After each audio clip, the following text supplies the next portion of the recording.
Chapter 322. Dying at her hands doesn't seem too bad. Yang Feng's eyes were filled with Dolores's sexy figure. Affected by the power of the dark elven edge, his will to fight dissipated, and he only wanted to die under Dolores's blade.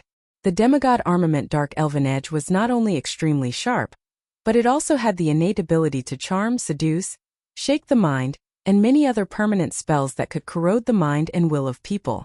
When ordinary humans, even knight-rank experts, saw the demigod armament dark elven edge, they would fall into a daze, pick up the dark elven edge, and cut off their heads. Dolores was an advanced demigod rank expert.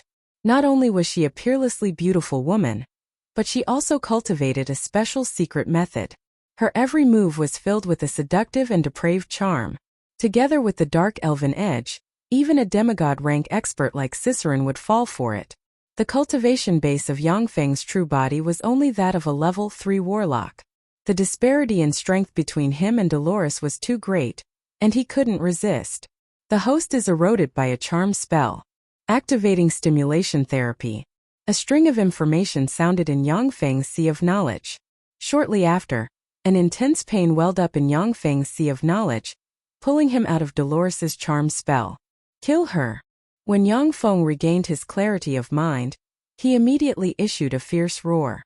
Cicerone, who was hiding in the darkness and silently following behind Yang Feng, suddenly appeared. In his fiend form, he suddenly burst out and sent a claw at Dolores's heart. At the same time, the magical mechanical cloak on Yang Feng's back fluttered in the wind and surged with energy. 2 mechanical syringes were stabbed into his neck, and tremendous fiend power was ready to enter his body at any time. Fiend Baron transformation was Yang Feng's last hidden card. He originally didn't want to transform into a Fiend Baron in public. On the Feisua plane, abyssal fiends were existences that everyone wanted to kill. The number of experts that could utilize abyssal fiend power could be counted on one's fingers. Once people associated Yang Feng with the Zhangji plane, then the foundation he laid on the Feisua plane would be destroyed. However, being forced into a desperate situation, Yang Feng couldn't care less. If Dolores insisted on killing Yang Feng, then at the same time, her heart would be dug out by Cicerone. Cicerone, what do you want? Dolores' pretty face changed. At that critical moment, the dark elven blade turned into a mysterious arc and fiercely slashed at Cicerone's claw. Dang! When Dolores's dark elven blade slashed at Cicerone's claw, it was blocked by a block of black ice. The dark elven blade was only blocked for a moment before black mana gushed out and cut the black ice block that was harder than diamond in two. Cicerone took the opportunity to use blink and retreat 100 meters away. The moment before the dark elven edge turned around, a black blade ray shot out from the dark elven edge and slashed at Yang Feng. It cut open a long hole on the demigod armament black dragon armor with astonishing defensive strength, and nearly chopped off Yang Feng's right arm, revealing eerie white bones. The demigod armament black dragon armor had very frightening defensive strength. Unfortunately, Yang Feng was too weak and couldn't display the full might of the demigod armament, which was why he was injured by Dolores's blade. If a demigod rank expert had stimulated the black dragon armor's defensive strength, then unless the dark elven edge personally slashed at it, a trifling blade ray wouldn't be able to injure the black dragon armor in the slightest. Everyone listen to my command. Immediately besieged Dolores and Gleistar. They betrayed us, betrayed the great Earl Bavlicana. These 2 bitches colluded with the elves to catch us in one fell swoop. Kill them. In the name of the great Earl Bavlicana, I order you to kill them. Under the control of Yang Feng's will, Cicerone involuntarily pointed at the 2 dark elven demigod rank experts Dolores and Gleistar and roared wildly. Cicerone had a starry sky warlock rank cultivation base. Among abyssal fiends, he was an abyssal fiend baron among abyssal fiend lords. His rank was above all abyssal fiends, and he was also the commander of this abyssal fiend army. Under Cicerone's command, the abyssal great fiends paused slightly. Eventually, the fear of the abyssal fiend Earl Bavlicana engraved in their souls made them frantically attack Dolores and Gleistar. Like raindrops, a dense rain of level 4 darkness spells barreled towards Dolores and Gleistar. Gleistar's pretty face fell. Holding the scepter in her hand, she cast the level 4 divine spell darkness defense, and a black shield enveloped her and Dolores. When the darkness spells slammed into the black shield, they were neutralized. One abyssal great fiend after another rushed at Dolores. Dolores brandished the dark elven edge in her hand. In the wake of blade rays, one abyssal great fiend after another was chopped in two, and their blood was completely absorbed by the dark elven edge. Great elven monarch Azramia's figure blurred, and she withdrew from the battlefield. She reached out with her lily-white hand, and the demigod rank sun bow, a secret technique of the sun elves, appeared in her lily-white hand. As soon as the demigod rank sun bow fell into Azramia's hand, she radiated dazzling divine light of the sun, and a resplendent arrow that seemed to contain endless light and heat quickly formed on the sun bow, and a vast might reverberated in the moonlight square. Retreat! Dolores's pretty face flickered, and she barked. Her figure blurred, and she turned into a black ray of light that shot towards the pitch-black portal, completely ignoring Glystar, who was still bitterly resisting various attacks. Dark elves were selfish. As long as they could escape, they wouldn't care about the life or death of their allies. Even powerhouses of the same race didn't have much affection for each other. As soon as Dolores fled, Glystar felt that great elven monarch Azramia's spirit had locked onto her. A premonition of death welled up in her mind. Glystar clenched her teeth and silently recited an incantation. The demigod rank Spider Queen's staff in her hand radiated black divine light, and she cast the level 5 divine protection spell Goddess Loltha's Protection. A beautiful woman with the head of a human and the body of a spider, with the upper body of a seductive, amorous, and peerlessly enchanting aura, and the lower body of a huge, sinister spider, suddenly appeared in front of Glystar. The phantom image of Goddess Lolth holding a huge, pitch-black shield engraved with a huge spider suddenly appeared and blocked in front of Glystar. Traces of boundless divine might spread out from Goddess Loltha's illusory figure. When the abyssal great fiends sensed Goddess Loltha's divine might, their complexions changed dramatically, their bodies stiffened, and fear shimmered in the abyss of their eyes. The abyss ran through the 36 primary material planes, and the abyssal fiends of the abyss had fought with the powerful existences of the 36 primary material planes for countless years. Among them, the most powerful existences of the primary material planes were gods. In the same rank, whether it was dragons, high elves, ancient fiends, or ancient devils, their fighting strength was far inferior to that of gods. Even human warlocks of the Zhangji plane needed several people of the same rank to besiege them to defeat or kill the true body of a god. Whenever gods descended to the abyss, countless abyssal fiends would die tragically at the hands of gods. Over the countless years, the fear of gods had been engraved in the bones of abyssal fiends. Only fiend lords above fiend baron rank could ignore the divine might of gods. Sun God Arrow. Azramia unleashed a secret archery skill of the Sun Elves. Like a shooting star, an arrow containing frightening sun god light that could purify everything shot towards Glystar.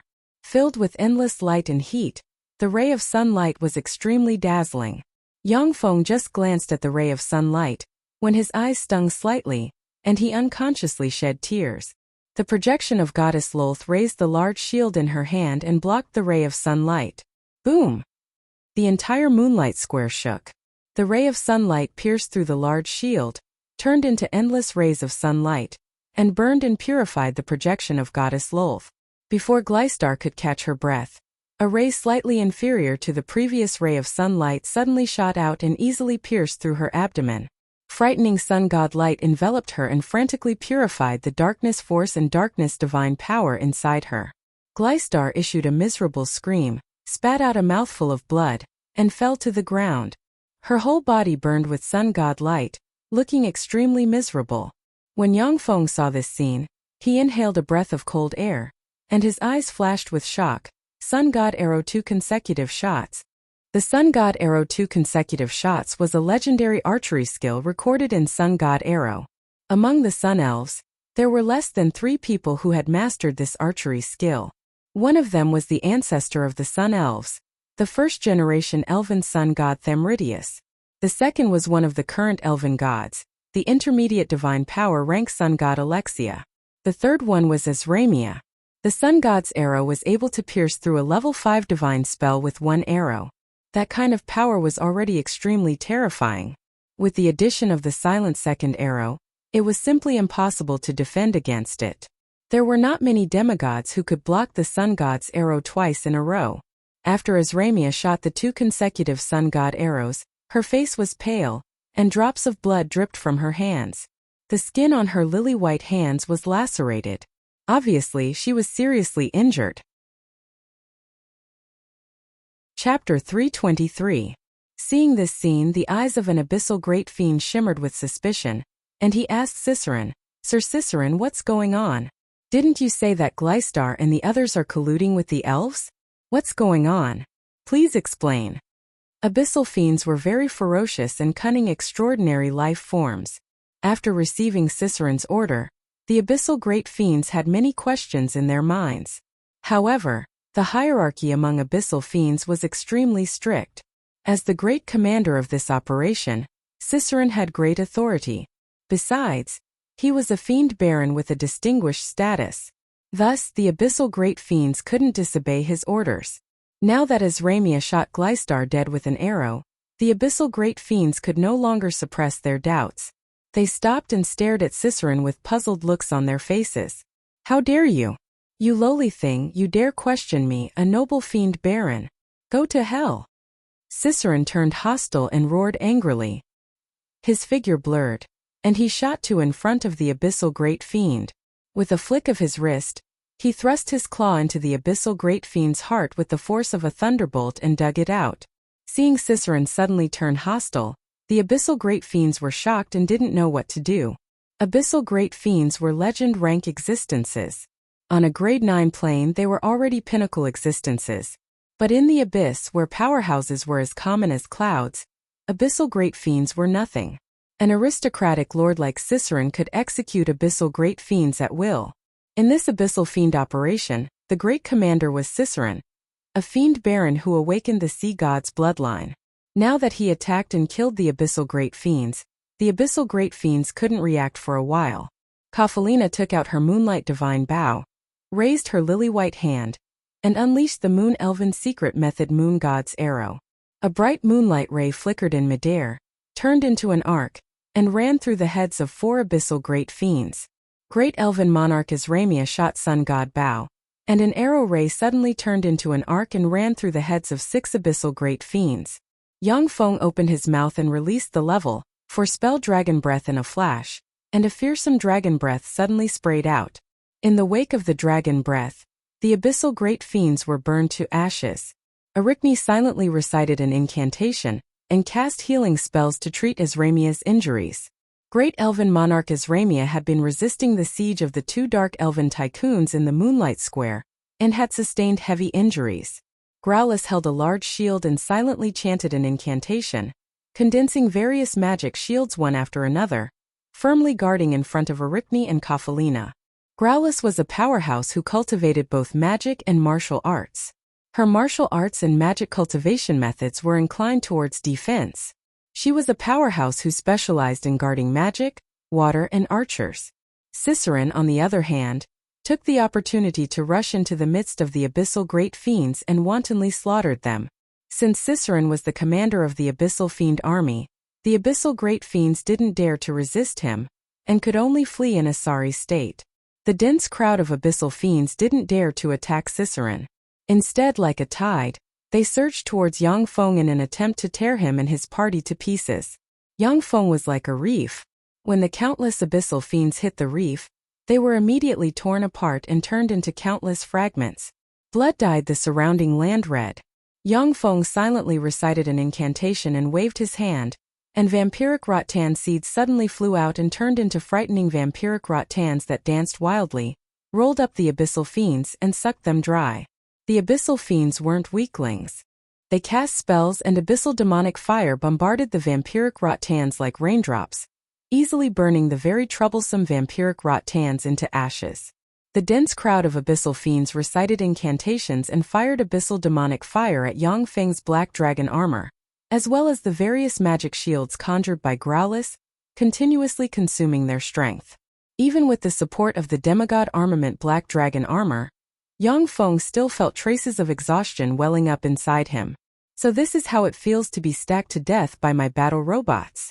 I didn't expect that there would be a day when I would be stacked to this extent with human wave tactics. Eyes bloodshot, Yang Feng drank vial after vial of elixirs. His humanoid dragon-like body emitted sounds of exhaustion from various parts of his body. However, the dense crowd of abyssal fiends was still endless, making people feel exhausted and desperate. However, Yang Feng couldn't retreat by even half a step. Once he retreated, the archers Kafalina and Arachne and the wizard behind him would be exposed to the abyssal fiends' attacks. Arachne cast spatial disruption spells, preventing the abyssal great fiends from casting blink. Otherwise, if the dozens of abyssal great fiends cast blink and besieged Yang Feng at the same time, even someone as strong as Yang Feng wouldn't be able to resist. Great Elven Monarch Azramia was a pinnacle demigod rank super expert. But under the siege of countless abyssal fiends as well as the two demigod rank powerhouses Gleistar and Dolores, she was already seriously injured. Coupled with the divine skill Sun God's 2 consecutive arrows, her injuries worsened. Her battle prowess was only at the junior demigod rank. She was constantly shooting abyssal great fiends, and had no time to pay attention to the ordinary abyssal fiends. "Your Majesty, we're here." Before the front line was about to collapse, Kelly's voice came from the entrance of the passageway. Elven powerhouses poured out of the passageway and shot a rain of arrows at the fiends in the moonlight square.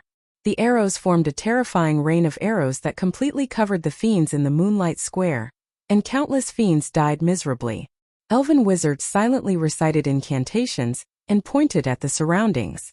Magic radiance flickered, and a variety of demonic plants, extraordinary plants, suddenly appeared and swept towards the fiends. As soon as the elven army appeared, it immediately engaged the fiend army in close combat. Under the effect of countless nature spells, numerous demonic plants appeared in front of the elven army to act as meat shields. The fiend army continuously sprayed abyssal demonic fire and conjured various dark spells to destroy the demonic plants, before being able to attack the elven warriors behind the demonic plants. The abyssal great fiends of the fiend army were killed by great elven monarch Azramia and Ciceron one by one, and the situation quickly shifted in favor of the elven army. Seeing that the situation was anything but reassuring, an abyssal great fiend quietly moved to the teleportation portal above the crystal mountain and plunged into it. As if an avalanche, the abyssal fiends rushed towards the teleportation portal above the crystal mountain. Hundreds of abyssal fiends fell to the arrows of the elven warriors, but by relying on their numerical advantage, more than half of them managed to escape. Great elven monarch Azramia gracefully walked up to Yang Feng. Her beautiful eyes shimmered with gratitude, and she said with a smile, "Ian, thank you very much. On behalf of the elves, I thank you. You don't need to take any more tests. From now on, you are qualified to be Karina's suitor. Moreover, you will be an honored guest of our elven clan. As long as your request is not excessive, our elven clan will help you with a favor. This is our elven clan's promise to you." If it wasn't for Yang Feng, great elven monarch Azramia could only escape from the moonlight square. The huge abyssal fiends would definitely take the opportunity to sweep through the entire moonlight tree, and the popes of elven gods sealed inside the moonlight tree would be divided and killed by the abyssal fiends. The elven royal family inside the moonlight tree would suffer a catastrophe, and the entire elven race would suffer a heavy blow. The elven powerhouses looked at Yang Feng with gratitude in the abyss of their eyes. No one objected to great elven monarch Azramia's words. Yang Feng pointed at Gleistar, who was paralyzed on the ground and struggling in pain, and said, "Your Majesty, can you give this person to me?" Azramia creased her eyebrows slightly, then relaxed and revealed a smile, saying, "Okay." Callie couldn't help saying, "Your Majesty, this is Pope Gleistar of the Dark Elven Church. If we offer her as a sacrifice to the mighty gods, we can obtain the favor of the gods." Pope Gleistar of the Dark Elven Church hid in the Fesua Plains underground world all year round in the temple of the Dark Elven Church, which was surrounded by countless barriers. Even someone as strong as Azramia wasn't willing to challenge Gleistar in the temple of the Dark Elven Church. If Gleistar hadn't left her nest, practically no one would have been able to capture the Pope of the Dark Elven Church. Once Azramia offered the Pope of the Dark Elven Church, Gleistar, through a special ceremony, as a sacrifice to the elven primary god Mofasaraja. Gleistar's soul wouldn't return to the divine country of the goddess Lolth. As such, Gleistar's soul wouldn't return to goddess Lolth's divine country, but would instead enter goddess Mofasaraja's divine country and become her plaything. In that case, Mofasaraja would definitely bestow divine grace upon Azramia and the entire elven race. Demigod-rank powerhouses weren't so easily born. Geniuses and powerhouses were as common as clouds in the elven race. In the secular world, there were no more than 5 demigod-rank powerhouses. In the secular world, dark elves only had 2 demigod-rank powerhouses, Dolores and Gleistar. For Azramia to offer such a living prey to Yangfeng, the upper echelon of the elves were filled with reluctance. Chapter 324. Great elven monarch Azramia waved her hand and interrupted the elven upper echelon with a domineering tone, saying full of dignity, "Say no more. If it wasn't for Ian, I wouldn't have been able to injure Gleistar so easily. Besides, how can a trifling Gleistar compare to your lives? If it wasn't for Ian, who knows how many of our people would have died? We can't let people say that elves are stingy and don't know how to repay favors." Callie felt somewhat regretful, yet she still retreated willingly. "Yes, Your Majesty." The elven upper echelon thought about it, felt moved and no longer spoke. Not bad, it seems that the risk was worth it. When Yangfeng saw great elven monarch Azramia being so forthright, his eyes glimmered with admiration. The dark elven demigod-rank powerhouse Gleistar was of great importance to him. Even if he had to use up the promise of the elves, he had to get his hands on her.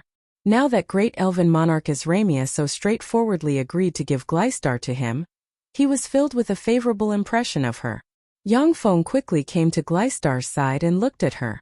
At this moment, there was a frightening big hole in Gleistar's abdomen, and golden divine energy of the sun was burning her delicate body, covering her sexy and graceful body with ugly scars.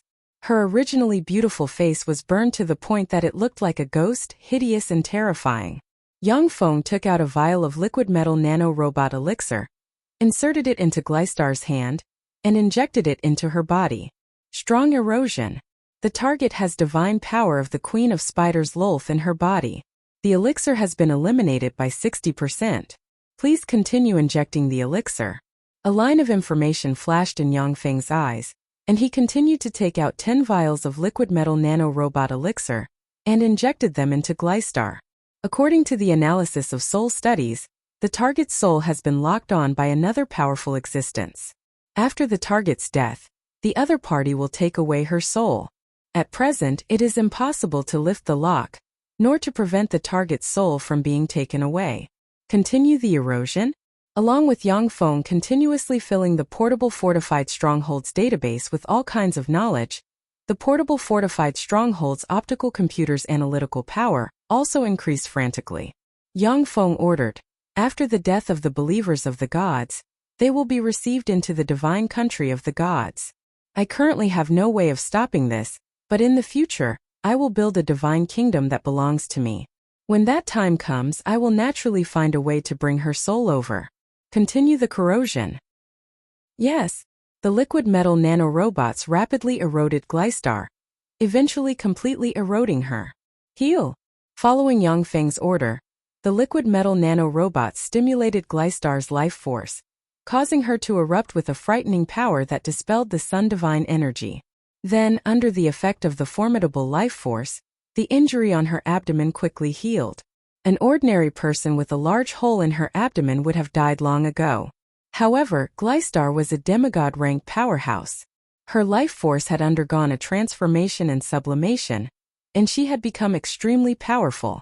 As long as she was treated, the injury with a large hole in her abdomen wouldn't be fatal. Gleistar quickly healed. Yangfeng pretended to take out a pair of ineffective magic suppression shackles and handcuff them on Gleistar's hands. At the same time, he used the blasphemy hairband constructed from the blasphemy robots and put it on Gleistar's head. With a thought, a god could see what they wanted to see through the eyes of their believers, and hear what they wanted to hear through the ears of their believers. As Gleistar was the pope of the dark elven church, the gaze of the goddess Lolth often fell on her. If Yangfeng didn't use the blasphemy robots to deceive the goddess Lolth, then everything would be exposed to the goddess Lolth. It's true, it actually failed. Those dark elves and abyssal fiends are a bunch of good-for-nothings. I gave them so much convenience in vain.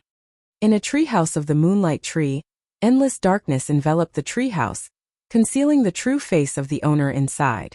A faint sigh came from inside the treehouse. However, there may still be a chance. An inaudible voice quietly reverberated inside the treehouse, and then was absorbed by the soundproofing boundary around the treehouse. As Ramia walked up to the crystal mountain, looked up at the crystal mountain that had been completely eroded by darkness divine power, and wrinkled her eyebrows deeply. The Moonlight Tree was a holy land that the elven gods had left in the secular world and granted to the elves in the secular world.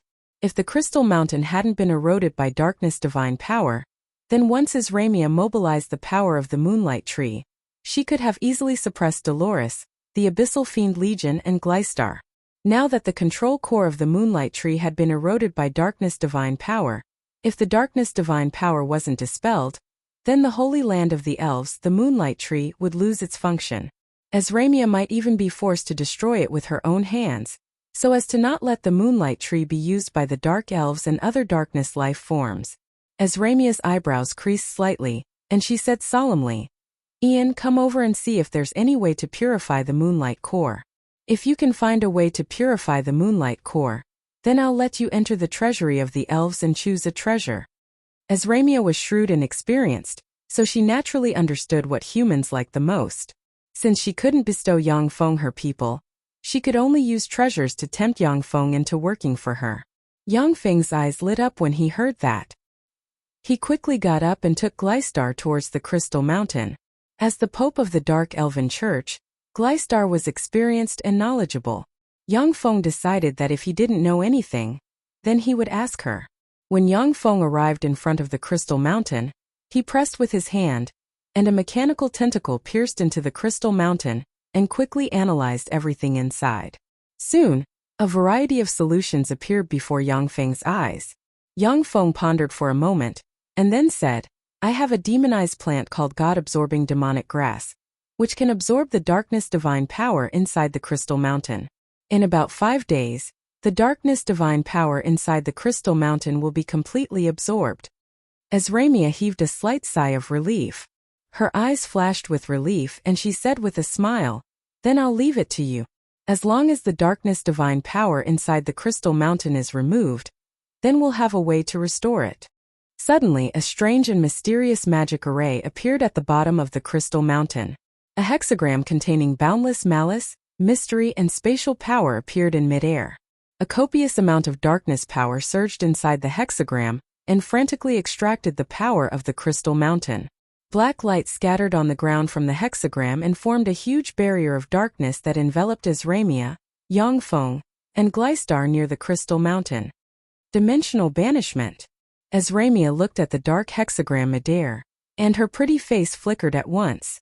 Dimensional banishment was a level 5 spell. Among level 5 spells, it was the most difficult to cast and master. It was even more difficult to master than some level 6 spells. Some formidable beings who had mastered level 6 spells hadn't mastered the level 5 spell dimensional banishment. Once hit by dimensional banishment, even a god-rank powerhouse would be banished to the astral boundary, unable to find their way back. The astral boundary was a mysterious plane in the universe. There were countless paths leading to other planes in the astral boundary. At the same time, there were abominations as well as all kinds of incredible powerful phenomena and terrifying beings. Even a great divine power-ranked deity would die if they entered some of the most dangerous places in the astral boundary with their true bodies. Before entering the astral boundary, one must make numerous preparations, the most important of which was to manufacture a treasure that could locate one's coordinates. Otherwise, once one entered the astral boundary, one might get lost and never find their way back. Dimensional banishment. Yang Feng's complexion turned very unsightly. Once he was banished to the astral boundary, then even with his true body's coordinates, he would only be able to return to the Zhangji plane after expending a great deal of effort. It would be very difficult for him to return to the Feisua plane. Although the demonic fighting sect threw Yang Feng to the Feisua plane for a trial run, but they wouldn't necessarily spend a lot of resources to open a planar passageway and send him here a second time. Spatial interference.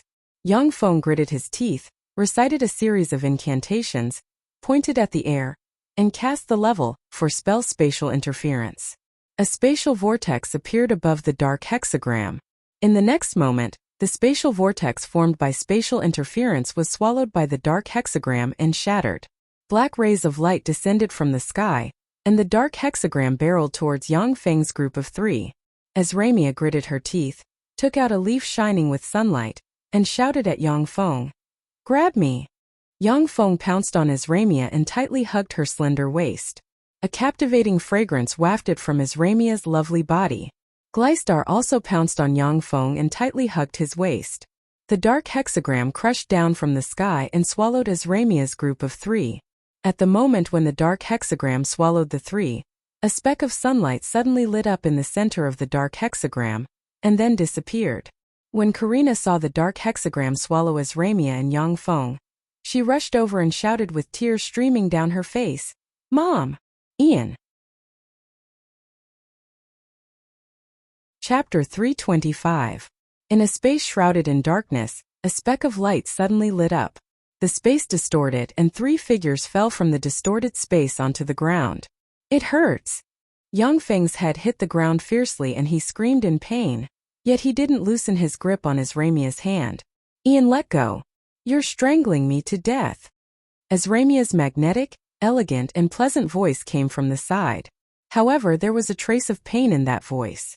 Yang Feng promptly loosened his grip, "Sorry."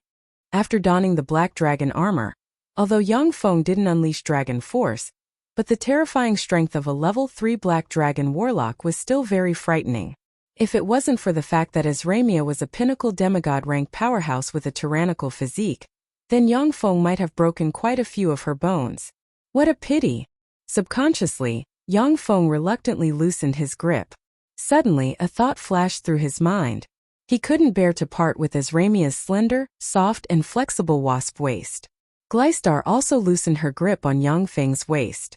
Her beautiful eyes stared at Yang Feng's face, and a bewitching glint flashed in the depths of her beautiful eyes. Then her gaze fell on Ramia, and a glint of hatred flashed in her eyes. As soon as Yang Feng loosened his grip, Ramia collapsed to the ground. Her wound suddenly burst open, and copious amounts of blood spilled on the ground. Yang Feng's complexion changed slightly, and he asked anxiously, "Your Majesty, what's wrong with you?" Clenching her pearly white teeth, Ramia endured the pain and said, "I'm fine." Suddenly, Gleistar's coquettish and enchanting voice came from the side. "Master, she used the Sun Leaf, a treasure of the Sun Elves, to disrupt dimensional banishment. Although the dimensional banishment was broken, but the spatial backlash force erupted on her body. Coupled with her previous injuries, she's now even more injured. How can she be fine?" As the Pope of the Dark Elven Church, Gleistar was proficient in countless dark secret methods, and her every move contained a moving charm. She was only slightly inferior to the great matriarch of the Feisua Plains Dark Elves, Dolores. Gleistar looked at Ramia with a smile that wasn't a smile and said sweetly, "Master, she says she's fine, but in fact, she wants to guard against you. After all, she's seriously injured and can't stop you." Ramia's pretty face twitched slightly, but she remained silent. In this dark area, ordinary people couldn't even see objects within 3 centimeters of them. But Gleistar was a dark elf and had the innate talent of night vision, so she easily saw Ramia's expression. "Master, the potion you use to control me is so powerful. I simply cannot resist the power of that potion. Why don't you use that potion on her as well?" In this way, great elven monarch Ramia, the noblest, most beautiful, and most powerful beauty in the Feisua Plains secular world, will become your woman. And so long as you control her, the entire elven race won't be able to escape your grasp. At that time, you can become the uncrowned king of the elves, and you can play with any elven beauty you want. The planar tide has already begun. The control of the gods in the starry sky over the secular world will continue to weaken, and then slowly drop to a freezing point. At that time you can use the elves to ascend to godhood, and become one of the great immortal gods in the starry sky. Gleistar spoke slowly in a voice brimming with temptation, as if the whisper of a devil. Gleistar's voice was full of a strange rhythm, which could make those who heard her more easily convinced. When she heard that, Ramia's tender body tensed up, and her heart filled with fear and nervousness. After Red Earth Duke Ian drowned the Notice province, the top forces on the continent began to focus their attention on him. As the great elven monarch, Azramia had also paid attention to Yangfeng's intelligence. She knew very well that the man in front of her wasn't a good person. Gleistar's proposal was full of temptation for any ambitious man.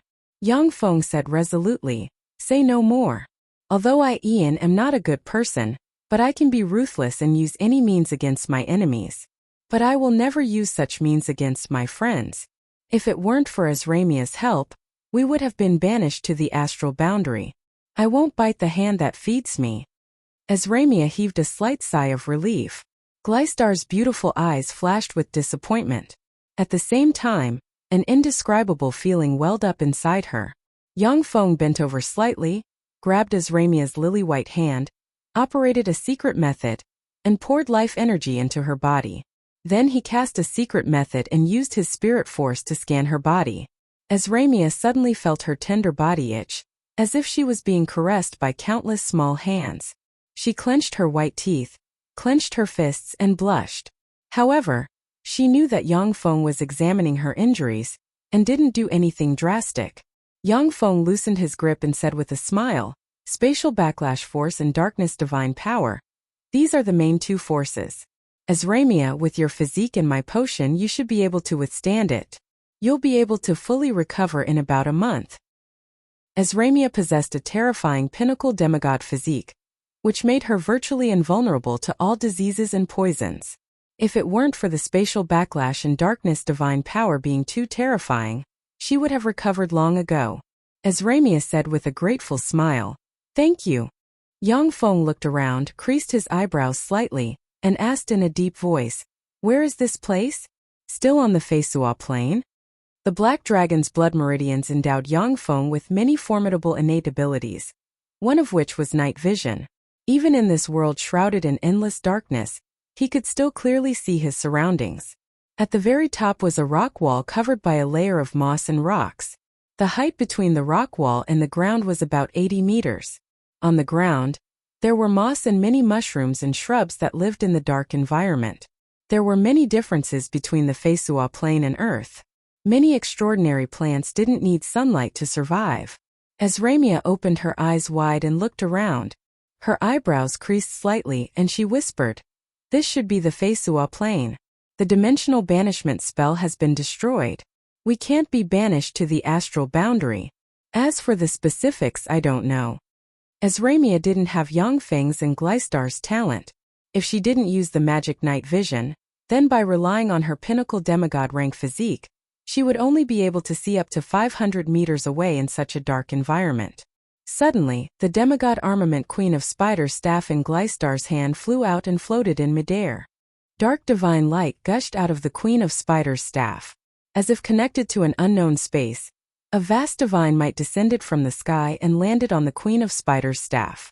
The Queen of Spiders' staff exuded vast divine might, which slowly condensed in midair and formed a projection of the beautiful and malevolent goddess Lolth with a human head and spider body. When she saw the projection of the goddess Lolth, Gleistar unconsciously prostrated herself on the ground, her tender body trembling, and her beautiful eyes brimming with fear. The gods of the darkness pantheon used terror and slaughter to frighten their believers, filling their believers with fear and terror. Devout faith was a kind of power, and so was fear and terror. The gods of the darkness divine system had always been temperamental and powerful beings. The Queen of Spiders Lolth even took pleasure in provoking the dark elves to kill each other. In the hands of the Queen of Spiders Lolth, the dark elven experts felt a fate worse than death. When Gleistar saw the Queen of Spiders Lolth descend, her body filled with fear, and she instinctively prostrated herself on the ground. Yangfeng frowned slightly, then took out the supergravity gun and pulled the trigger at the projection of the goddess Lolth midair. One after another, supergravity beams shot towards the projection of the goddess Lolth midair. In midair, the projection of the goddess Lolth slowly opened her eyes, which were filled with indifference, dignity, and a trace of ridicule. "Mortal like an ant, do you think that you can hurt the great gods with your little tricks?" The goddess Lolth smiled indifferently and pointed with her lily-white hand, and the supergravity beams that could even seriously injure demigod-rank powerhouses collapsed and disappeared. "In front of a god, an ant like you who isn't even a legend rank must remain humble." The goddess Lolth shot Yangfeng an indifferent look, and a vast divine might fell from the sky and pressed down on Yang Feng. Crack! Yang Feng resisted the frightening divine might, and his body issued the sound of bones breaking inch by inch. Even though he operated secret methods desperately, he still couldn't resist the frightening divine might. With the help of the black dragon armor, Yang Feng still stood unyieldingly on the ground and stared loftily at the goddess Lolth Midair, anger and unyieldingness burning in the abyss of his eyes. A hint of surprise flashed in goddess Loltha's beautiful eyes. She revealed a beautiful and seductive smile that was filled with viciousness and cruelty. Interesting. A man like you is really interesting. I can't help but want to capture you and break your bones inch by inch. Let's see if you can still show such an expression. Unfortunately, I don't have much time. Ant-like man, I'll do you a big favor and give you a big gift. All of a sudden, goddess Lolth showed a very strange smile and pointed at Azramia's forehead. Chapter 326. Yang Feng was greatly alarmed. He clenched his teeth and wanted to release the battle robots hidden in the dimensional crest, only to find that apart from thinking he couldn't budge. As an intermediate divine force rank god, goddess Lolth was an expert of the same rank as the Zhongji Plains Bright World warlocks. Her divine might was boundless, and she wasn't a weakling even among the gods. This was just the divine might released by her projection, yet it was still extremely formidable. It wasn't something that Yang Feng could contend against. Azramia said very calmly and frigidly, "Great goddess Lolth, according to the treaty of the gods, unless blasphemy is committed, gods can't personally attack mortals. Do you want to violate the treaty of the gods? Even you wouldn't be able to bear the consequences of that. The great goddess Mophasareja and Alexia are looking at you through my eyes. As long as the gods willed it, they could see everything through the eyes of their believers and hear everything through the ears of their believers. This was one of the terrifying abilities possessed by the gods. This ability could make gods appear omniscient and omnipotent. What a sharp-tongued little girl. Indeed, I can't violate the treaty of the gods. Otherwise, I could have easily killed the three of you. However, there's a spell I left behind sealed in the Queen of Spiders' scepter. This spell had only been activated at this moment. In fact, my true body didn't even take action. Otherwise, I would have been seriously injured by the backlash." Goddess Lolth smiled sweetly and pointed at the space between Azramia's eyebrows with her lily-white finger.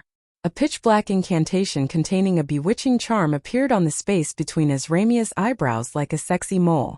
Azramia only felt her heart skip a beat, as if something bad had happened to her. Yet she was powerless to do anything about it. A scorching force gushed out of her and spread to her limbs and bones. Her whole body heated up, her pretty face flushed, and she revealed a weak, beautiful, sexy, and charming expression. Goddess Lolth glanced at Azramia and revealed a bewitching and sexy smile, then glanced at Yang Feng. "You're lucky, human ant. But I think it will be very interesting to see the expressions of those two bitches Mophasareja and Alexia." Lolth turned to look at Glystar, her beautiful eyes filled with coldness and cruelty, and she revealed a tyrannical and coquettish smile. "Finally, since you have been captured and controlled, you can die." Pitch-black flames suddenly ignited on Glystar's delicate body, causing her to issue miserable screams. As the Pope of the Dark Elven Church, Glystar had been eroded by darkness divine power for a long time and was brimming with it. The darkness divine power belonged to Goddess Lolth. With a thought from her, the frightening darkness divine power turned into demonic flames that could burn everything and devour Glystar's life. It's a pity that this bit of power is too little. Otherwise, I could have stayed here and enjoyed that interesting scene. Goddess Lolth sighed regretfully. Her body instantly collapsed and turned into dust, scattering in all directions.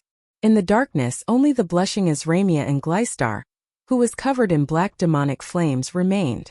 As soon as Goddess Lolth disappeared, Yang Feng silently recited an incantation, conjured the spell Mage Hand, fished out a vial of elixir from his bosom, and poured it into his mouth. When the vial of elixir entered his body, Yang Feng's physical potential was stimulated in an instant. His broken bones began to heal rapidly, and he felt an unbearable itch and pain all over his body. Yang Feng silently recited an incantation, stimulated his spirit force, pointed at Glystar, and suddenly launched healing water. An azure stream of water swept towards Glystar. Wherever the healing water passed, Gleistar's delicate body was nourished and repaired. With a thought from Yang Feng, the liquid metal nano-robots inside Gleistar quickly launched, stimulating her aperture points, causing her to erupt with a formidable life force that resisted the burning of the black demonic flames. Save me! Master, save me! As long as you save me, I'll listen to you henceforth. I'll do whatever you want me to do. Gleistar didn't even cast charm spells. She screamed miserably, her coquettish voice full of fear. When ordinary priests betrayed the god they believed in, they would only lose their power and suffer heavy injuries. The more powerful a priest was, the more severe the backlash they would suffer once they betrayed the god they believed in. A demigod rank expert like Gleistar was completely eroded by Goddess Loltha's darkness divine power. Once the divine power backlash began, the darkness divine power would burn her alive from the inside out. After her death, her soul would return to Goddess Loltha's divine country, where she would receive cruel torture. When Gleistar thought of Goddess Loltha's cruel methods, her heart filled with fear, and she frantically begged Yang Feng, "Don't worry. Since I'm your master, I won't let you die." Yang Feng clenched his teeth, blurred into motion and arrived beside Gleistar. He took out vials of elixirs and poured them into her mouth. "It would be great if there was a man who would risk his life to save me." Paralyzed on the ground, Ezramia watched Yang Feng do his best to save Gleistar, and her beautiful eyes shimmered with envy and bewilderment.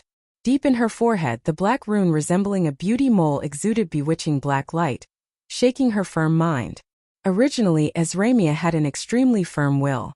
When she saw this scene, she would only smile faintly and praise Yang Feng for being affectionate and righteous. She wouldn't envy him at all. As for the vicious curse cast by Goddess Lolth between her eyebrows, it was gradually dissolving, eroding her firm will. Gleistar was a junior demigod rank expert, and the might of the demonic fire inside her was extremely terrifying. Even though she had drunk a lot of demonic fire, she still couldn't completely dispel it. Yang Feng's thoughts revolved lightning fast, his mind filled with anxiety. What do I do? I'm still too weak. Curses! I can only do this. Clenching his teeth, Yang Feng took out a small bottle with a pained expression on his face, opened it, and dripped drops of cyan liquid on Gleistar's face, heart, kidneys, and other vital points. The small bottle contained the super elixir level, 5 cyan jade divine liquid, which Yang Feng collected from the Tyrandit subcontinent. It had a heaven-defying effect. As long as a person still had a breath left in them, they could be saved. This was Yang Feng's life-saving treasure. He only had this small bottle in his hands. Wherever the cyan jade divine liquid dripped, the demonic fire immediately extinguished or, as if they had a life of their own, swam towards Gleistar's limbs. Yang Feng promptly chopped off Gleistar's limbs with his sword, and blood spilled on the ground. When Gleistar's limbs fell to the ground, they were burned to ashes by the demonic fire. Yang Feng's eyes flashed apologetically and he said, "I'm sorry, this is all I can do for now. Later, I'll find a way to heal your hands and feet." Gleistar heaved a sigh of relief and showed Yang Feng a charming smile. "It's fine, I know. Thank you, Master. If it weren't for Master, I would be dead by now." To an ordinary person, having all 4 limbs severed was definitely a terrifying injury. But for peak existences of the Feisua plane like Gleistar and Ezramia, they could find the corresponding potions and treasures to regrow their limbs. Gleistar swept Ezramia with a glance, a bewitching glint in her beautiful eyes, and said with a sweet smile, "Master, Ezramia was hit by one of the most vicious spells, Kiss of Lolth. Once hit by this spell, she will be locked on by the dark elven treasure Lolth. No matter where she goes, she will be found by dark elven powerhouses. I've never been here before, but according to the environment, this should be the entrance to the dark forest, one of the most dangerous forbidden areas in the underworld. If we leave her behind, the 2 of us can escape from here." Ezramia was startled and filled with fear when she heard that. After hesitating for a while, she said weakly with a trace of sobbing tone, "Ian, don't leave me behind." Ezramia shuddered inside when she thought of the cruel treatment she would receive if she fell into the hands of the dark elves. Finally, she abandoned her pride and weakly begged Yang Feng. This was the first time in her life that Ezramia begged a man. "Don't worry. I won't leave you behind." Yang Feng smiled, then took out a magic carpet and tossed it into the air. After carrying Glystar onto the magic carpet, he walked towards Azramia. Yang Feng bent over slightly and reached out to hug Azramia.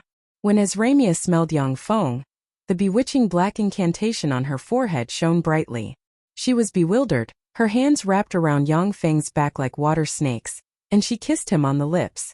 Yang Feng was slightly startled, and then fell into Azramia's passion. When Yang Feng was about to succumb to Azramia's charm, a drop of ice-cold water dripped on his face, and then was bounced off by his life force cover, waking him up at once. He used his supreme willpower to pull away Azramia, whose eyes were blurred. Her beauty was unparalleled, and she exuded a seductive charm from head to toe. Chapter 327.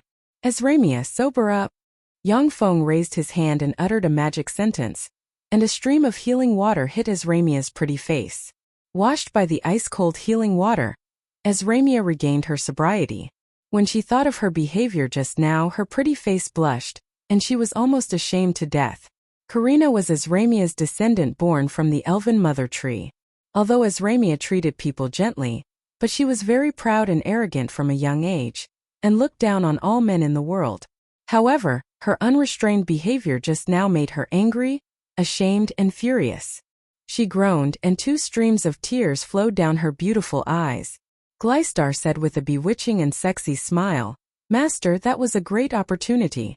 Great elven monarch Azramia, the noblest, most beautiful, and most powerful woman in the secular world of the Feisua Plain, took the initiative to make love to you.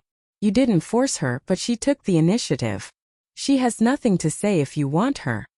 By relying on Yang Feng's potions and Glystar's terrifying physique, Glystar began to rapidly recover her vitality.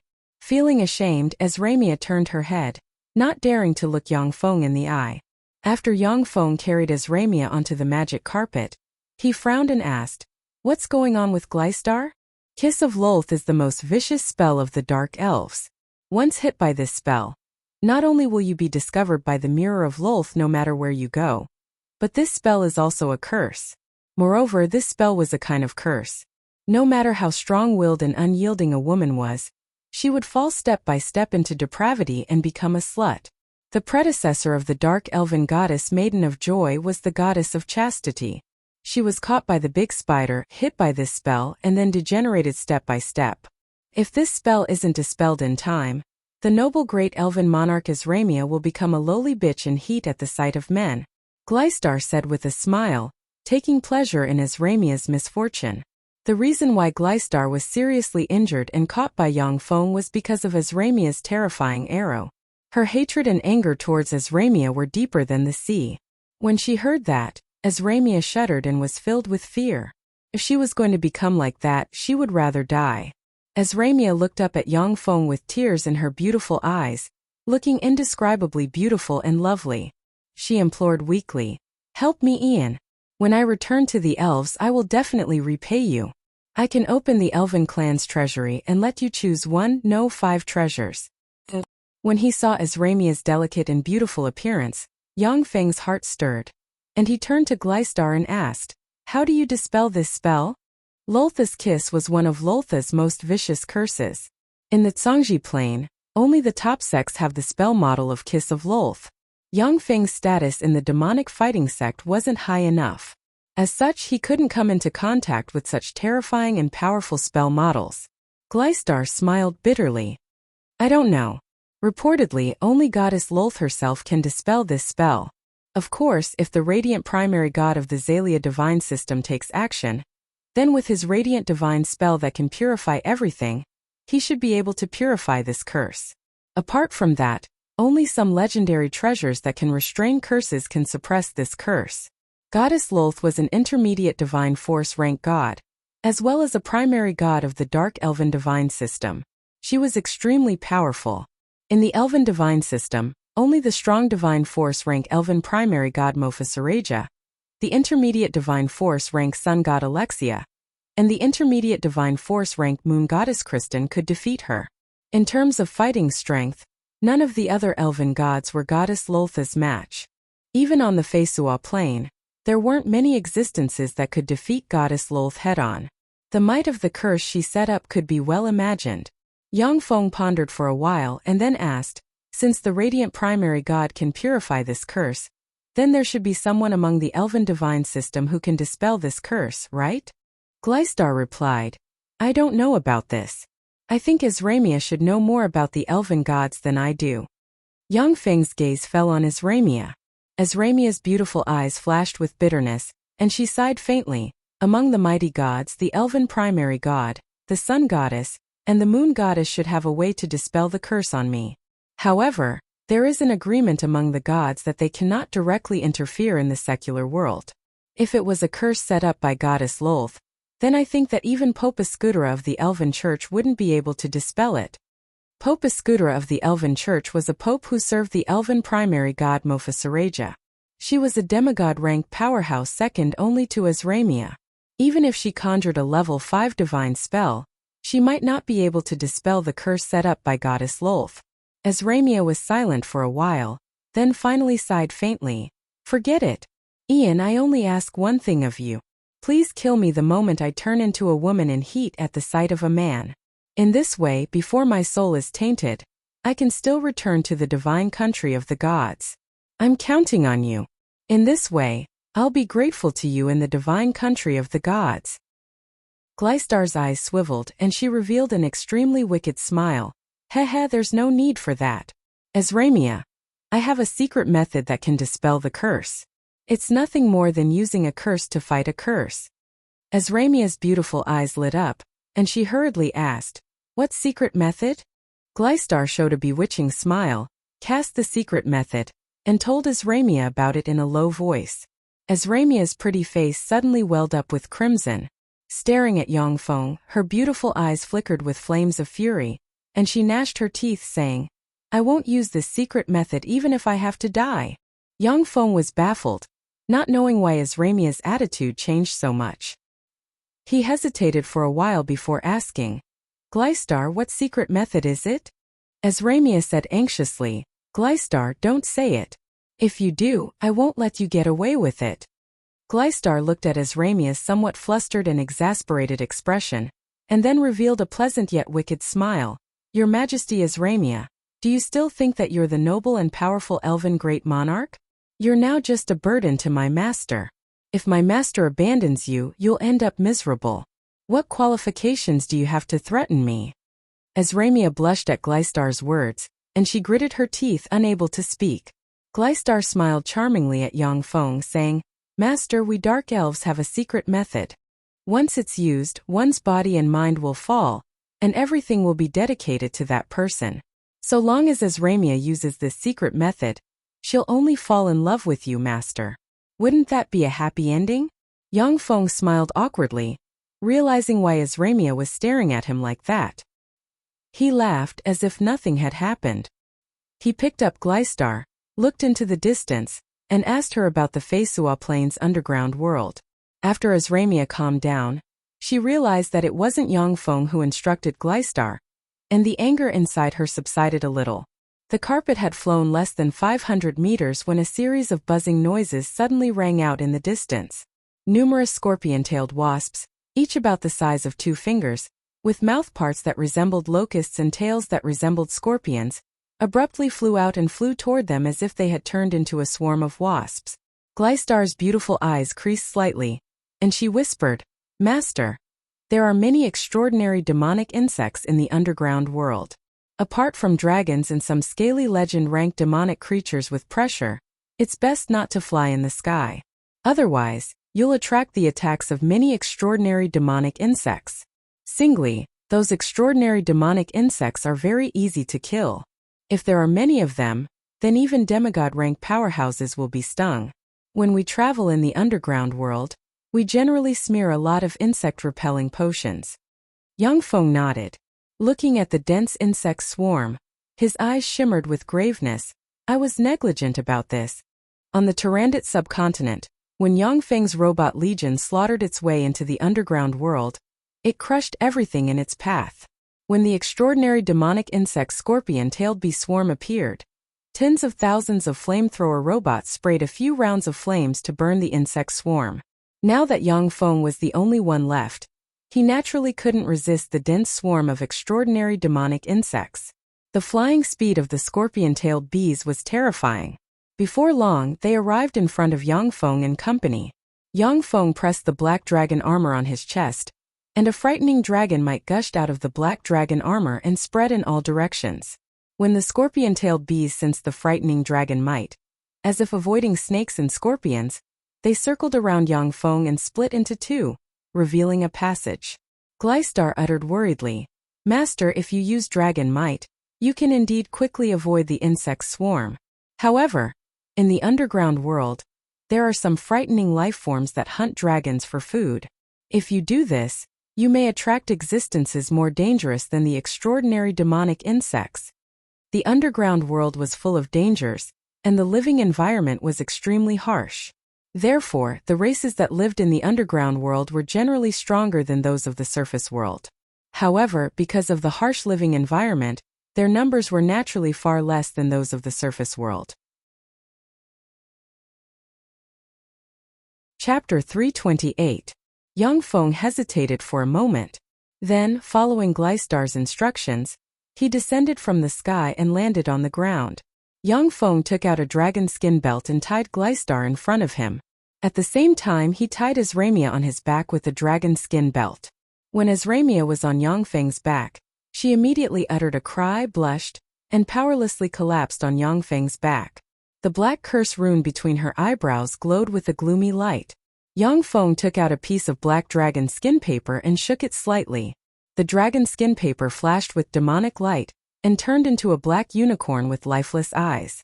With a light leap, Yang Feng flew onto the black unicorn demonic horse and shook the reins, and the black unicorn demonic horse made from alchemy quickly galloped into the distance.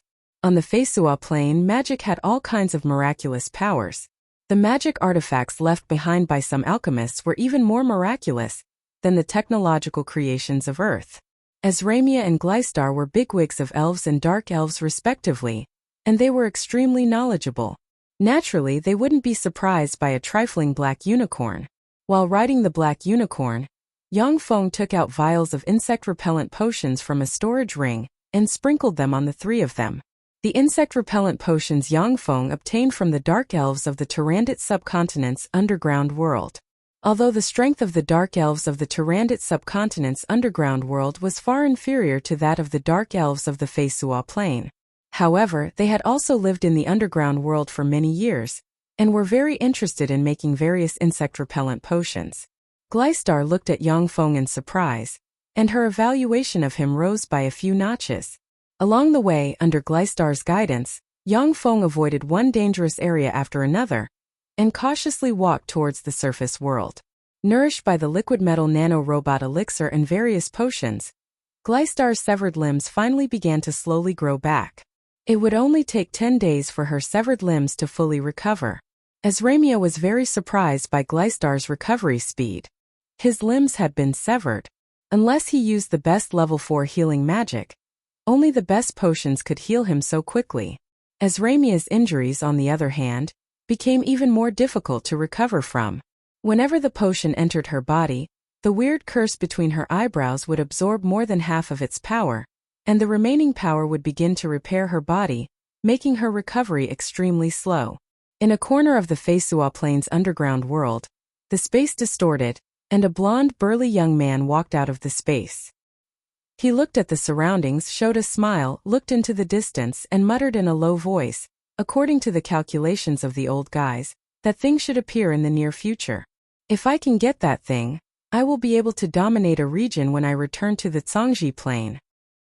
After he finished speaking, the young man was shrouded in endless darkness, and he disappeared completely. In another corner of the Feisua plain, a tall and burly young man dressed in oriental attire, with black hair tied into a single ponytail, a large blade on his back, and a lascivious aura walked slowly on the ground. Suddenly, the oriental man stopped and closed his eyes. After a while he opened his eyes, and his eyes radiated bright light. I sensed it. Sure enough, that thing has begun to appear. The figure of the oriental man blurred, and he rushed towards the dark forest, a forbidden area of the dark elves. In every corner of the Feisua plain, Powerhouses from other planes appeared one after another and moved towards the dark forest. In the underground world shrouded in endless darkness, an alchemical demonic eagle with solidified night vision flew in the sky. Its eyes flickered with mystical light, and it took in everything in its surroundings. A group of dark elves riding a large group of tamed extraordinary demonic beasts, dark demonic leopards, walked in a huge mushroom forest. Surrounded by the large group of dark elf warriors, a dark elf powerhouse with blonde hair, plump buttocks, and a sexy and hot figure, with only some pitch-black leaf armor covering her vital parts, exposed large areas of her smooth skin, suddenly looked up. Her eyes locked onto the alchemy demonic eagle in the sky, and she very nimbly took out a magic bow and shot an arrow into the sky. With a flash of pitch-black light, the arrow pierced through the alchemical demonic eagle, flying in the sky like a meteor.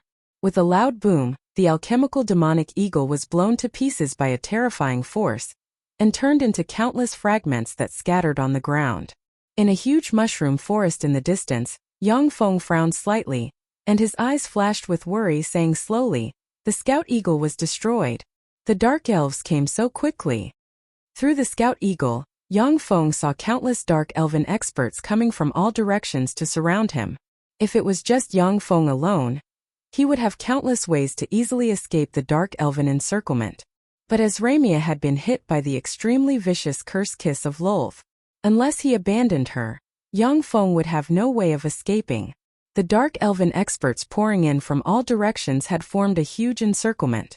If Yang Feng broke through the encirclement, only death would await him. Who is this person? Yang Feng waved his hand, and magic radiances flickered and formed the figure of the beautiful dark elven woman, who shot the alchemical demonic eagle midair.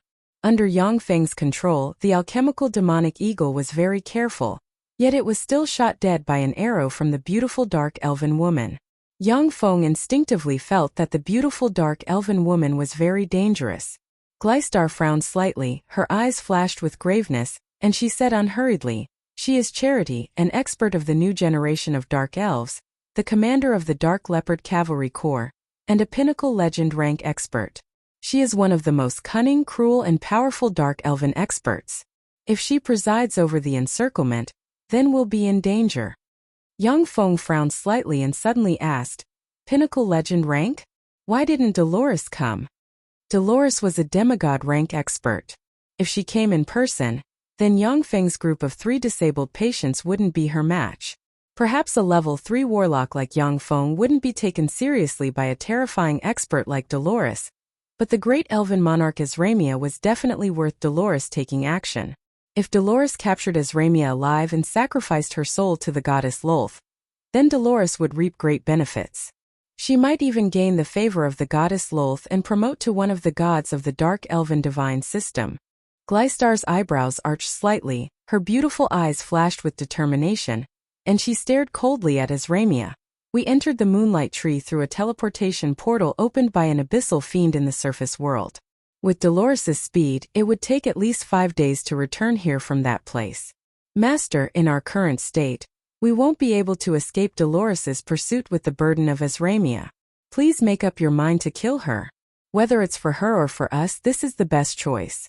After she dies, the elven gods will naturally help her eliminate the curse of the goddess Lolth." Azramia shrank back slightly, her pretty face changed several times, and finally, her beautiful eyes flashed with a touch of unswerving determination. She sighed faintly. "Ian, as Gleistar said, you won't be able to escape the pursuit of the dark elves with me. Kill me now. This is the best choice for both you and me." The curse of the kiss of Lolth turned Azramia into a big light bulb. No matter where she fled, she wouldn't be able to escape the pursuit of the dark elven powerhouses. Once the advanced demigod rank expert Dolores returned, Yang Feng's group of 3 would have no leeway to fight back. "Hehe, we have to try to know. We still haven't reached the end of the line yet." Yang Feng smiled confidently, pulled the reins, turned the horse around, and galloped towards the dark forest.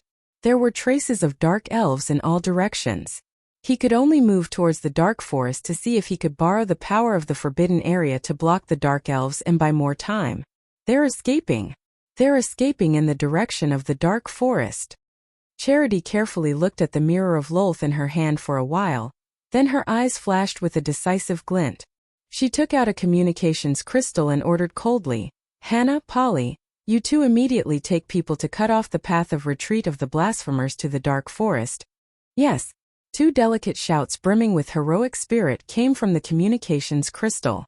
Charity whistled, and a 7-meter-tall legend-ranked demonic beast flying scorpion lion with a lion's head, a scorpion's tail, and a pair of wings on its ribs flew over from the sky, exuding a fierce and ferocious aura. Charity leaped lightly and immediately jumped onto the legend-ranked demonic beast flying scorpion lion. The flying scorpion lion flapped its wings and quickly flew towards Yangfeng's party along with a gust of wind. As a legend-ranked demonic beast, the flying scorpion lion was extremely fast.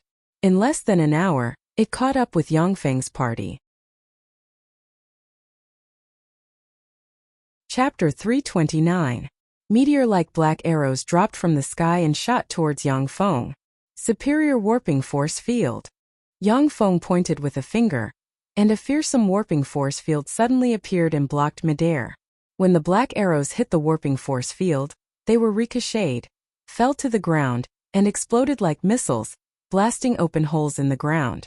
A gust of wind blew, and the legend-ranked demonic beast flying scorpion lion dropped from the sky and blocked Yangfeng and company's escape route to the dark forest. Charity glanced at Yangfeng's group of 3 and revealed a smile: a human archwizard, the great elven monarch Azramia, and the former Pope Gleistar. "Hello, I am Charity. Please stay here and wait for a while." Gleistar's beautiful eyes shimmered with graveness, and she said solemnly, "Charity, for the sake of me taking care of you in the past, will you please step aside?" Charity's eyes flashed fiercely and viciously, and she uttered with a seductive smile, "Gleistar, you traitor. You betrayed the great goddess Lolth and were abandoned by her. What qualifications do you have to talk to me? After I catch you, I'll torture you. After you've suffered enough, I'll offer you as a living sacrifice to the great goddess Lolth. The goddess will definitely be very happy." The gods of the darkness divine system dominated their believers with terror, massacre, bloodshed, and fear, forcing believers to fear and worship them.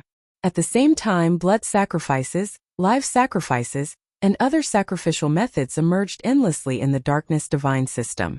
This was why they were rejected by the other gods of the Feisua plane. If it wasn't for the fact that the gods of the darkness divine system weren't weak, the gods of the darkness divine system would have already been wiped out by the gods of other divine systems. Even so, once the believers of the darkness divine system appeared in the surface world, they would be besieged by the believers of other gods. Charity stuck out her pink tongue and licked her lips seductively. She said seductively, "As for you, Ian, as long as you hand over those 2 women, I'll let you have some fun. I have 30,000 dark elven beauties under my command. As long as you hand over those 2 women to me, you can play with those 30,000 beauties. I guarantee that you will taste the bliss of the world." Yangfeng pressed his chest. The dragon leather belt on his chest rolled up, and Gleistar, who was in front of him, was turned behind him and pressed against Azramia. When Azramia smelled Gleistar's enchanting fragrance that could kill both men and women, the black rune between her eyebrows blossomed with extremely wicked light, causing her tender body to tremble and her pretty face to flush. She could only resist the waves of heat inside her with her great willpower.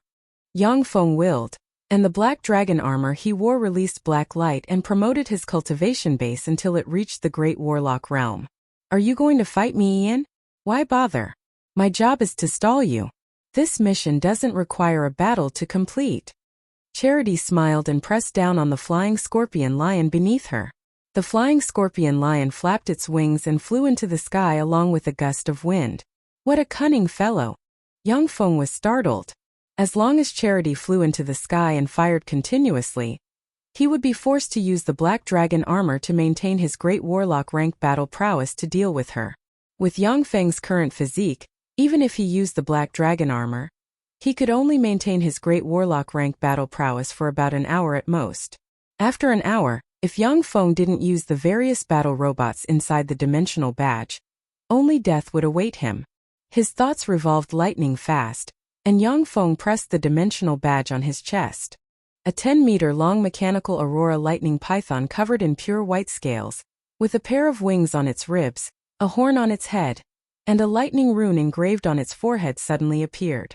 Azramia was startled when she saw the mechanical aurora lightning python that suddenly appeared, and her beautiful eyes shimmered with astonishment. That's a legend-ranked demonic beast. What kind of treasure is that?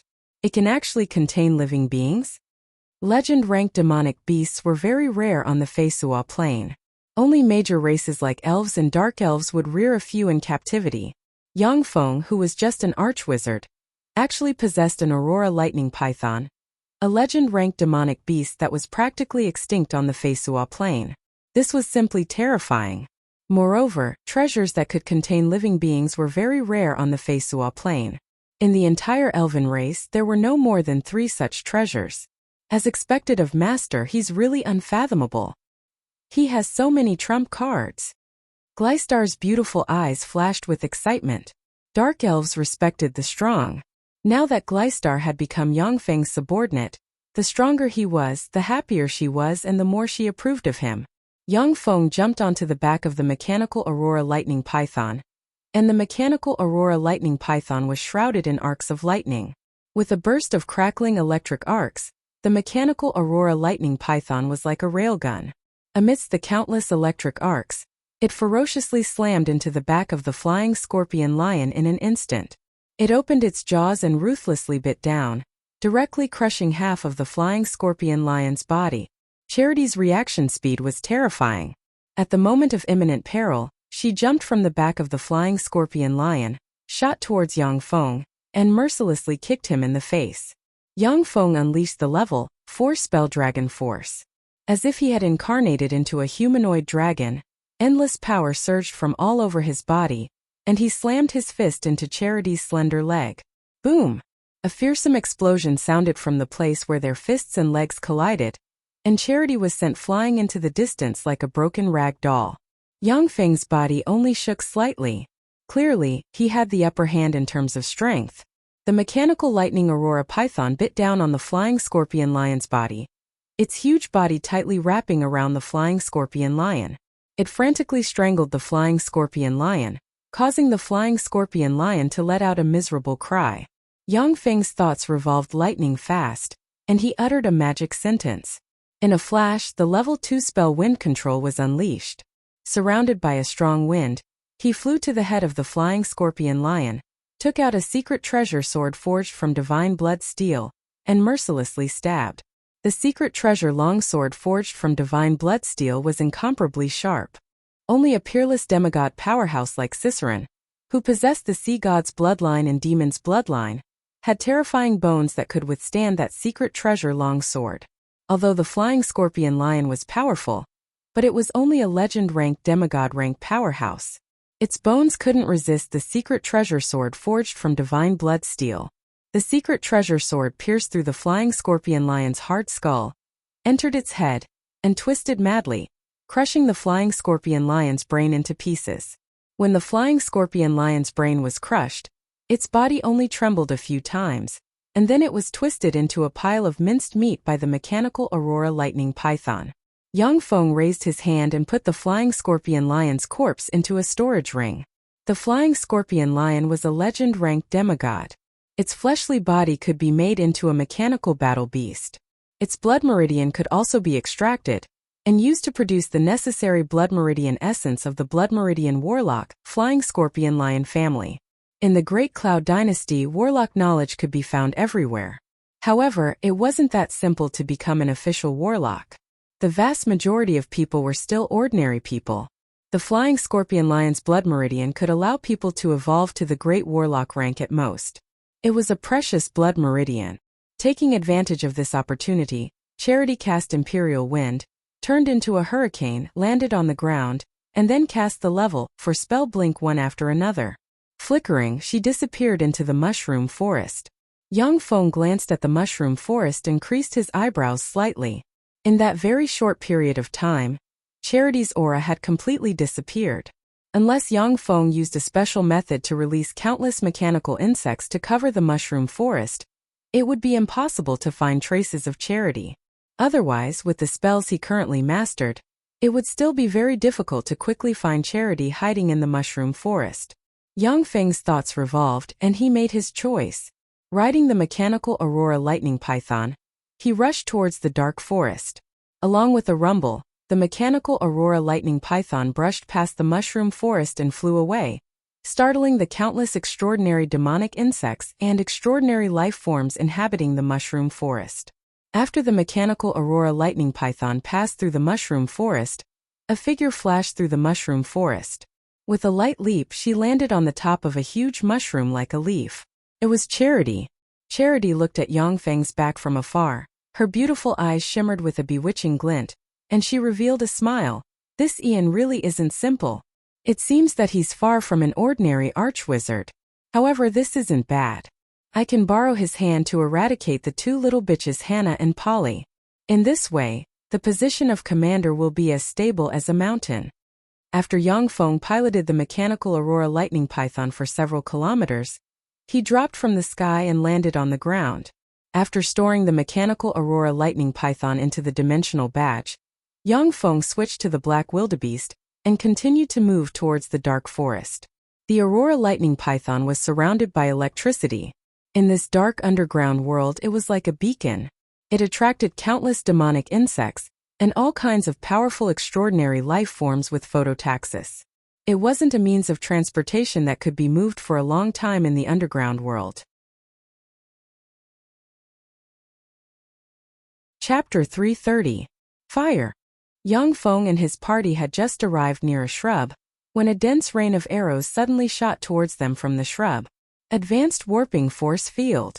Yongfeng grabbed a secret treasure shield forged from divine bloodsteel in one hand, silently recited an incantation, and pointed at the sky. A strange and formidable warping force field suddenly appeared in front of Yongfeng. More than 99% of the arrows shot from the shrub were twisted and ricocheted aside. Only one arrow containing terrifying legend rank power hit the secret treasure shield in Yongfeng's hand. Boom! Along with a blare, the secret treasure shield in Yongfeng's hand shook, and a terrifying force transmitted from the shield into the black wildebeest below him. The black demonic wildebeest's body was directly shattered and turned into countless pieces of demonic skin that splattered in all directions. After all, the black wildebeest was just a level 1 alchemical secret treasure. It couldn't withstand the terrifying power of a great warlock rank spell.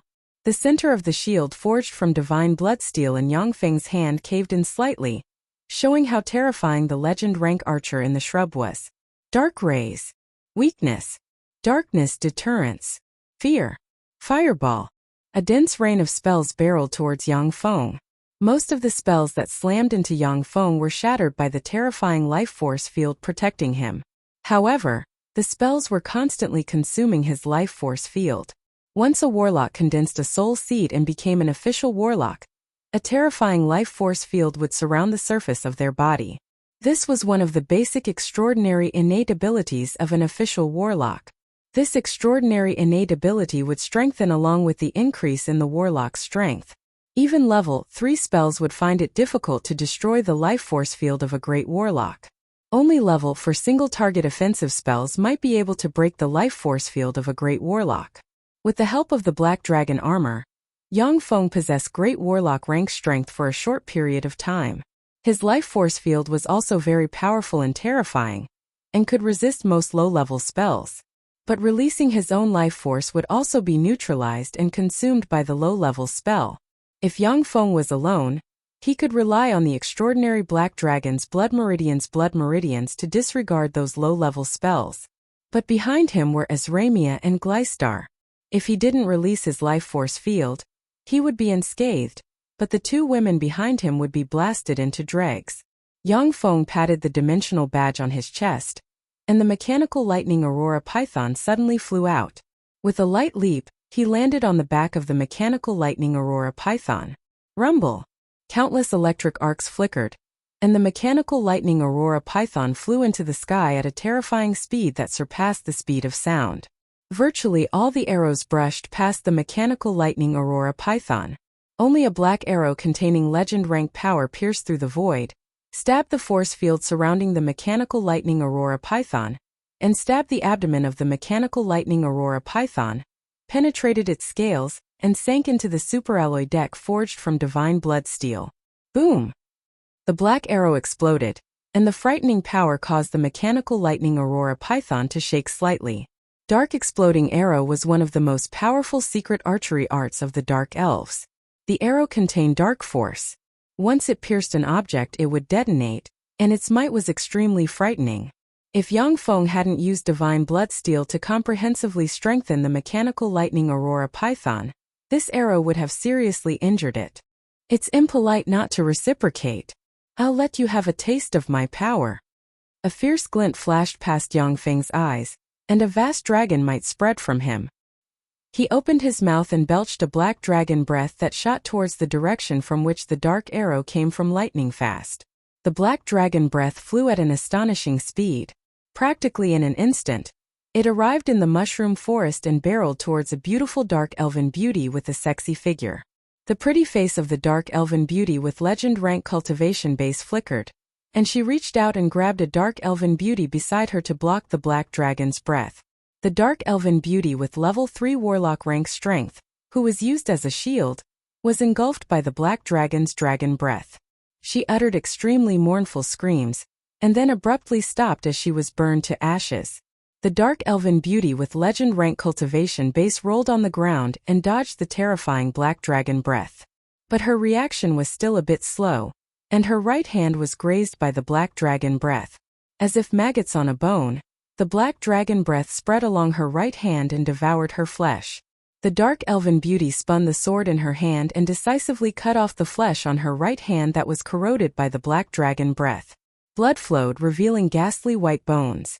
The dark elven beauty swept her right hand that was corroded by the black dragon breath, and her beautiful eyes flickered with an enigmatic light, as expected of an expert who made the great matriarch eat a loss. Sure enough, this Ian isn't an ordinary archwizard. The might of that dragon breath isn't inferior to that of an adult black dragon. Charity had me and Polly intercept him. It seems that she wants to kill him with a borrowed knife. Framing and killing each other had never stopped among the dark elven race. What the goddess Lolth liked the most was to watch dark elven geniuses kill each other. On the one hand, it was because she was cruel by nature. On the other hand, when dark elven geniuses killed each other, their souls would return to her divine country and become her toys, servants, slaves, and troops. In addition, fratricide could also enhance the strength of dark elves. At the same time, it would cause internal strife, making it impossible for them to unite and contend against her rule. Hannah only blocked it for a moment. After discovering Yang Feng's strength and terror, she gave up on the idea of sniping him with all her might. A dark elven beauty walked up to Hannah and asked, "Lady Hannah, what should we do now?" Hannah's thoughts revolved lightning fast, and she ordered, "Continue the pursuit." The dark elven beauty responded respectfully, "Yes, sir." The 5,000 dark elven warriors riding dark leopards ran out of the mushroom forest and chased after Yang Feng from afar.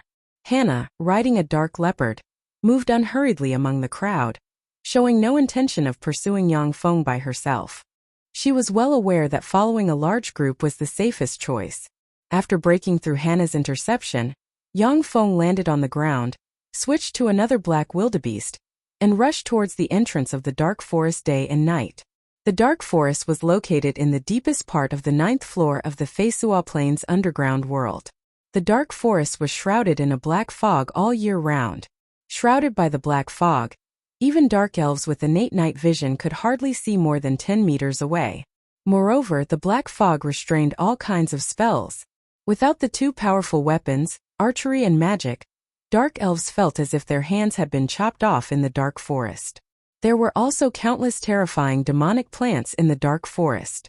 Even many legend-ranked dark elves who entered the dark forest died. There were even demigod-ranked dark elven heroes who entered the dark forest, never to return. In the end, under the divine decree, the dark forest became a forbidden area for dark elves. No dark elves were allowed to enter. After breaking through the obstruction of Hannah and her party, Yang Feng and his party quickly arrived at the real entrance to the dark forest. Yang Feng looked at the dark forest, frowned slightly, and his eyes flashed with a touch of graveness. This is the dark forest. There were countless huge ancient trees growing in the dark forest. The huge ancient trees seemed to run through heaven and earth, piercing through the 9th floor of the underground world and growing towards the 8th floor of the underground world.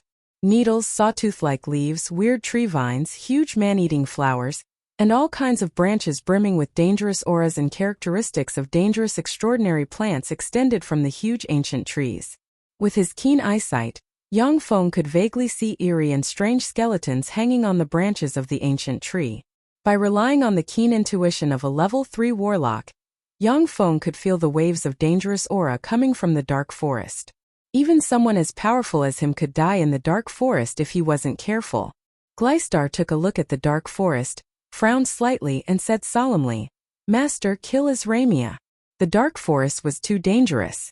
The dark forest was said to be the dwelling place of an existence of the Zhangji Plain, which was even more terrifying than devils and fiends. Even gods were not its opponent. Even deities who entered the dark forest could fall. This is a forbidden area. It's too dangerous for us to enter.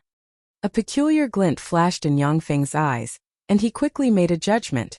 In the Zhangji Plain, existences stronger than gods are terrifying existences above the glorious Dawn Warlock rank.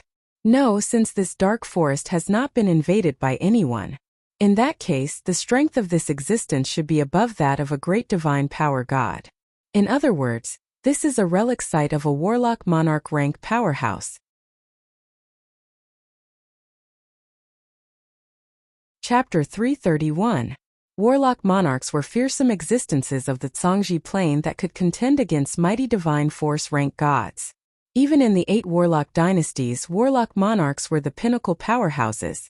After the collapse of the 8 warlock dynasties, warlock monarchs were the strongest powerhouses of the Zhangji Plain for a long period of time. Every warlock monarch possessed the terrifying power to move mountains and drain seas, pluck stars and grab moons, and destroy a plain. After the collapse of the 8th warlock dynasty, the Zhangji Plain's warlock civilization declined a lot. It has been more than 10,000 years since the birth of a new warlock monarch. At present, the strongest known powerhouses of the Zhangji Plain were merely infinity warlocks. Even if some treasures casually leaked out from a relic site of a warlock monarch rank powerhouse, it would still be able to benefit the little warlock Yang Feng greatly. Of course, a relic site of a warlock monarch rank powerhouse was extremely dangerous, and even gods might die inside. Warlock monarch rank powerhouses could completely suppress their terrifying life force field. But that was only when they were alive. But once they were on the verge of death, they could no longer suppress their power, and their terrifying life force field would combine with the surrounding environment and form all kinds of frightening and strange phenomena. The various frightening and strange phenomena formed by the dissipation of life force before the death of a warlock monarch rank powerhouse could even kill gods. Yang Feng only thought for a moment before dispelling the idea of treasure hunting in the dark forest. He was well aware that this was the dark forest, a place where even god-rank powerhouses could die, and a god-rank powerhouse could squash him to death with a finger. At most, he could only move around in the periphery of the dark forest. If he entered the dark forest, he would undoubtedly die. Azramia hugged Yang Feng and sighed faintly, saying, "Ian, as Gleistar said, the dark forest is a dangerous forbidden area that even the gods fear. You should just kill me. In this way, I can still be reborn in the divine country of the mighty gods." Yang Feng sneered. "Hehe, reborn in the divine country of the gods? That's when your soul is received into the divine country. Most of your memories and feelings will disappear, and some will even disappear completely. The new memories and feelings were given to you by God. Would you still be the real you if you were reborn like that?" Once the soul of a powerhouse like Azramia returned to the divine country of a god, if there was no special reason, most of her memories would be erased and instilled with all kinds of memories and feelings loyal to the gods, turning her into a tool that could evolve in the hands of the gods. It was not impossible to be reborn in the divine kingdom of the gods and retain the emotions and memories from when they were alive. However, it required a large amount of divine power, or the use of treasures with special nomological powers to achieve that. Unless there was a special reason, the gods wouldn't do that. Slightly startled, Azramia exclaimed, "How do you know this secret?" This secret was only circulated in a small circle of powerhouses, and Azramia learned of it by chance. She didn't know how Yang Feng knew this secret that could shake the foundation of the gods. Yang Feng smiled and said nothing. This was a secret for the people of the Feisua Plain, But for the Zhongji Plains demonic fighting sect and the other 9 great sects, it was just common sense. This was the huge difference in information between the 2 planes. Let's go.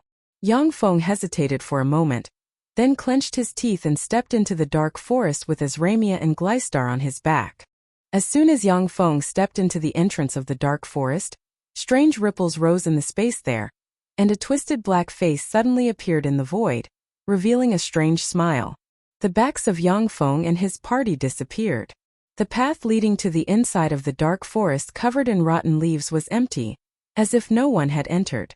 Shortly after Yang Feng and his party entered the dark forest, a 5,000-strong dark elven army riding dark leopards, led by a beautiful dark elf with a curvy waist, stopped in front of the entrance of the dark forest. A beautiful dark elven warrior came to the side of the dazzling dark elven powerhouse and respectfully asked, "Lady Polly, what should we do now?" Polly took a deep look at the depths of the dark forest, and her gaze fell on the path full of fallen leaves and exuding the smell of decay, yet devoid of footprints. Her beautiful eyes shimmered with apprehension, and she said solemnly, "Let's wait outside for them to come out." Another beautiful dark elven warrior frowned and said solemnly, "Madam Polly, Commander Charity ordered us to chase after Ian. Ian has escaped inside. We should chase after him." Polly's beautiful eyes flashed with an incomparably cold murderous intent, but she said with a smile, "That makes sense. In that case, Diana, take your group of people and immediately go inside to track Ian's traces. This is an order, don't disobey." Diana's pretty complexion changed, and her beautiful eyes shimmered with fear.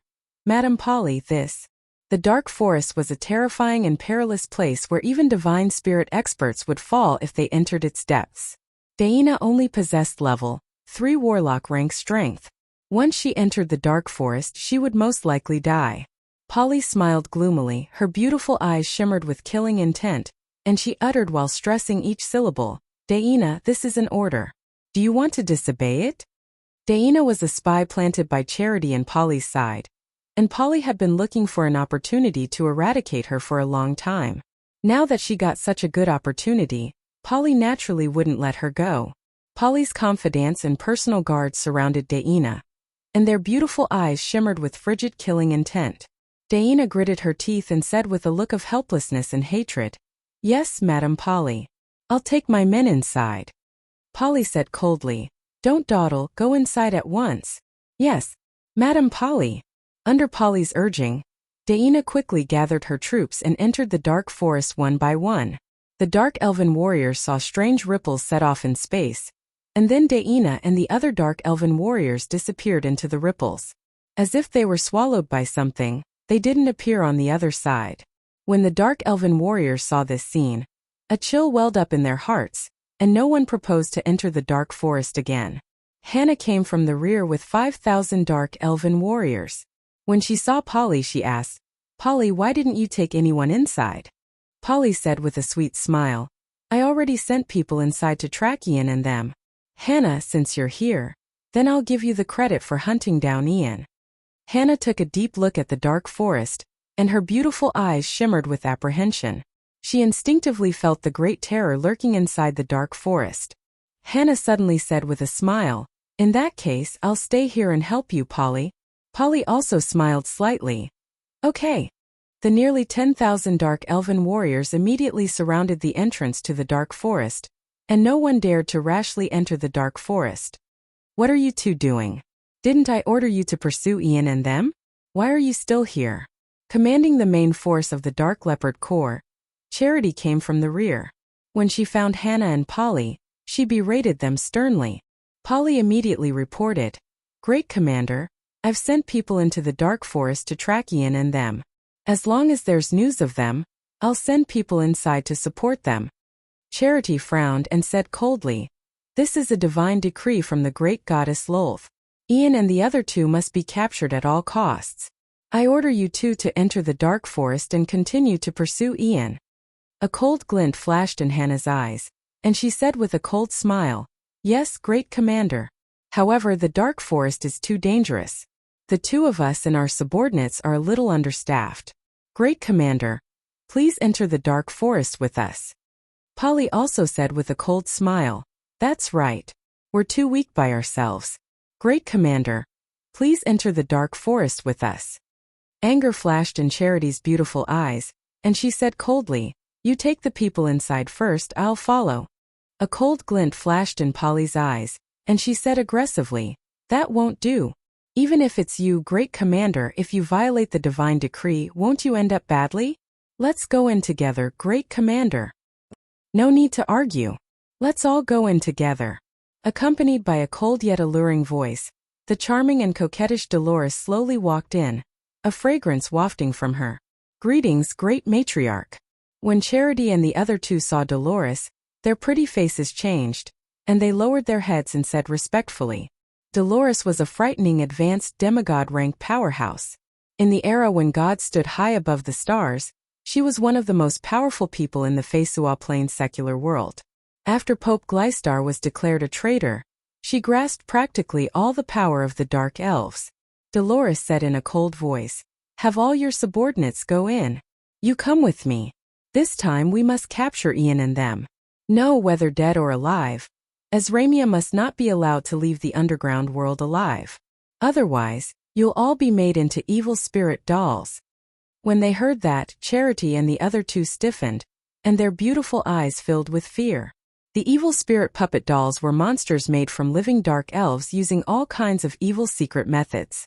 The method used to make the evil spirit puppet dolls was cruel, bloody, and terrifying to the extreme. It was one of the most vicious punishments of the dark elven race. Chapter 332. Charity's eyes flashed with unswerving determination, and she said resolutely, "Yes, Great Matriarch, we'll do our best to prevent Azramia from leaving the underground world alive." Charity would rather die than be made into an evil spirit puppet doll. If she died, she could be reborn in Goddess Loltha's divine country. But once she was made into an evil spirit puppet doll, she would live a life worse than death, living in endless pain and torture. That was the cruelest thing. Hannah's group of two also said resolutely, "Great Matriarch, we won't let Azramia leave the underground world alive at all costs." Under the orders of Charity and the other two commanders, the Dark Leopard Corps entered the Dark Forest. As if a terrifying monster, the Dark Forest devoured the Dark Leopard Corps. When all the warriors of the Dark Demonic Leopard Corps disappeared into the Dark Forest, a strange demonic face suddenly appeared and revealed a sinister smile. "A bunch of idiots. This is the place where he once stayed. It's not time yet, so even gods don't dare to enter. What a bunch of uncultured barbarians." A young man with black hair and yellow skin, tied into a ponytail, dressed like an oriental swordsman, unhurriedly walked out of the void, took a deep look at the dark forest, and revealed a contemptuous smile. Then, he revealed a contemplative expression. "However, the dark elves really deserve their reputation. Every one of them is a beauty. Compared to us humans, they are much stronger. Since I've come to this plane, I must have a good taste of the legendary dark elves." Someone else is coming. The eyes of the young man dressed like an oriental swordsman congealed. Then ripples enveloped him and he disappeared. A tall and burly man, looking like a bear, trod on two black clouds, ran all the way from the horizon and plunged into the dark forest. Not long after, a golden-haired, blue-eyed man flew over from afar and disappeared into the dark forest. One after another, powerhouses from different places entered the dark forest. As soon as Yang Feng stepped into the dark forest, he felt as if he was shrouded in a thick fog. He frowned slightly, keenly sensing that his connection with the weave had been severed. The weave was an existence created by the goddess of the weave, by relying on the laws of the plane. It was said that it covered the entire plane and was everywhere. Even the elven race's moonlight tree could borrow the power of the weave.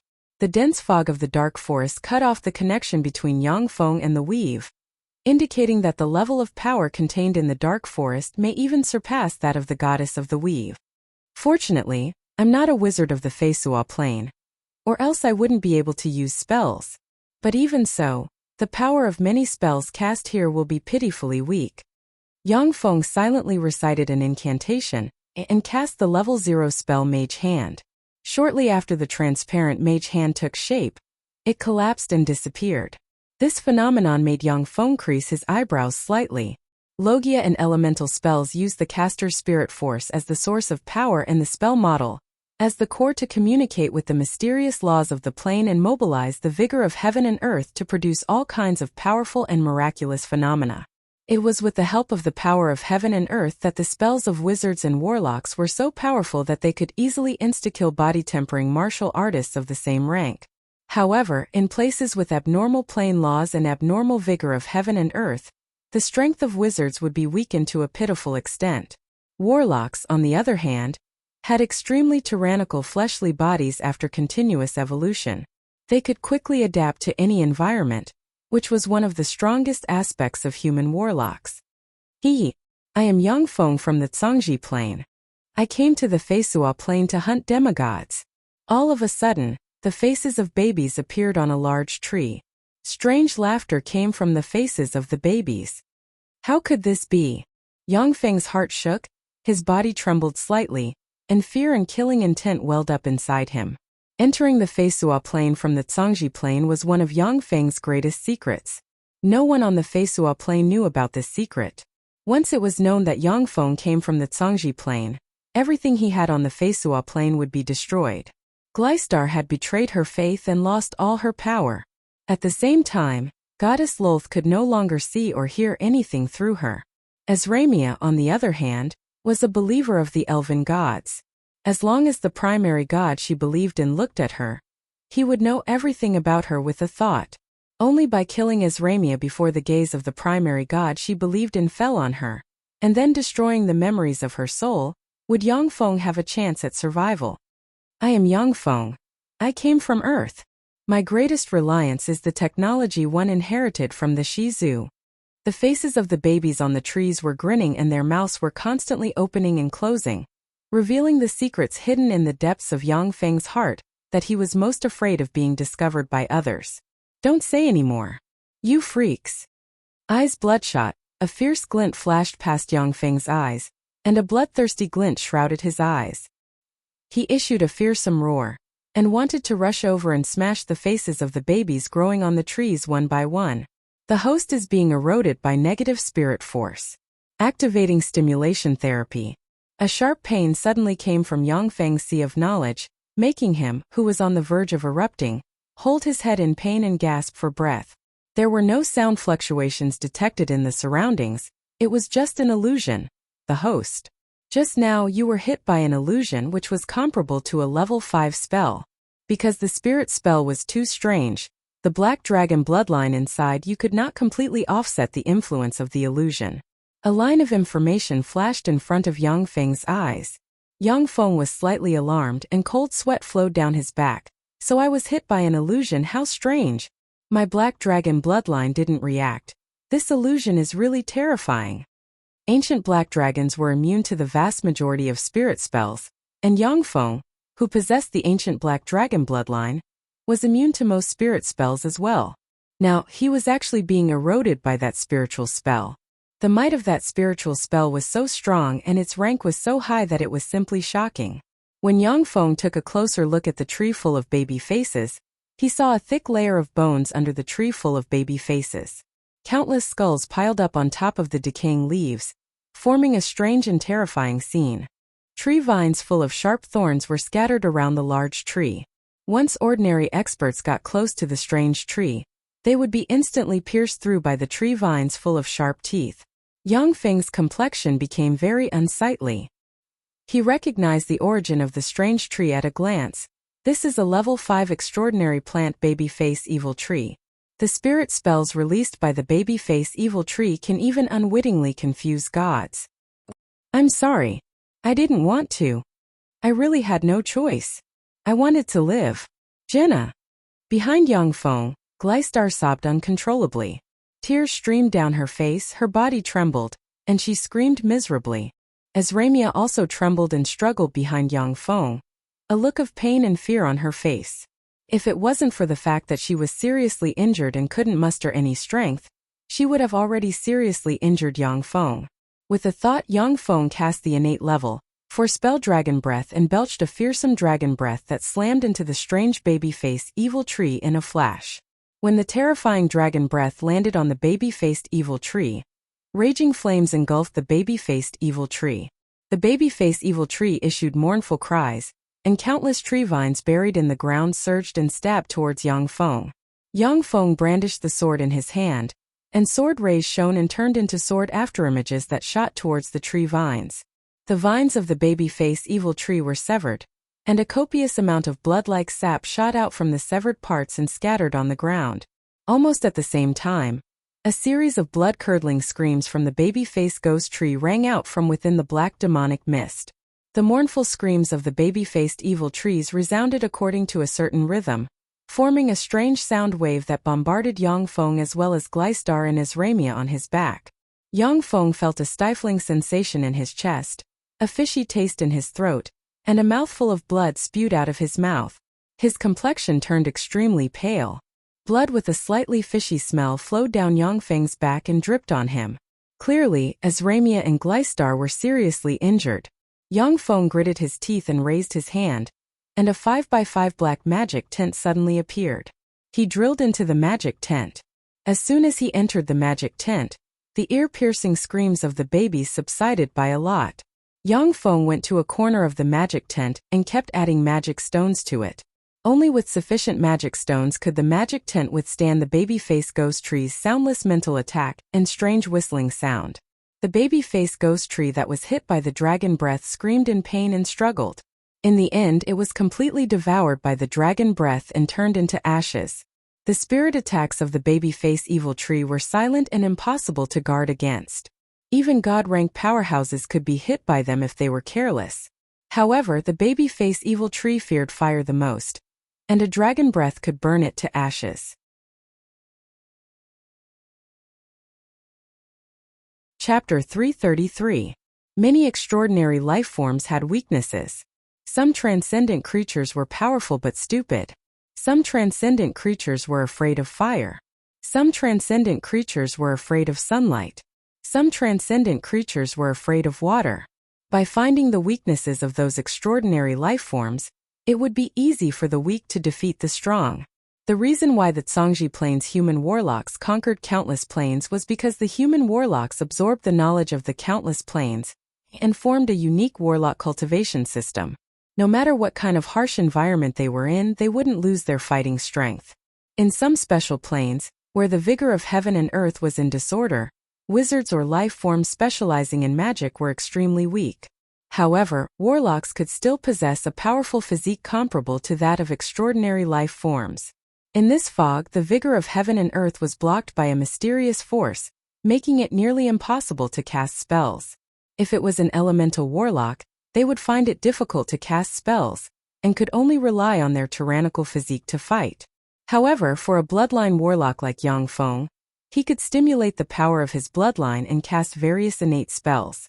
After the baby-faced evil tree was burned to ashes, Yang Feng heaved a slight sigh of relief and withdrew into the magic tent.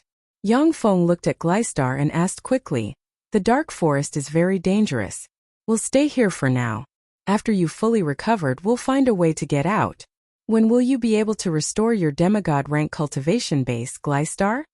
A terrifying existence like the baby-faced evil tree had already appeared in the periphery of the dark forest. Who knew what terrifying existences were in the deepest part of the dark forest? Yang Feng wasn't arrogant enough to think that he could do better than those gods. Gleistar's beautiful eyes dimmed, and she sighed faintly. No. The power to break through to the demigod rank came from the goddess Lolth. Now the goddess Lolth deprived me of this power, unless another true god accepts me and gives me enough divine power. Otherwise, even after I recover, I can only fight as a legend rank archer. The more powerful a clergyman was, the closer they were to the gods, and the more serious the divine power erosion. After losing the favor of the goddess Lolth, Gleistar was already very lucky not to die. It would be extremely difficult for her to restore her demigod rank cultivation base. Then we'll wait for you to recover your legendary level combat power before we find a way to leave this place. A look of exhaustion in his eyes, Yang Feng took out several vials of elixirs and poured them into his and Gleistar's mouths, and then closed his eyes to recuperate and restore his physical strength and spirit force. After drinking the potion, Gleistar closed her eyes and urged her power to repair her limbs. Azramia looked at Yang Feng in a daze, and the bizarre light of the curse on her forehead dimmed a bit. Clearly, the demonic fog had a strong suppressive effect on her curse. Time elapsed, 2 days passed in the blink of an eye. Yang Feng's group of 3 were holed up inside the small magic tent, as if stones motionless. On the 3rd day, Yang Feng suddenly opened his eyes and pressed with his hand, and the magic dragon leather ribbons wrapped around Azramia and Glystar and flew onto his back. The magic tent also became transparent, allowing people to see the scene outside from inside the tent. Azramia and Glystar were smart women. When they saw that Yang Feng looked as if he was facing a great enemy, they remained motionless and vaguely guessed the truth of the matter. Big sister Azramia, you're actually hiding here. It really took me a lot of effort to find you. A charming, alluring, and enchanting voice came from the side, and the extremely enchanting and sexy dark elven great matriarch Dolores walked over with a smile on her face. Next to Dolores were 3 extremely beautiful dark elves. They were Charity, Hannah, and Polly. Dolores was untainted by even a speck of dust. It was as if she was taking a leisurely stroll in the dangerous dark forest. Charity and the other 2 were in tatters and riddled with scars. Their injuries were not light.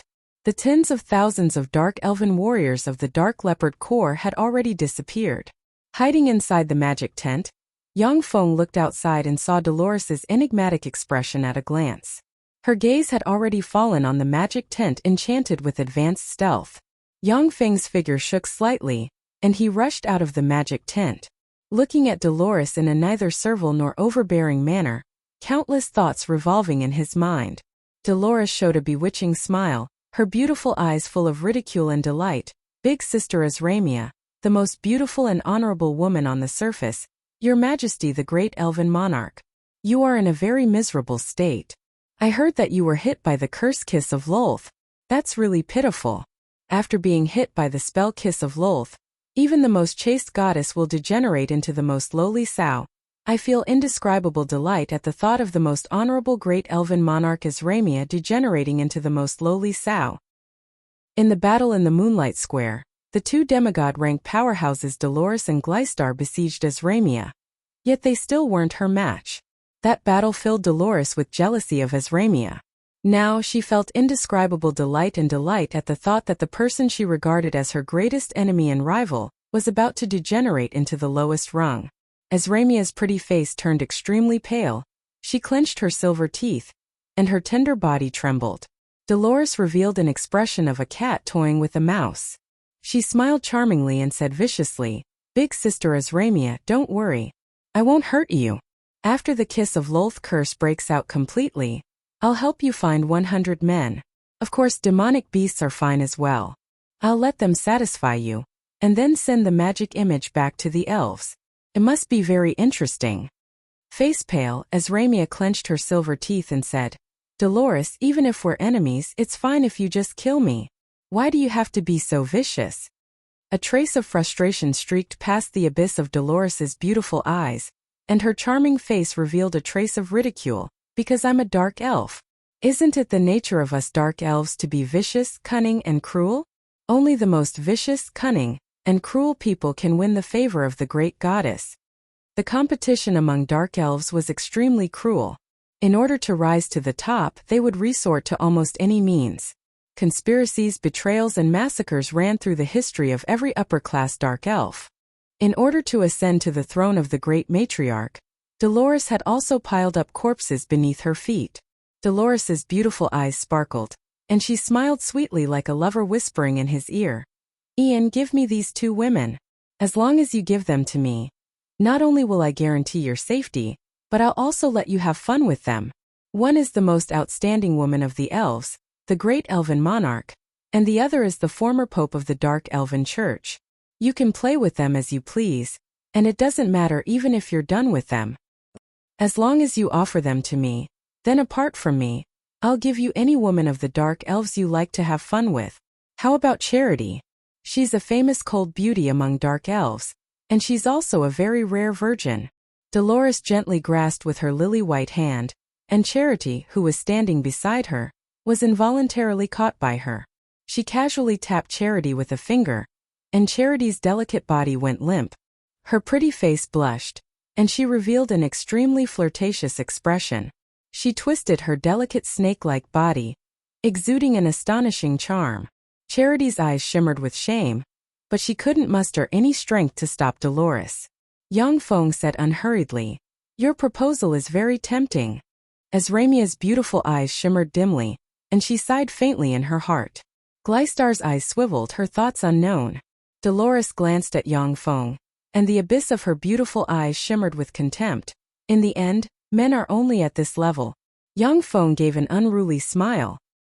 His eyes flickered with a sharp glint, and he moved unscrupulously around Dolores's vitals. "However, I prefer to take the initiative. Pray that I take the initiative to catch makes me more excited. Besides, Dolores, I think it would be very interesting to catch you and make you my pet in the future." As Ramia covered her cherry lips and revealed a smile, a cold glint flashed past Dolores's beautiful eyes, and she sighed faintly. "Ian, I thought you were a smart person. Now it seems that you're just an idiot. In that case, go to hell." As Dolores spoke, Yang Feng suddenly burst out and shot towards the baby-face evil tree grove. "It's no use." Dolores smiled sweetly and pointed with her lily-white finger. Strange fluctuations of magic diffused from her fingertips, and then collapsed and disappeared. "I forgot that I can't cast spells in this environment. However, Ian, the gap in strength between you and me is like a moat. No matter how you struggle, I'll crush you to death like an ant." Dolores showed a flirtatious smile, took a step forward, crossed a distance of hundreds of meters, and appeared behind Yang Feng. Her lily-white palm, carrying no trace of smoke or fire, slapped towards Yang Feng's head. Baby faces strangely appeared on the surrounding trees, and a burst of laughter that didn't exist suddenly sounded in the forest. Dolores's beautiful eyes shimmered with confusion, and she stiffened and stopped in place.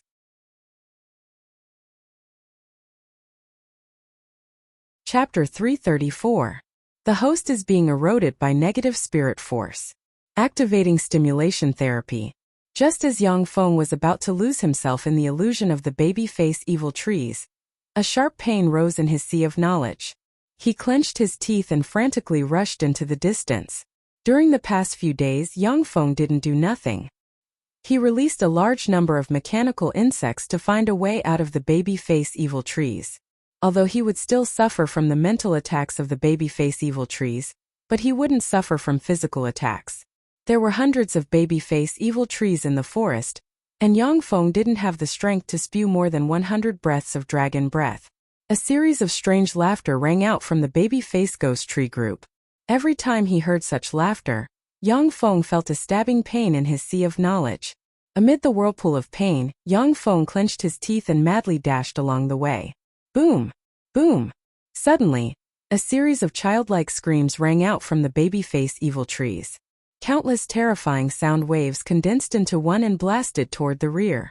Yang Feng took a look behind him and mused, "Did they make a move? I wonder who will win and who will lose this battle." Dolores was a terrifying high-level demigod powerhouse. If she was in the outside world, she could borrow the world's essence energy to cast all kinds of powerful spells. She could easily use fire spells to destroy the entire babyface evil tree forest. But in the dark forest, every bit of power she used consumed her own power. Even if it was a demigod-rank powerhouse, without any powerful treasures, it would be difficult to destroy the babyface evil trees by relying on their own power.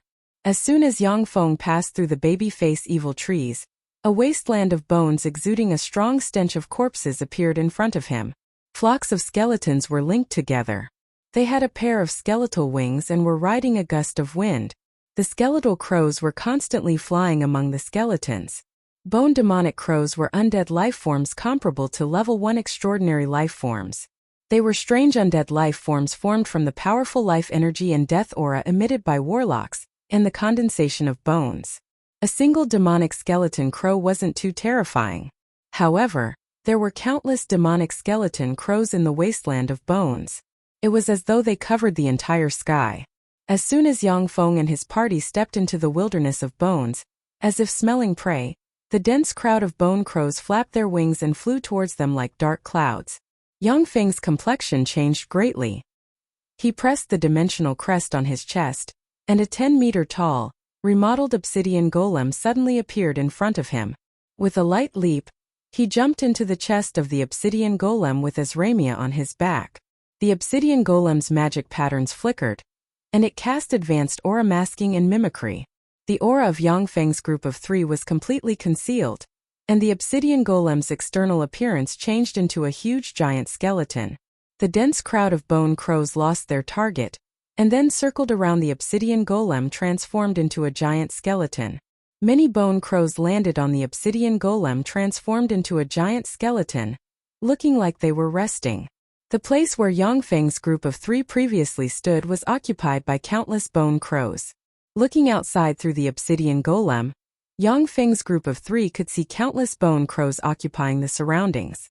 The dense crowd of bone crows could scare people with trypophobia half to death. When she saw the countless bone crows, Azramia's scalp couldn't help but turn numb. Even if she was at her peak, she would have no choice but to retreat when she encountered the terrifying flock of skeletal demonic crows.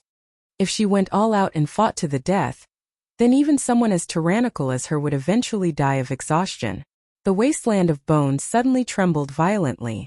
A skeletal demonic crow that was dozens of meters long with a body made of dragon bones, and a skull of a giant on top of its head suddenly flew out from the endless skeletons.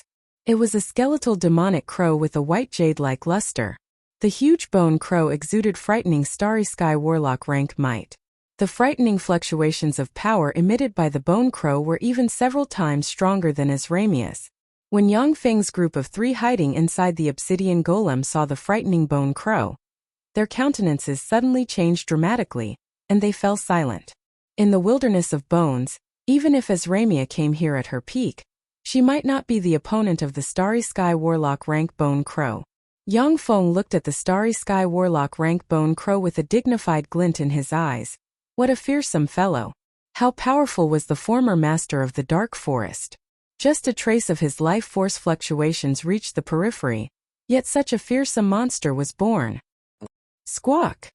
The starry sky warlock rank bone crow suddenly opened its maw, dark soul flames flickered in its skull-like eye sockets, and it issued a strange shriek. Squawk! Squawk! Squawk!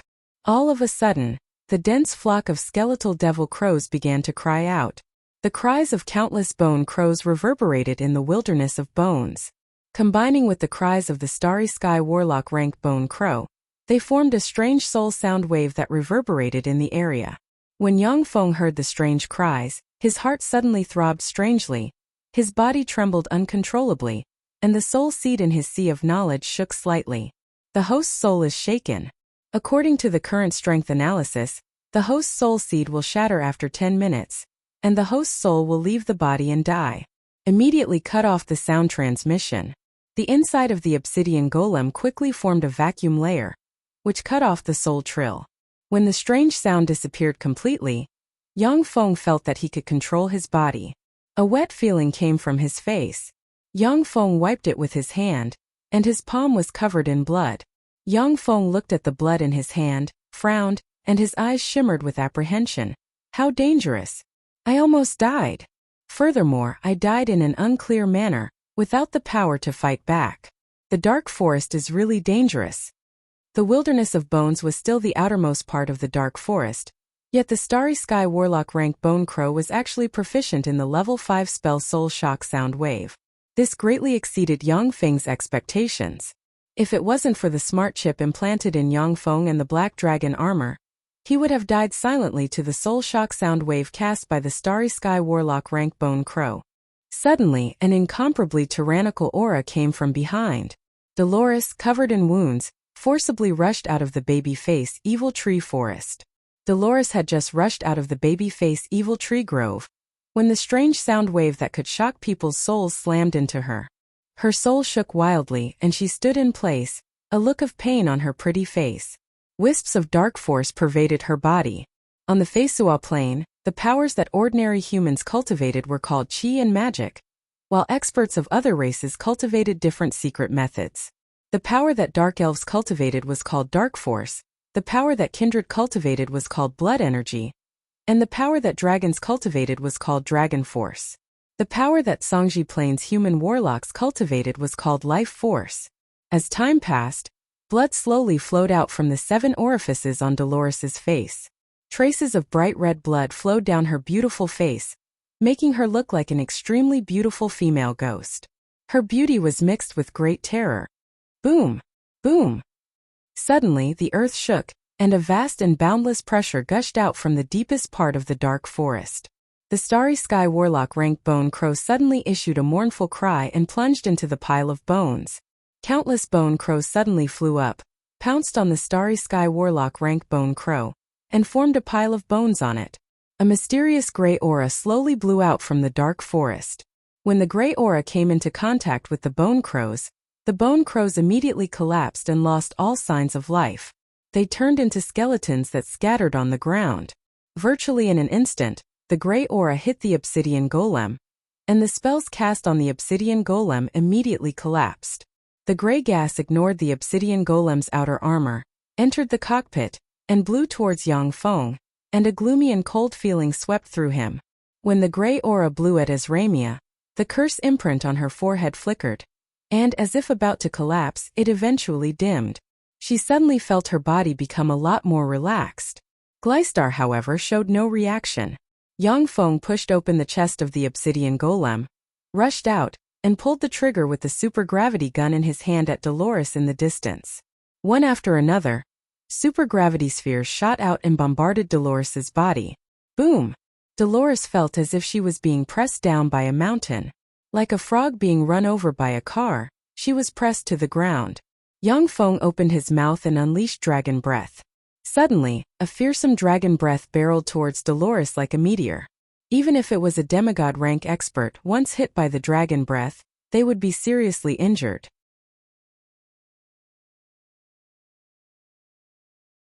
Chapter 335. Dolores chanted a magic sentence and spatial power surged out and enveloped her. She activated Blink, instantly disappearing from where she stood and retreating 100 meters away.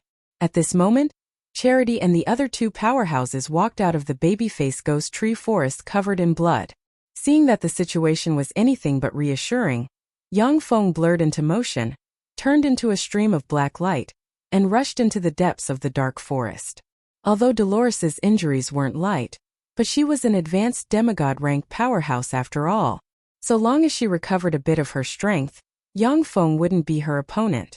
Dolores's beautiful eyes flashed with resentment, and she uttered while stressing each syllable, "Ian, how dare you attack me?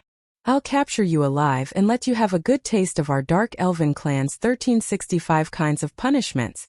In Dolores's eyes, Yang Feng, who only had a level 3 warlock rank cultivation base, was like an ant.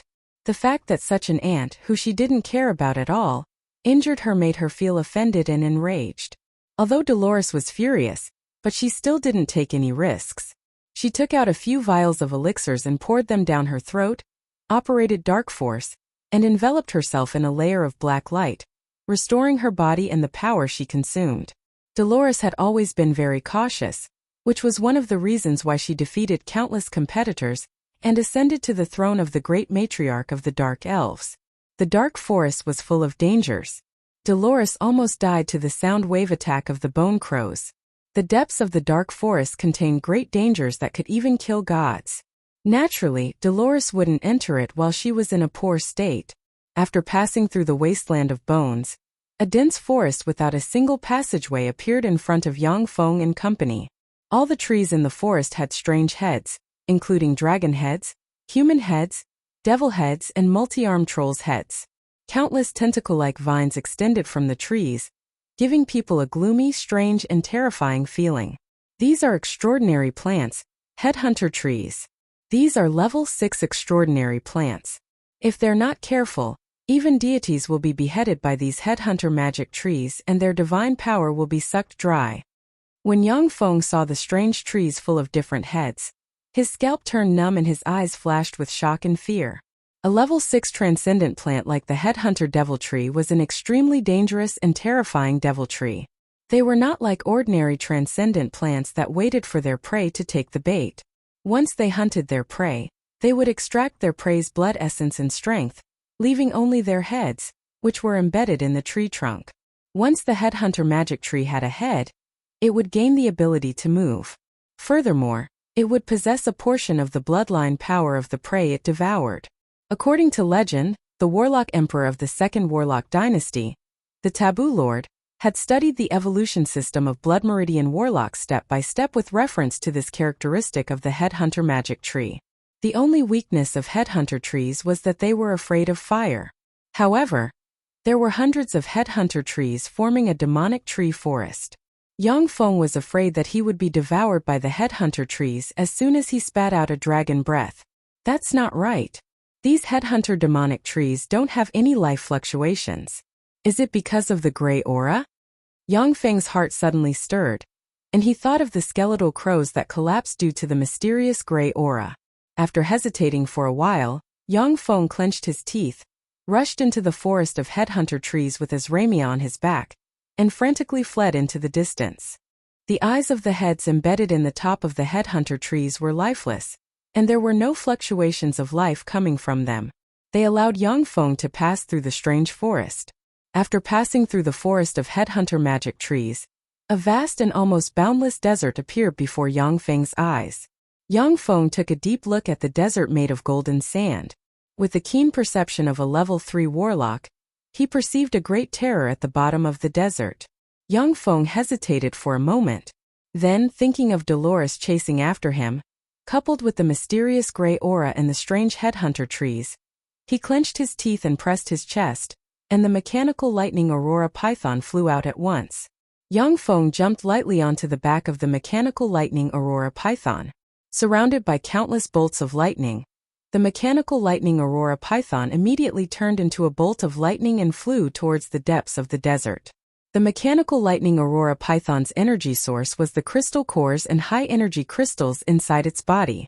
Even if it couldn't use the vigor of heaven and earth, it wouldn't be affected much. After passing through the strange desert, a forest covered with all kinds of terrifying extraordinary plants appeared in front of Yang Feng and company. After passing through the forest covered with all kinds of terrifying extraordinary plants, Yang Feng and company passed through magma, mysterious lakes, weird mountain ranges with human faces, and other peerless danger zones brimming with a sense of danger. When Yang Feng passed through those areas, relying on his extraordinary perception of a level 3 warlock, he could sense some peerless existences hiding in places he couldn't perceive, and gazes full of malice fell on him. Yang Feng pretended that he wasn't aware of those terrifying existences. He braced himself and walked forward quickly, not daring to retreat. After passing through a strange extraordinary plant forest, a 5-kilometer-wide river exuding wisps of netherworld aura gushed out of a huge cave in midair. After extending for nearly 100 kilometers, the river strangely disappeared and appeared in front of Yang Feng and company, blocking in front of them. The river water was gray, and wisps of mysterious gray aura diffused from it. Above the river, there was a shabby boat made of gray wood quietly floating. When Yang Feng arrived in front of the river, he frowned slightly. He vaguely felt that there was a great terror hidden in the gray river. After hesitating for a while, Yang Feng flicked his wrist, and a piece of dragon bass paper appeared in his hand. He lightly tapped the dragon bass paper, and it immediately flashed with light and transformed into a sparrow. The sparrow flapped its wings and flew towards the gray river in the distance. The alchemical sparrow had just flown above the gray river, when, as if it encountered an irresistible force, it fell into the gray river, completely severing its connection with Yang Feng. Yang Feng's complexion changed slightly. He flicked his fingers and alchemical eagles, alchemical dragonflies, alchemical swans, and many other alchemical treasures flew into the distance. As soon as the alchemical treasures flew above the gray river, under the effect of a mysterious force, they plunged into the gray river, directly severing their connection with Yang Feng. Yang Feng pondered for a while, then took out another stack of dragon bass paper, silently recited an incantation and tossed it. The dragon bass paper rose into the air, turned into a 10-meter-long alchemical boat, and landed on the gray river. When the alchemical boat landed on the gray river, it was immediately eroded by the gray aura, and sank into the gray river inch by inch. What a strange river! It seems that I can only use that boat to cross it. Yang Feng's eyebrows wrinkled slightly, then he stepped onto the small boat. After carrying Yang Feng's group of 3, the dilapidated gray boat, which looked like it would fall apart at any moment, still floated on the water, showing no signs of sinking. When Yang Feng saw this, he heaved a sigh of relief, then picked up the wooden oar and started rowing. When the oar rowed, the gray boat moved, and a strange and terrifying life force slowly spread from the depths of the gray river. When Yang Feng sensed the terrifying life force, his body immediately became extremely tense. Under the terrifying pressure, he was practically unable to budge. The terrifying existence hidden in the depths of the gray river was a terrifying freak above ordinary gods. When the fierce and terrifying life force was released, the gray wooden oar released gray light and pressed down, and the fierce and terrifying life force disappeared. This thing, I didn't expect it to be a treasure. Yang Feng wiped the cold sweat from his back. He grabbed the gray wooden oar and looked at it for a while, his eyes flashing with a strange light. No matter how he looked at it, Yang Feng couldn't tell what material was used in the gray wooden oar, nor could he see anything strange about it. If it hadn't released the gray light just now, he wouldn't have known that the gray wooden oar contained such terrifying power. After crossing the strange gray river, Yang Feng jumped off the wooden boat, took out a dimensional badge and activated it, attempting to store the gray wooden boat and the oar inside the dimensional badge. Bang! The dimensional badge collapsed and exploded, sending countless fragments flying in all directions. As if stimulated by something, the gray wooden boat moved on its own despite the lack of wind, and slowly but firmly swam towards the other side of the gray river. Sure enough, such a treasure isn't that easy to collect. Yang Feng looked at the gray wooden boat, and his eyes flashed with regret. He turned around and walked into the distance. After crossing the strange gray river, in the distance, a domineering palace towering into the clouds, as if supporting the entire world, appeared in front of Yang Feng and company. Rays of mystical and resplendent light shrouded the domineering palace, making it seem like a temple where the gods lived in legends. Since there's no retreat, then I can only go in and take a look. Yang Feng looked at the palace that suddenly appeared. His eyebrows creased slightly and then relaxed. His eyes flashed with determination, and he strode towards the palace.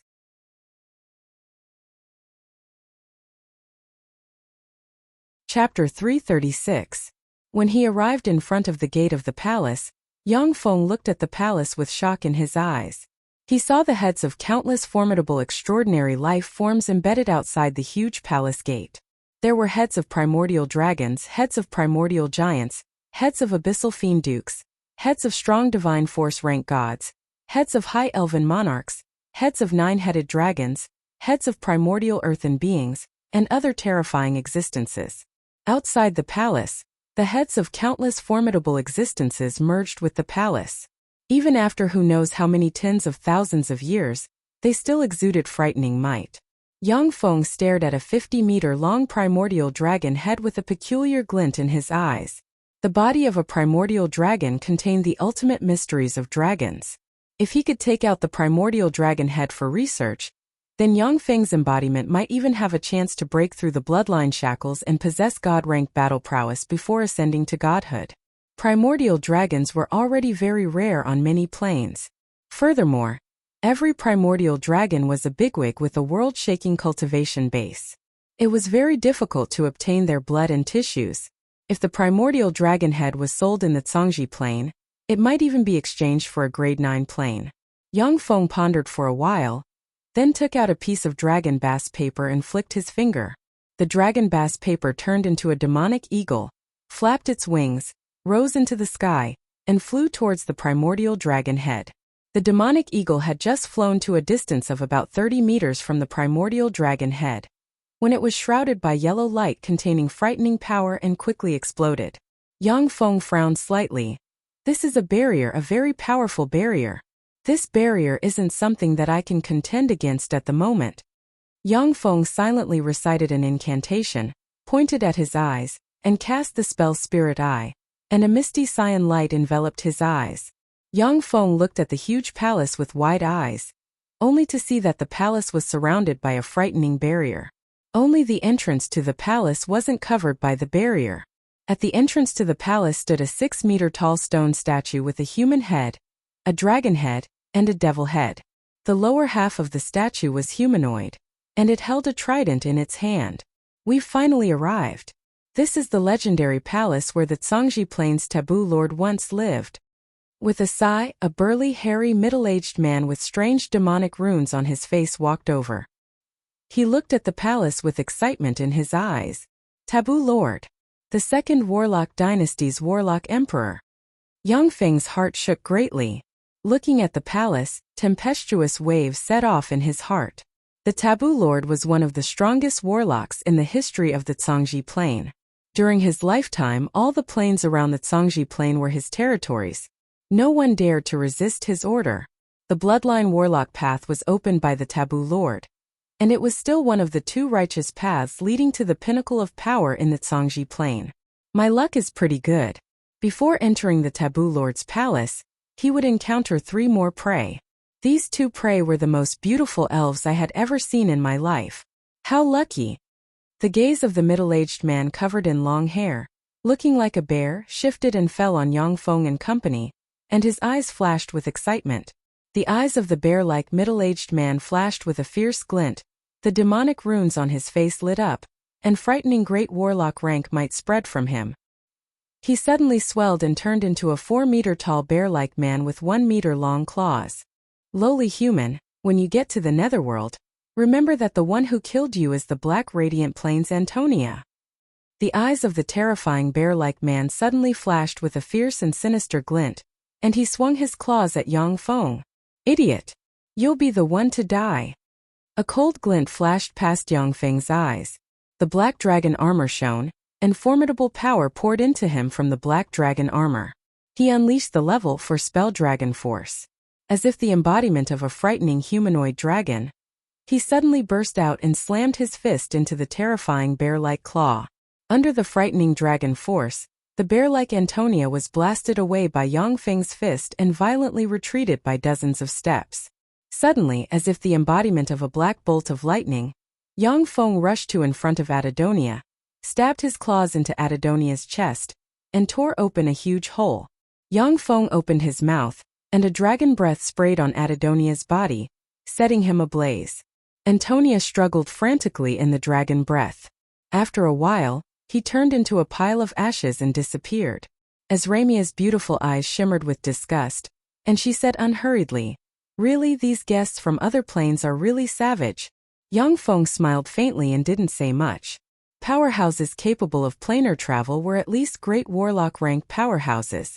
These powerhouses didn't come from a higher plane like the Zhangji Plane, but rather from a lower plane. After countless fights, they stepped into the pinnacle of power. When such powerhouses went to other planes, they didn't regard the intelligent life forms of other planes as beings of the same level as themselves. In front of great warlock rank powerhouses, Yang Feng's trifling level 3 warlock rank strength wasn't enough. This meant that Yang Feng didn't have the qualifications to be taken seriously by them.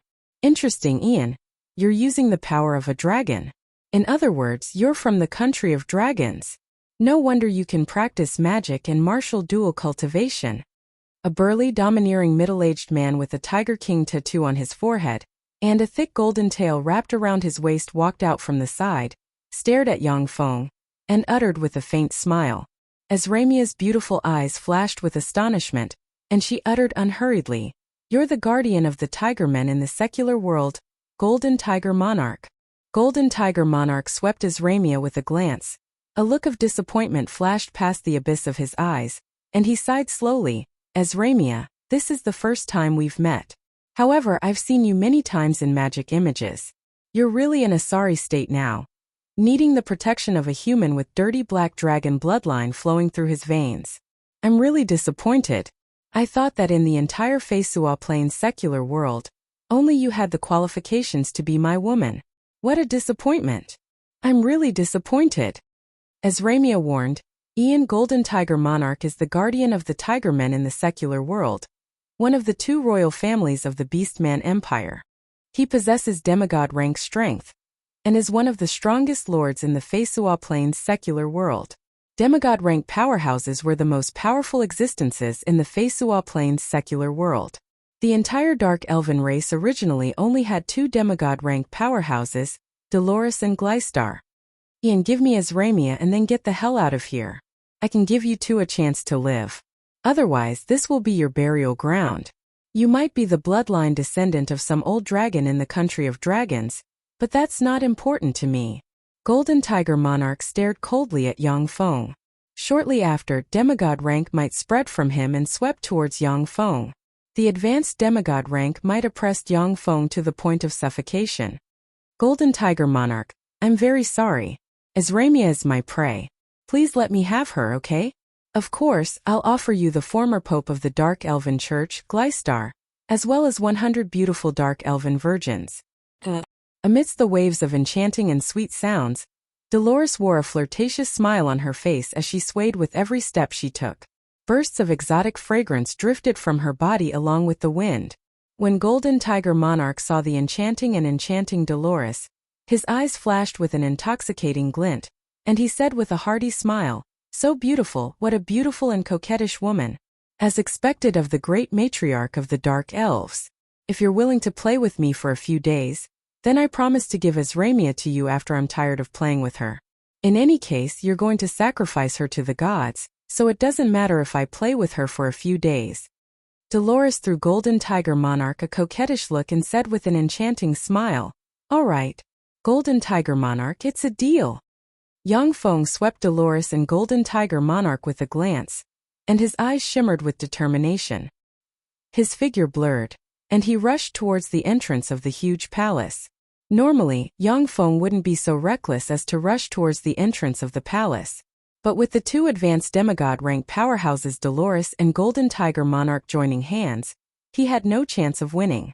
Dolores and Golden Tiger Monarch just looked at Yang Feng with ridicule in their eyes. Then they glanced at the stone statue guarding the entrance of the palace, and their eyes shimmered with apprehension. They used Yang Feng as a test prop. When Yang Feng was only 10 meters away from the stone statue, a bloody light descended from the palace and shone on the stone statue. Crack! Crack! As a series of crisp cracking sounds rang out, the stone on the surface of the stone statue peeled off inch by inch, revealing a monster with 3 heads.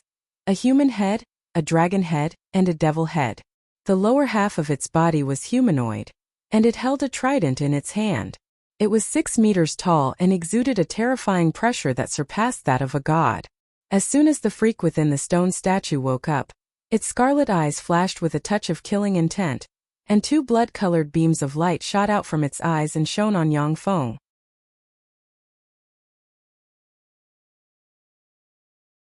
Chapter 337. Yang Feng was brushed by the 2 scarlet radiances practically without any resistance. Under the suppression of a terrifying and peerless power, he was unable to move his body in the slightest.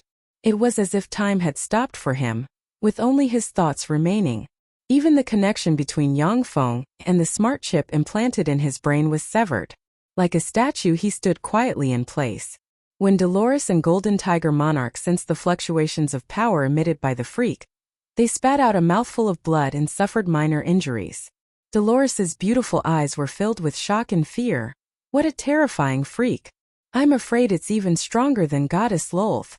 As soon as the terrifying pressure from the 3-headed monster spread out, ripples appeared in the surrounding space. The powerhouses from different planes hiding in various corners were forced to reveal themselves. In this vast plane there were more than 30 powerhouses from different planes. There was no change in Dolores's pretty face. She just focused her gaze on a young and handsome man dressed in a black traditional aristocratic attire, with a pale complexion, who looks like he hasn't seen the sun for thousands of years, but whose eyes are filled with vicissitudes of life, exuding both an old and a young temperament. The Golden Tiger King's gaze fell on an ugly and ferocious-looking man with a horn carved with strange runes on his head. He was tall and sturdy, and his eyes were crimson as he drooled. Among the more than 30 powerhouses from different planes, only the 2 powerhouses gave Dolores and Golden Tiger Monarch a very dangerous feeling. Amazing, as expected of a gatekeeper of the Taboo Lord. The Asian man with a ponytail and a long saber on his back was also forced to come out of his invisible space. At this time, his appearance had completely changed into that of a Westerner. Looking at the 3-headed monster, his eyes flashed with a touch of admiration. "You have Master's ore on you, please come in." The 3-headed freak with the trident in hand suddenly knelt in front of Yang Feng. The 3 heads didn't speak, but a voice reverberated in Yang Feng's sea of knowledge. A trace of shock flashed in Dolores's beautiful eyes. Her mind was shaken and her beautiful eyes flashed with disbelief. What's going on? Why would that monster kneel to him? Isn't he an ordinary magic shooter? The Golden Tiger King was also dumbfounded and murmured, "Isn't he just an ordinary dragon?" What was going on? Even if he was the illegitimate son of the dragon god, it was impossible for him to make the gatekeeper of the Taboo Lord kneel. Even if the dragon god himself came, he wouldn't be able to make the gatekeeper of the Taboo Lord kneel. All the experts who came from other planes were dumbfounded. They couldn't believe their eyes. The experts who had gathered here all had a rough understanding of this place. They naturally knew how terrifying and powerful the master of this palace was. They had expected the gatekeeper chosen by the master of the palace to be powerful, but for such a powerful gatekeeper to kneel in front of Yang Feng was simply appalling. Crack! Crack!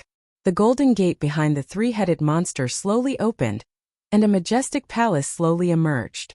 Beams of incomparably powerful treasure light shot out from the palace gate, captivating people's hearts. TSK TSK. Get in, you ant. The one-horned and sinister-looking demigod rank expert smiled malevolently, then strangely appeared behind a great warlock rank expert from another plane and extended his hand. A black incantation shot out from his right hand and, as if chains, locked the great warlock rank expert from another plane, and then threw him away. The locked great warlock rank powerhouse turned into a black ray of light and flew towards the gold gate. The black incantation sealed the great warlock rank powerhouse completely, leaving him unable to budge. He could only powerlessly fly towards the gold gate. A scarlet ray ejected from the gatekeeper's trident kneeling on the ground and landed on the great warlock rank powerhouse. The great warlock rank powerhouse from another plane issued a miserable scream, and then turned into ashes that scattered in the air. Those who attempt to blaspheme Master will die. Among the gatekeeper's three heads, the devil head raised its head and stared at the one-horned demigod powerhouse from another plane. Two rays of red light shot out of its eyes.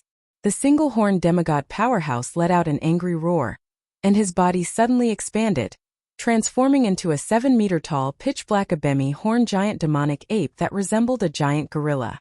It was a level 5 extraordinary life form, a ebony horned giant demonic ape, that was 7 meters tall. Ebony horned giant demonic apes were one-horned giant demonic apes of the grade 3 ebony plane. Adult ebony horned giant demonic apes possessed terrifying starry sky warlock rank strength, and the most powerful demonic apes could even fight gods. They didn't even fear dragons. The two red rays shot out of the gatekeeper's eyes and shone on the ebony horned giant demonic ape. In just an instant, the mature ebony horned giant demonic ape issued a mournful cry, and then collapsed and turned into ashes that drifted away with the wind. The two scarlet rays immediately retracted and entered the depths of the eyes of the gatekeeper kneeling in front of Yang Feng. Seeing this scene, the complexions of everyone in the vast plain changed dramatically, and their eyes shimmered with fear and shock. The complexions of Dolores, the golden tiger monarch, and the handsome young man with a pale complexion also changed dramatically, and fear and apprehension shimmered in the abyss of their eyes. The ebony one-horned giant magic ape was a powerhouse on the same level as Dolores and the others. Even if Dolores wanted to defeat the ebony one-horned giant magic ape, she would need over 1,000 moves. The gatekeeper turned the ebony horned giant demonic ape into ashes with a glance. In its eyes, Dolores and the other experts were just ants that could be killed with a glance. Yang Feng's eyes lit up slightly, and he used a spell and silently transmitted, "Gatekeeper, can you help me kill a few enemies?" "Respected guest, unless it's the master's personal order. Otherwise, my duty is just to guard the gate and prevent others from entering. Besides, I can only fight back and can't do anything else. This is the master's order, I can't disobey it." A voice came from the other side of the gatekeeper. Yang Feng sighed with some regret, and then stepped into the gold gate. After Yang Feng stepped into the gold gate closed immediately. In the vast plain, when the experts from different planes saw Yang Feng step into the gold gate, their eyes almost went mad with jealousy, but they were powerless to do anything. "So it's here. I finally found it." A majestic and loud voice suddenly sounded in the sky. Rays of incomparably bright light descended from the sky and pierced into the dark forest, dispersing the demonic mist that shrouded the dark forest. A giant hand formed from pure light, which looked like it could grasp the whole world, extended from the resplendent rays of light and mercilessly grabbed at the gold palace. Shit! A god-rank freak intervened. This isn't something I can get involved in. The complexion of the man with a ponytail, a large blade on his back, and an unruly temperament changed greatly. With a flick of his wrist, he took out a green leaf. The green leaf blossomed with emerald light and enveloped the man with the blade on his back, causing him to disappear from where he stood. As if coming to life, the heads of the countless fearsome beings embedded in the gold palace exuded frightening power beyond the god rank. Beams of power shot out of their mouths, converged, and barreled towards the giant hand in the sky. Boom! Following an earth-shattering blare, fearsome shock waves spread in all directions. Swept by the fearsome shock waves, 6 of the 30-plus experts from other planes turned into ashes. Dolores, the golden tiger monarch, and the pale man retreated briskly, quickly distancing themselves from the gold palace. Under the attack of the fearsome beam of power, large chunks of blood fell from the sky, scattered on the ground, and then were devoured by the gold palace. The fearsome voice echoed in the area. Taboo Lord, as expected of one of the most powerful experts in history. Even though he is dead, the things he left behind are still so troublesome. Prados, amigo, Mofasareja, Arketh, if you want to reap the benefits from the sidelines, then let's split up and I won't take action. 9 sacred Pegasi with a horn on their head, 4 wings on their ribs, and sacred light exuding pinnacle starry sky warlock rank fluctuations of power pulled a chariot shrouded in sacred light. Looking like a sacred sun, the chariot emerged from the void and floated in the void. Rays of holy and powerful light descended from the sky and scattered on the ground. Zalia Divine System's radiant primary god. Dolores's pretty face fell, and she retreated briskly. Illuminated by the light, the dark force protecting her issued sizzling sounds and was consumed. If a dark force cultivator like Dolores stood next to the radiant primary god Prados, she would be quickly burned and purified into ashes.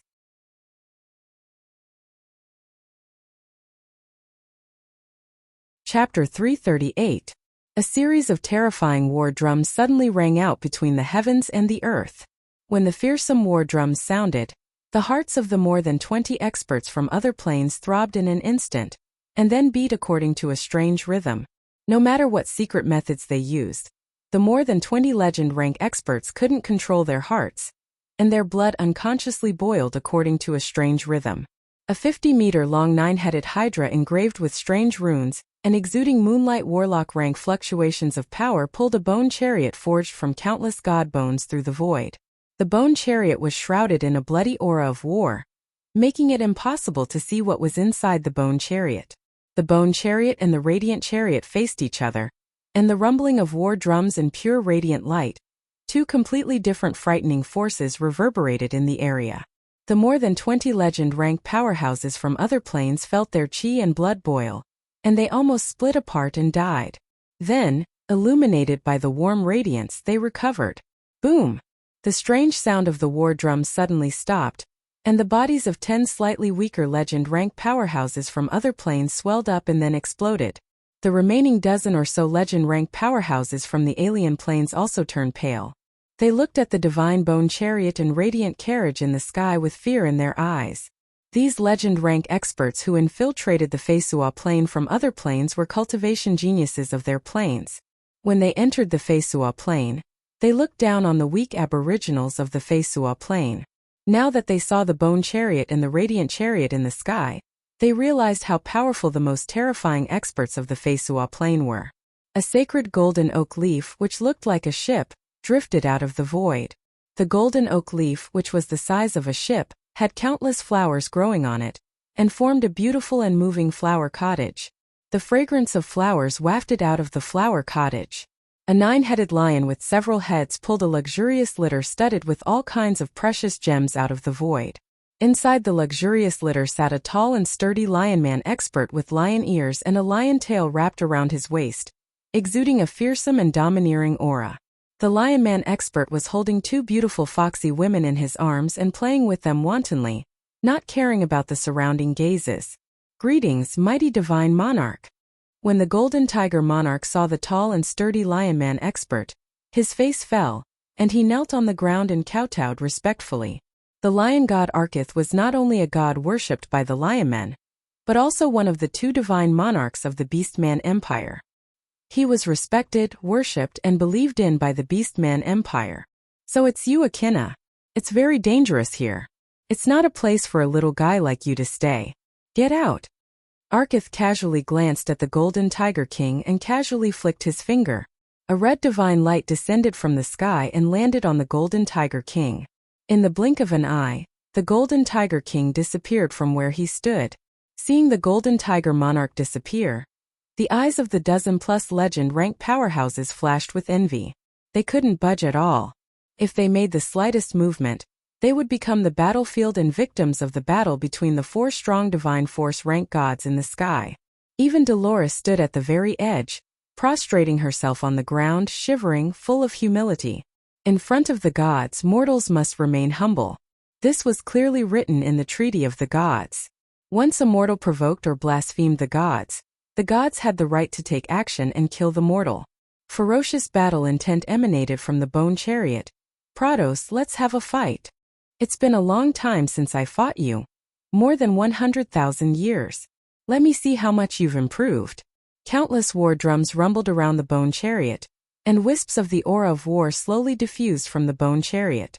The hearts of the dozen-plus legend-rank powerhouses thumped wildly, and their eyes turned bloodshot.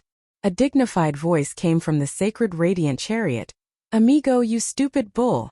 Mofasareja and Akina are watching from the sidelines. Besides, they are also watching from the sidelines. None of the gods of the Darkness Pantheon have shown up. If you want to fight me, wait until today's matters are settled. Then let's go to the astral boundary to fight. After the Treaty of the Gods was signed, wars between gods generally took place in their respective divine countries, or in the astral boundary. If they fought in the secular world, the aftermath of the war between two feeble divine force rank gods could easily destroy one or two small principalities if they didn't control it a little. Gatekeeper, Taboo Lord died a long time ago. There's no point in you guarding the gate. Step aside and let us in. You're not our match. As long as you step aside, our Xalia divine system is willing to accept you and give you enough believers so that you can ignite the divine fire and ascend to godhood. You will become one of our Xalia divine system's gods. You will be high and mighty and have eternal life. The voice of the Xalia Pantheon's radiant primary god Prados came from the chariot shrouded in radiant light. When he said that, the eyes of the dozen-plus legend-rank powerhouses, including Dolores, flashed with envy. Becoming a god of the Fesua plane was the ultimate goal of powerhouses who didn't hesitate to cross over from other planes to become a god. Once you ascended to godhood, even if it was a human, your life essence would undergo a tremendous transformation, surpass countless extraordinary life forms in one fell swoop, and have a lifespan of millions of years at the very least. Even countless human warlocks of the Tsangji plane, in order to live longer and obtain a longer lifespan, chose to leave the Tsangji plane and go to other lower planes to ascend to godhood. The position of a god was extremely precious, and many powerhouses would even give up everything for a god position. I refuse. Master ordered me to guard this palace. Unless Master gives the order himself, I won't leave this palace. Otherwise, I won't leave this palace. Standing loftily in front of the gold gate with a trident in hand, the three-headed freak looked up at the radiant primary god Prados in the sky with unyielding will in its eyes. The voice of the Xalia Pantheon's radiant primary god Prados came from the chariot shrouded in radiant light. Since you're so stubborn, then go to hell. In the sky, the four strong divine force rank gods exuded frightening divine might. Yet they didn't take the initiative to attack. Instead, they fell into a deadlock with the gatekeeper. After all, the gatekeeper was a terrifying existence left behind by the Taboo Lord. No one knew how powerful it was. The relationship between the four strong divine force rank gods was extremely complicated. No one was willing to take the initiative and let the others take advantage of it. I'll go first, the four of you follow. If you're not willing to attack, then I won't. The mysterious voice sighed slightly, and another giant hand descended from the sky and mercilessly grabbed at the gold palace.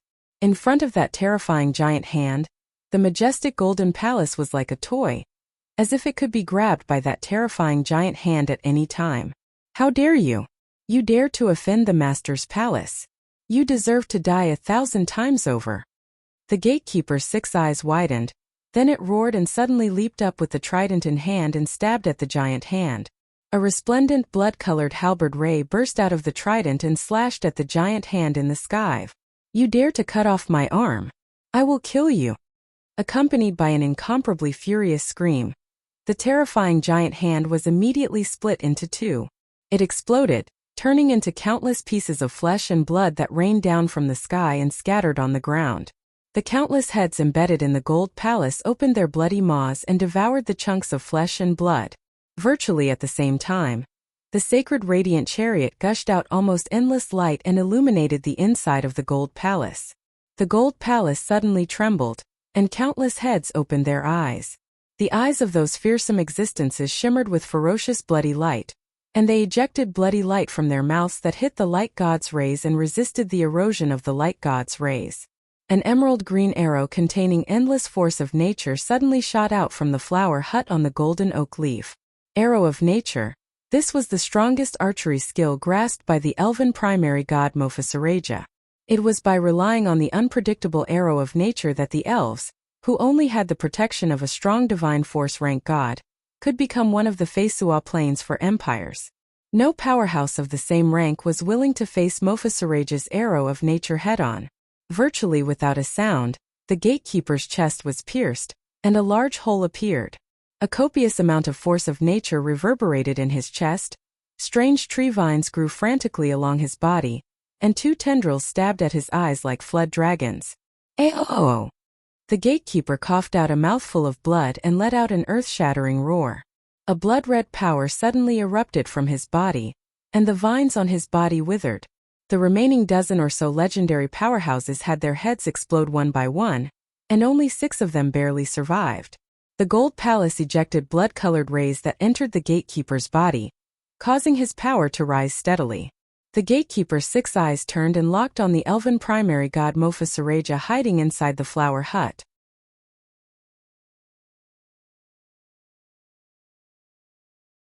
Chapter 339. Bloody light enveloped the gatekeeper, and he instantly disappeared, reappeared in front of the golden oak leaf, and brandished the bloody trident to stab at the golden oak leaf. Gatekeeper, your opponent is me. Arkith suddenly shot out of the litter, and unleashed the god-grade martial skill Lion God's Claw he created. Containing the fearsome might to tear the sky apart, his claw shot towards the gatekeeper. The gatekeeper's devilish head turned 180 degrees, and 2 scarlet rays suddenly shot out, hit Arkith's Lion God's Claw and blocked it.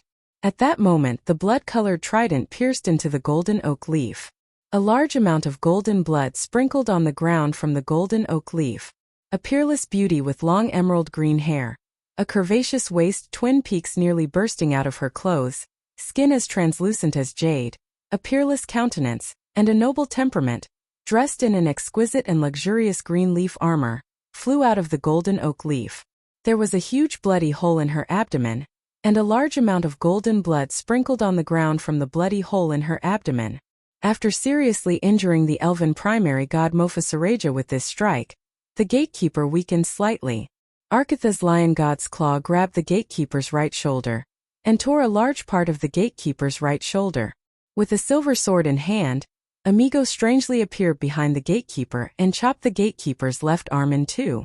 The gatekeeper roared, and fearsome bloody light erupted from him. In an instant he turned into a 50-meter-long archaic gold dragon covered in golden scales, and with 9 dragon heads. Vast and fearsome might came from the archaic gold dragon, and the 9 dragon heads belched 9 archaic dragon breaths barreling towards the 4 powerhouses. Radiant divine light radiated from the holy radiant chariot, and swept towards the archaic dragon breath. Purified by the radiant divine light, the archaic dragon breath collapsed and disappeared before it could touch the holy radiant chariot.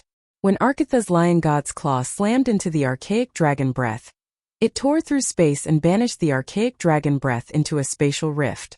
Amigo slashed at the primordial dragon breath with the silver war god's sword, shattering it in 1 strike. The remaining 6 archaic dragon breaths barreled towards Mofasaraja like shooting stars. Mofasaraja's pretty face flickered. She clenched her teeth and waved her lily-white hand, and a green jade plate suddenly appeared in her hand. A stream of green water of nature flew out of the god armament jade plate and swept towards the 6 archaic dragon breaths. When the archaic dragon breaths, which even magic water could not extinguish, were sprinkled by the green water of nature, they issued sizzling sounds and collapsed and dissipated. The bloody trident pierced through the green water of nature and pierced through Mofasaraja's body like a bolt of lightning, nailing her to the ground. Traces of blood-red corrosive power quickly spread towards Mofasaraja. Mofasaraja's face flickered, and she pointed upwards. In the void, a huge hole suddenly split open, revealing a lush and verdant divine country of nature filled with the aura of nature and countless beautiful elves. Green divine power of nature gushed out of the divine country of nature like a sea and entered Mofasaraja. The bloody trident stabbed into Mofasaraja's abdomen was sent flying by the frightening divine power of nature. As if sensing something, the countless beautiful elves inside the divine country of nature knelt on the ground and recited prayers. Streams of ocean-like divine power poured into Mofasaraja and quickly healed her injuries. The reason why gods were virtually invincible in one-on-one fights against those of the same rank was that they could use the endless divine power of their divine country and the ability to fight a protracted battle. Few existences could compare to god-rank powerhouses. Fool! This is the residence of Taboo Lord. How dare you open a divine country here and draw support from its power? How foolish! The gatekeeper smiled coldly and pointed at the projection of the divine country with the bloody trident in his hand. The gray river in front of the palace suddenly erupted. As if piercing through the world barrier, the gray river water soared into the sky and entered Mofasaraja's divine country of nature. Inside Mofasaraja's divine country, when the beautiful and powerful elves were swept by the gray river, their pretty faces changed, and they fell from the divine country into the gray river. This is the Styx. You can manipulate the Styx. Mofasaraja's complexion changed dramatically, and she cried out involuntarily. At the same time, she pointed with her lily-white finger, and the entrance to the divine country of nature closed completely. The netherworld was the final destination of the dead. Each plane had its own netherworld. Among the planes there was a Styx with the Tsangji plane as its starting point and running through countless planes. Unless the souls of believers of gods were received into the divine country, the souls of the dead would enter the netherworld through the laws of the nether, and then have their memories washed away by the Styx. Within the divine country, apart from gods, as long as any existences came into contact with the water of the Styx, they would fall directly from the divine country into the netherworld. Mofasaraja was a strong divine power rank god. Unless her true body expended a huge amount of divine power, she could only save 1 or 2 elves from the water of the Styx at a time. Once the water of the Styx entered Mofasaraja's divine country of nature, the souls of her believers in the divine country would fall into the netherworld. The Styx can only be controlled by the nether gods of each plane, who have mastered the laws of the netherworld, or by mighty existences like Master. However, with Master's power I can control the Styx a bit. The gatekeeper's eyes flashed fiercely, and it slammed its huge dragon claws into Mofasaraja, causing her to spit out another mouthful of golden blood. A copious amount of radiant divine light suddenly converged from the chariot filled with sacred light, and formed a 30-meter-long sword filled with radiant divine power, and fearsome might condensed on the sword. Radiant Blade of Judgment was one of the most frightening offensive divine spells of the radiant primary god Prados. As soon as the Radiant Blade of Judgment took shape, it entered the void, appeared in front of the gatekeeper in the next moment, and slashed down. A huge golden dragon head fell, and a large amount of red blood spilled from the severed head of the gatekeeper. The gatekeeper's huge dragon claw once again ruthlessly slapped great elven monarch Mofasaraja's delicate body, causing her internal organs to rupture, and causing her to spit out a mouthful of golden blood. The gatekeeper that has transformed into 8 golden dragon heads spat out balls of primordial dragon breath that blasted towards the 4 powerhouses. 3 archaic dragon breaths were blocked by Prados and the other 2 powerhouses, while the other 5 dragon breaths slammed into Mofasaraja and burned her frantically, causing her to scream miserably. In the dark forest, Mofasaraja suffered too many restrictions, making her unable to exert her most powerful battle strength. She could not resist the crazy attack of the gatekeeper. The bloody trident pointed at Mofasaraja, and gray water of the Styx suddenly flew out and poured towards Mofasaraja. Mofasaraja's pretty face flickered, and she clenched her teeth and silently recited an incantation. Countless green tree vines suddenly ejected from her leaf armor and bounced off the 8 golden dragon claws. Her figure blurred, and she fled into the distance. Mofasaraja was aware of the gatekeeper's strategy, which was to seriously injure or even kill her. Although the gatekeeper was only one of her avatars that descended into the secular world, but it was extremely important. She spent countless divine power and precious treasures to create it. It was more precious than many god armaments. She couldn't let it fall here. A radiant blade of judgment descended from the sky and chopped off another head of the 9-headed golden dragon. Arkitha's lion god's claw slammed into one of the 9 golden dragon's heads. Wherever the might of the lion god's claw reached, the golden dragon's head exploded, and blood splashed everywhere. Amigo slashed down with the sword of the god of war, and beheaded another head of the 9 golden dragon in an instant. The gatekeeper's 4 dragon heads were chopped off, but he didn't seem to care at all. He flipped his claws and slammed them onto Amigo's body. Amigo fell from the sky and was pressed onto the ground. The blood trident slashed through the gatekeeper's claws and stabbed into Amigo's body. A stream of Styx water fell from the sky, and under the guidance of the blood trident, it turned into a whirlpool and stabbed into Amigo's body. Ah!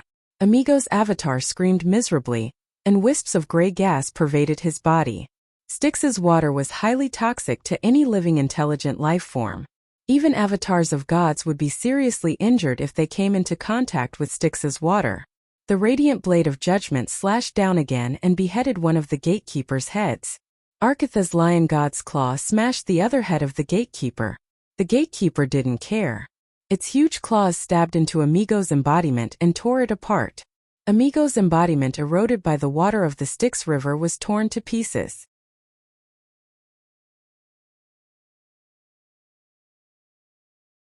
Chapter 340. Seeing Amigo perish, Arkith and Pratos were shocked, and their countenances flickered. Although the fallen Amigo was only an avatar, but it was one of his strongest avatars. Now that he died at the hands of the gatekeeper, and the avatar's soul was polluted by the water of the Styx, even Amigo's true body would suffer a lot of damage. At this time, the gatekeeper's avatar of the archaic 9-headed gold dragon only had 3 heads left. An overbearing aura still pervaded his body, and drops of blood slowly dripped from the broken parts of his 6 heads, showing no signs of recovery. The archaic 9-headed gold dragon had a fearsome regenerative ability. However, Arkith and Pratos' attacks, which contained the power of law, completely severed the regenerative ability of the gatekeeper's avatar of the archaic 9-headed gold dragon, making it impossible for him to heal himself. Pratos' majestic voice came from the chariot shrouded in endless light. Gatekeeper, you only have 3 heads left. If you continue to fight, you will die. As for us, we are merely an avatar here. Even if we have to abandon these 2 avatars, we must go in. No. I still have countless heads. The gatekeeper shone with scarlet light, and his body changed into a 3-headed freak. Nearly 2/3 of the dragon head was cut off, and blood dripped from it. It was a miserable sight. The gatekeeper stretched out his hand and directly tore off his dragon head, and then casually tossed it onto the wall of the gold palace. He pointed with the trident in his hand, and a giant's head flew down from the wall and connected to his head. Crimson force diffused from the bloody trident and enveloped the gatekeeper. The gatekeeper turned into a 100-meter-tall 100-eyed giant with taut muscles and a fearsome aura of power that looks like it can split the heavens and the earth. As expected of the gatekeeper chosen by the Taboo Lord. Unfortunately, my true body isn't here, or I would really like to fight you. A sigh came from the chariot shrouded in endless light, and the 9 sacred Pegasi faced upwards and neighed. Treading on sacred light, they pulled the chariot into the void and disappeared. As expected of the gatekeeper chosen by the Taboo Lord, you're really powerful. It's a pity that my true body can't get away. Otherwise, I would really like to fight you. Arkith shone, and he appeared in the luxurious litter in an instant. The 9-headed lion stepped on beams of incomparably dazzling divine light, and pulled the luxurious carriage into the sky, disappearing into the void. The gatekeeper suddenly looked up at the area shrouded in dazzling light in the sky. A bunch of good-for-nothings. A faint sigh came from the dazzling divine light. The dazzling divine light collapsed one by one and disappeared. Scarlet light flickered on the gatekeeper's body, and he returned to his three-headed freak form. Clenching the bloody trident in his hand, he slowly walked back to in front of the gold gate. Pieces of stones flew up from all directions and entered the gatekeeper's body, turning him into a stone statue again. Dolores and the other legend-rank powerhouses who luckily survived took a deep look at the stone statue of the gatekeeper. Fear flashed in the abyss of their eyes, and they blurred into motion and quickly fled. After witnessing the terrifying might of the Feisua Plains gods and the gatekeeper's stone statue, the legend-rank powerhouses from other planes were well aware that as long as the gatekeeper didn't die, the relic of the Taboo Lord wouldn't fall into their hands. Inside the gold palace guarded by the gatekeeper, unlike the extravagant and gorgeous outside, the interior of the gold palace was covered in green vines, on which beautiful flowers bloomed.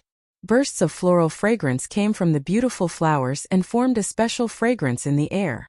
Yang Feng just took a whiff of that special fragrance and his whole body felt as if it was floating. His whole body felt extremely comfortable, warm and full of strength. Yang Feng praised sincerely, "That's amazing." As expected of one of the strongest powerhouses of the Zhangji Plain, no of the countless plains the Taboo Lord. The fragrance of the flowers that permeated the air could quickly strengthen a cultivator's physical quality and raise their cultivation base if they absorbed it for a long period of time.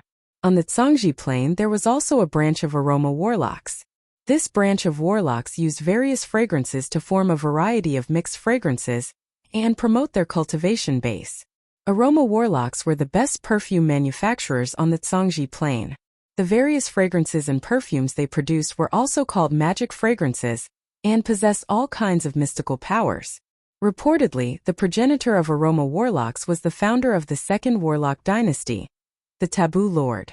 Inside the beautiful fairyland-like palace with countless flowers in full bloom, there was a jade table on a dais.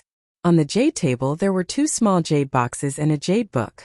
The two small jade boxes and the jade book radiated rays of resplendent light, illuminating the entire palace in an incomparably beautiful manner.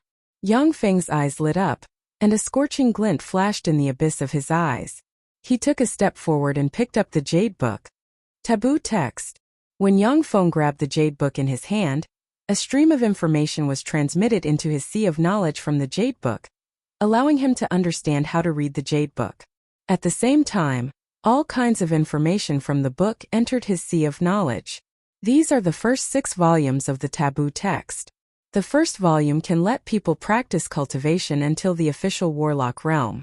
The second volume can let people practice cultivation until the great warlock realm. The third volume can let people practice cultivation until the starry sky warlock realm. The fourth volume can let people practice cultivation until the moonlight warlock realm. The fifth volume can let people practice cultivation until the glorious dawn warlock realm. The sixth volume can let people practice cultivation until the bright world warlock realm. In addition to the original 6 volumes of the taboo text, there is also a secret method he deduced in his later years, the cultivation method of the primal chaos imperishable body. It needs to be used together with the primal chaos bead he made in order to practice cultivation. There is a primal chaos bead in here. Yang Feng grabbed the 2 small jade boxes, and a scorching glint flashed in his eyes. Inside the 2 small jade boxes there were 2 beads. One of the beads was called the primal chaos bead, which was needed to cultivate the primal chaos imperishable body. The other jade box contained the taboo magic bead, which was needed to cultivate the original version of the taboo text. The time text, the taboo text, the transcendent text, the star text, the death text, the golem text, and the magic note text were known as the 7 strongest texts created by the humans of the Zhangji Plain. These 7 texts condense the life's blood, sweat, and tears of the 7 strongest warlock emperors of the Zhangji Plain. In that long period of time, because the difficulty of cultivating the 7 great grimoires was too harsh, many of them had already been lost. Only bits and pieces of the grimoires were left, and they had all been changed into simplified versions for the benefit of the later generations. For example, the taboo text, a peerless secret method created by the taboo emperor, could not be cultivated without a taboo magic bead. As for the time text, only freakish geniuses who possessed the time body and had an innate affinity with time force were qualified to cultivate it. In the Zhangji plane, only the Time Lord has truly cultivated the time text to the pinnacle. Even the other 6 warlock emperors couldn't cultivate the peerless secret method time text. Yang Feng put away the treasures and then looked around. In addition to the dais, there were 2 passageways. From the taboo text, Yang Feng learned that one of the 2 passageways led outside the dark forest, and the other led to the taboo lord's room. After hesitating for a while, Yang Feng walked towards the taboo lord's room. He was very interested in the taboo lord, the founder of the 2nd warlock dynasty. As soon as Yang Feng stepped into the room leading to the taboo lord's room, powerful barrier force erupted in a flash and sent him flying dozens of meters away. Yang Feng smiled bitterly. It seems that although the taboo lord left behind treasures, but he doesn't want others to pry into his residence. Yang Feng put down Gleistar and Azramia on his back. Yang Feng said solemnly, "I'm going to practice cultivation here for a period of time. You should also try to recover your strength during this time." The palace was filled with a mystical fragrance. This was a secret fragrance concocted by the taboo lord, which could enhance a cultivator's physique and cultivation base. It was a peerless treasure. Yang Feng intended to seize this opportunity to stay in the palace and practice cultivation to improve his strength. Okay. Gleistar and Azramia nodded in agreement. They could all feel the mystical fragrance permeating the palace, healing their injuries. Even Azramia, who had been suppressed by the curse, could feel her body rapidly recover under the nourishment of the secret fragrance. Yang Feng took out the taboo bead and pressed it against his forehead. At the same time, according to the records in the taboo text, he started to operate a secret method, silently recited an incantation, and pointed at the taboo bead. Pitch black light shone, and the taboo bead merged into Yang Feng's forehead little by little, and finally entered his sea of knowledge. When the taboo bead entered Yang Feng's sea of knowledge, it hit his soul seed as if a star. Bursts of pain came from Yang Feng's sea of knowledge. His spirit sea shook, and the spell models inside his spirit sea trembled, on the verge of collapse.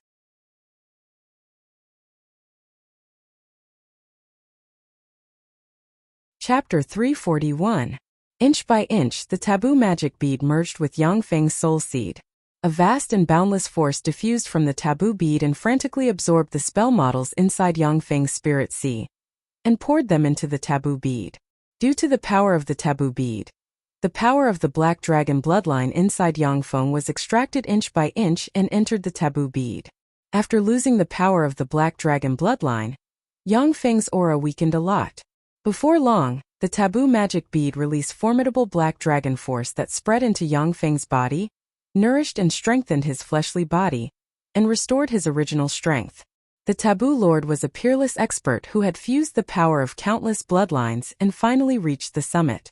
The original version of the taboo text was a bloodline warlock text that used the power of the taboo magic bead to fuse with the power of countless bloodlines and climb to the summit step by step. Generally speaking, bloodline warlocks could only fuse with one bloodline and possess the power of one extraordinary life form's bloodline. But after cultivating the taboo text, as long as you absorbed the power of countless extraordinary life forms' bloodlines, you could possess the terrifying power of countless extraordinary life forms.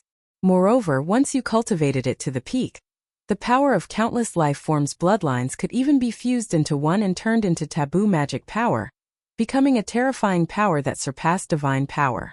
10 days later, Yang Feng completely fused with the taboo magic bead and adapted to the transformed power.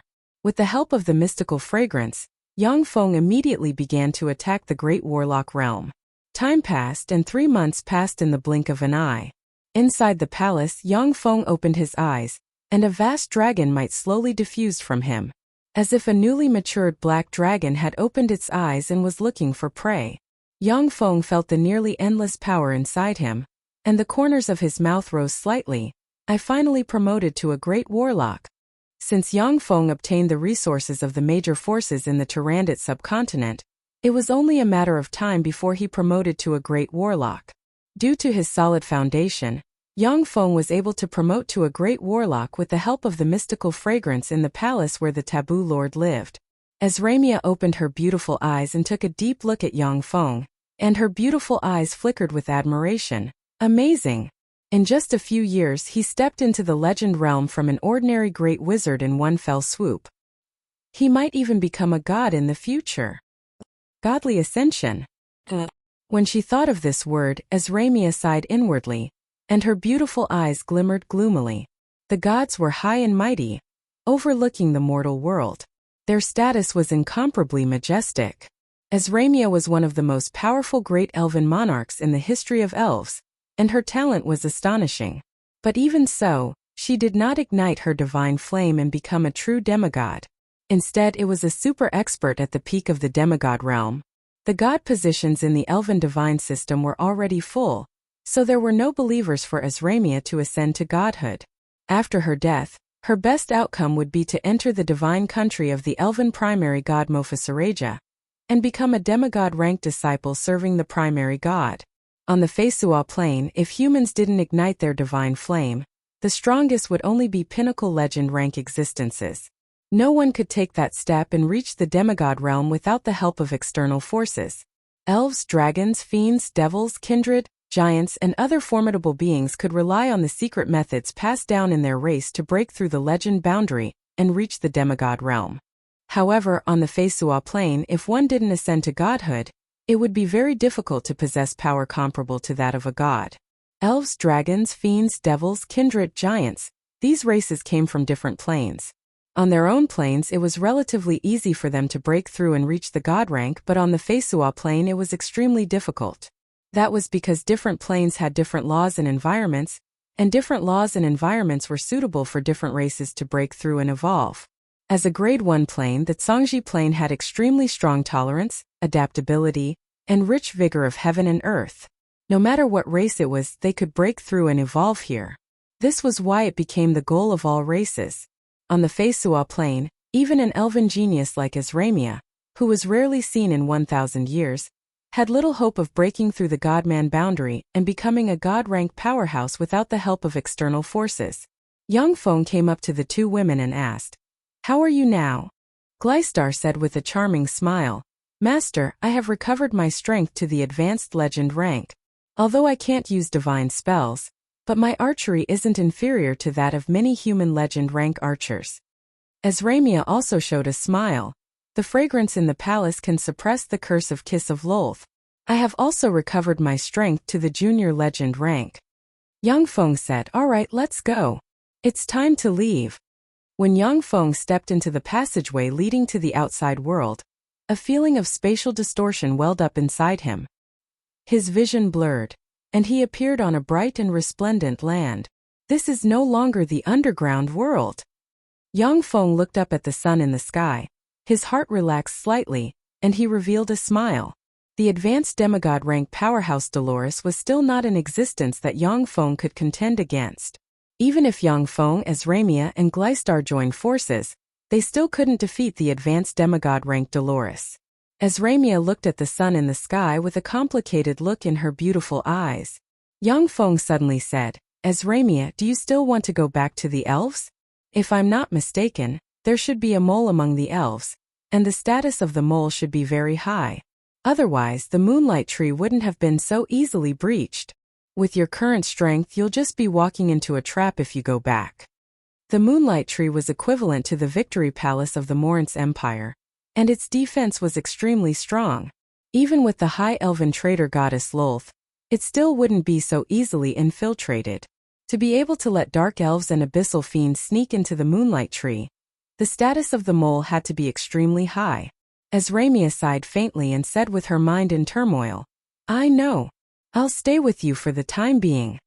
The corners of Yang Feng's mouth rose slightly, and he silently recited an incantation and pointed at the sky. With a flash of magic light, a huge magi suddenly appeared midair and looked in all directions. Yang Feng's eyes lit up slightly, and he pointed to the west and said solemnly, "There's a human city in that direction. Let's go." Yang Feng and his party quickly arrived at the entrance to the city. The city's city wall was more than 20 meters tall, and was surrounded by a long moat. The city gate was closed and teams of soldiers were patrolling above the city wall, looking like they were facing a formidable enemy.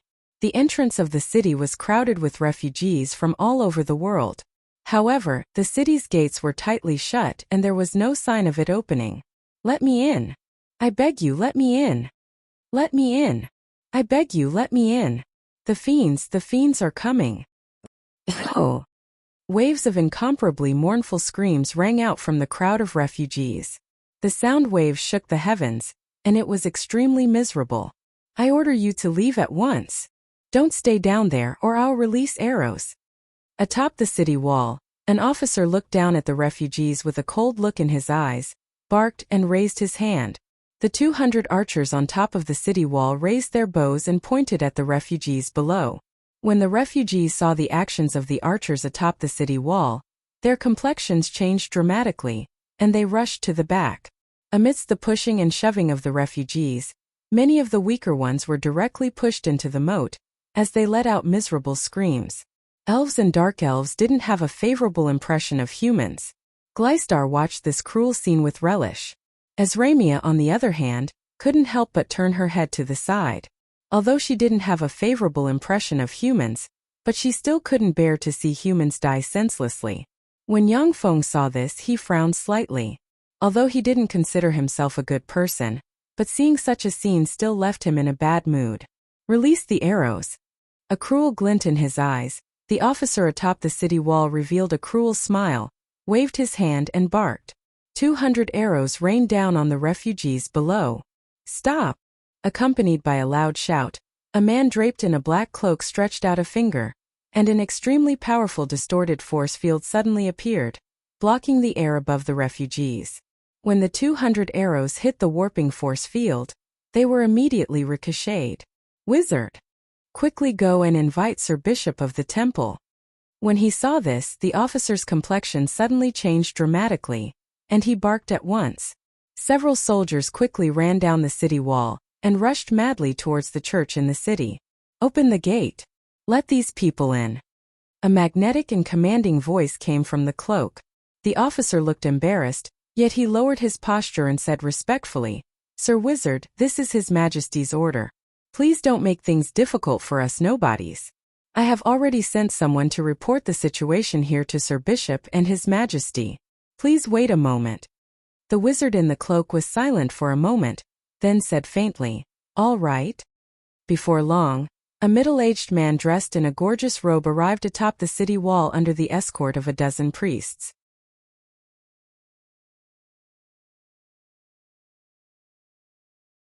Chapter 342. The man dressed in a gorgeous robe stared at the wizard wrapped in a cloak and said unhurriedly, "I am Pope Pavon of the Great Church of the God of the Mexican River. Respected wizard, may I ask who you are?" On the Fesua plain there were many regional gods. The god of the Mexican River was a regional god. The scope of his faith was limited to the places where the Mexican River passed. Most of the regional gods were feeble gods, and they barely became gods. They might not even have their own divine country, and were among the weakest among gods. Regional gods didn't dare to expand their domain at will. If the god of the Mexican River dared to exceed his domain and change his name to the god of rivers, he would be hostile and attacked by the gods of rivers of all divine systems. Many powerhouses who did not have any backing or background would usually only become some regional gods after they became gods. Only gods with a divine system as their backer could use a god name that could cover the entire Fesua plain. "I am Princess Chrissy of the Iman Principality." The cloaked person tore off the cloak covering his body, revealing the figure beneath the cloak. Under the cloak was a woman with long sky-blue hair and beautiful eyes that looked like top-notch sapphires. She was tall and sexy and her skin sparkled like jade. Her facial features were exquisite, and there was a golden rune engraved on her forehead that looked like a golden beauty mark. She gave off a valiant aura and was incredibly beautiful. Yang Feng was a little surprised when he heard that. He looked at the beautiful woman, Princess Chrissy of the Iman Principality. The Iman Principality was a small principality that was destroyed by Duke Iser, using his private troops a few years ago. Countless people in the principality were reduced to slaves and sold by Duke Iser. Reportedly, the fuse of that war was the elder princess of the Iman Principality, Princess Chrissy. After Duke Iser refused to marry Princess Chrissy of the Iman Principality, he flew into a rage out of humiliation. Using this as an excuse, He annexed the Aman Principality and took the opportunity to expand the power of the Hansen family. Princess Chrissy's whereabouts were unknown during that war. Yang Feng didn't expect to see the princess of a fallen principality here. Yang Feng's gaze fell on the gold imprint on Princess Chrissy's forehead, and his eyes flashed with a peculiar glint. That's a divine mark. This was proof that she was blessed by the gods. The Aman Principality believes in Venia, the goddess of the Aman Springs. Venia was a legendary water magician who survived the demonic plague 5,000 years ago. After various fortuitous encounters and countless hardships, she finally took that step and became a god. As she did not have a powerful backer, she could only ascend to godhood as the goddess of the Aman Springs. Her land of faith was the Aman Principality. After the destruction of the Aman Principality, Venia could not help but intervene in the affairs of the mortal world. According to the agreement between the gods could not directly interfere with the mortal world, but they could use various indirect methods. Venia had obviously chosen Princess Chris to shoulder the heavy responsibility of restoring the kingdom. On the Faisua Plain, there would often be some small states that had been destroyed, where several powerful heroes would suddenly emerge, overcome numerous difficulties, defeat many enemies that were practically impossible to defeat, and restore the state. During this process there was the shadow of the gods. Pavon frowned slightly. He pondered for a while and then said unhurriedly, "So it's Her Highness Princess Chrissy. You and your subordinates can come in. As for the rest, they have to be detected by a spell before they can enter the city. You should be aware that the demonic plague has already begun. Abyssal fiend shapeshifters can take human form. We have to be careful." Chrissy responded faintly. "All right." Pavon silently recited an incantation, pointed down with the scepter in his hand, and cast a spell to detect non-human beings. Beams of resplendent blue divine light descended from the sky, scattering towards the refugees. There was no reaction from the refugees, but two red beams of light shot out from Gleistar and Ezramia next to Yang Feng. "Abyssal fiend!" A voice suddenly sounded in the crowd. The eyes of the refugees next to Yang Feng's group of three brimmed with horror, and they scrambled to escape in different directions. A large empty space quickly appeared around Yang Feng's group of three, making them very conspicuous. Chrissy unsheathed a sword from her waist, pointed at Yang Feng's group of three, and barked, "Who are you?" Atop the city wall, Pavon's spirit force locked onto Yang Feng's group of three from afar. With the scepter in hand, he was ready to recite an incantation and give them a fatal blow. "I am Duke Ian of the Morance Empire, and these two are my concubines." Yang Feng lifted the cloaks wrapped around the three of them and said boldly. Gleistar and Ezramia had used camouflage magic to disguise most of their features. But in the eyes of outsiders, they were still two rare top beauties. When Ezramia heard Yang Feng say that she was his concubine, she felt slightly embarrassed and annoyed. But deep inside, a touch of joy welled up inside her. Pavon's complexion suddenly changed slightly, and then he revealed a kind smile and said, "Duke Ian of the Red Earth Wasteland, so it's you. Please come in." The Mexican Principality was a small principality with the Church of the God of the Mexican River as its state religion. It was one of the many small principalities located in the chaotic mountain range at the junction of the Red Earth Wasteland, the Titan Principality, and the Morance Empire. Even Pope Pavon of the Church of the God of the Mexican River was merely an archbishop rank existence in the Zalia Divine System's Radiant Church. Such a small principality didn't dare to offend a bigwig like Yang Feng. Princess Chrissy looked at Yang Feng from afar with a complicated look in her beautiful eyes. The city gate opened, and the refugees poured into the city. Yang Feng and his party were welcomed into the imperial palace of the Mexican Principality. In the imperial palace of the Mexican Principality, inside a luxurious banquet hall. Inside the banquet, well-dressed aristocratic men and women had formed small circles and were conversing intimately with each other. A handsome young man with short blue hair, dressed in a white formal attire, was surrounded by a dozen beautiful girls. The dozen beautiful aristocratic girls looked at the young man with adoration in their beautiful eyes. "Make way, all of you, make way. Get out of the way, all of you. Kissat already has someone he likes. If you want to find a man, you might as well come to me." A young man with an ordinary appearance and a dissolute temperament in a black formal attire squeezed to the side of the young man and revealed a dissolute and unrestrained smile to the dozen beautiful aristocratic girls. The dozen beautiful aristocratic girls could only smile helplessly, stared at the young man and turned to leave. Beside the handsome young man, there was only the young man with a dissolute aura and a tall, tanned, and very capable beauty. The young man with a dissolute temperament swept the handsome young man with a glance, and his eyes shimmered with envy, saying, "Kissad, you're a god's darling for a reason. Not only are you handsome, but you're also a legend-ranked powerhouse at a young age. Coupled with the fact that you're popular with women, it's really enviable. I really want to exchange with you." Kissad smiled and his eyes filled with enthusiasm. "Gages, you don't have to envy me. Your talent in swordsmanship is 1 in a million. Few people in the Mexican Principality can defeat you. It's only a matter of time before you become a sacred swordsman. When the time comes, we two brothers will join forces and make the Mexican Principality even stronger." Gages shook his head, then picked up a glass of red wine, drank it in one gulp and smiled faintly. "Really? You're really a guy that people can't be envious of." Just then, there was a sudden uproar at the entrance of the reception hall. A beautiful woman with long blue hair, snow-white skin, a tall and sensual figure, an oval face, an extraordinary temperament, and an enchanting charm in a blue-bearing evening dress stepped into the palace with a smile on her face.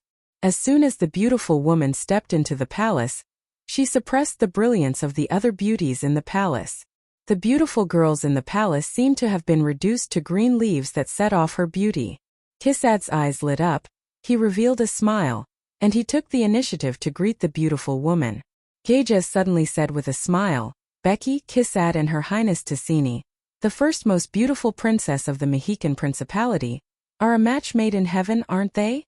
The tall beauty with wheat-colored skin, a capable face and rough hands, which were covered with calluses from practicing swordsmanship, stiffened slightly.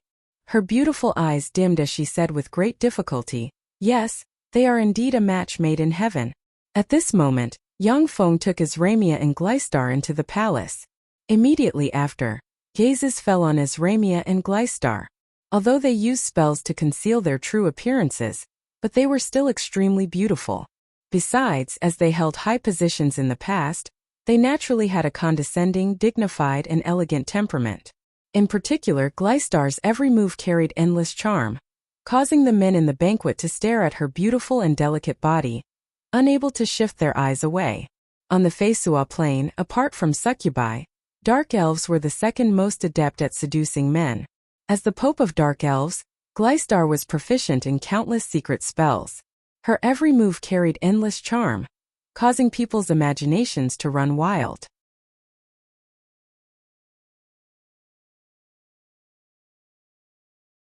Chapter 343.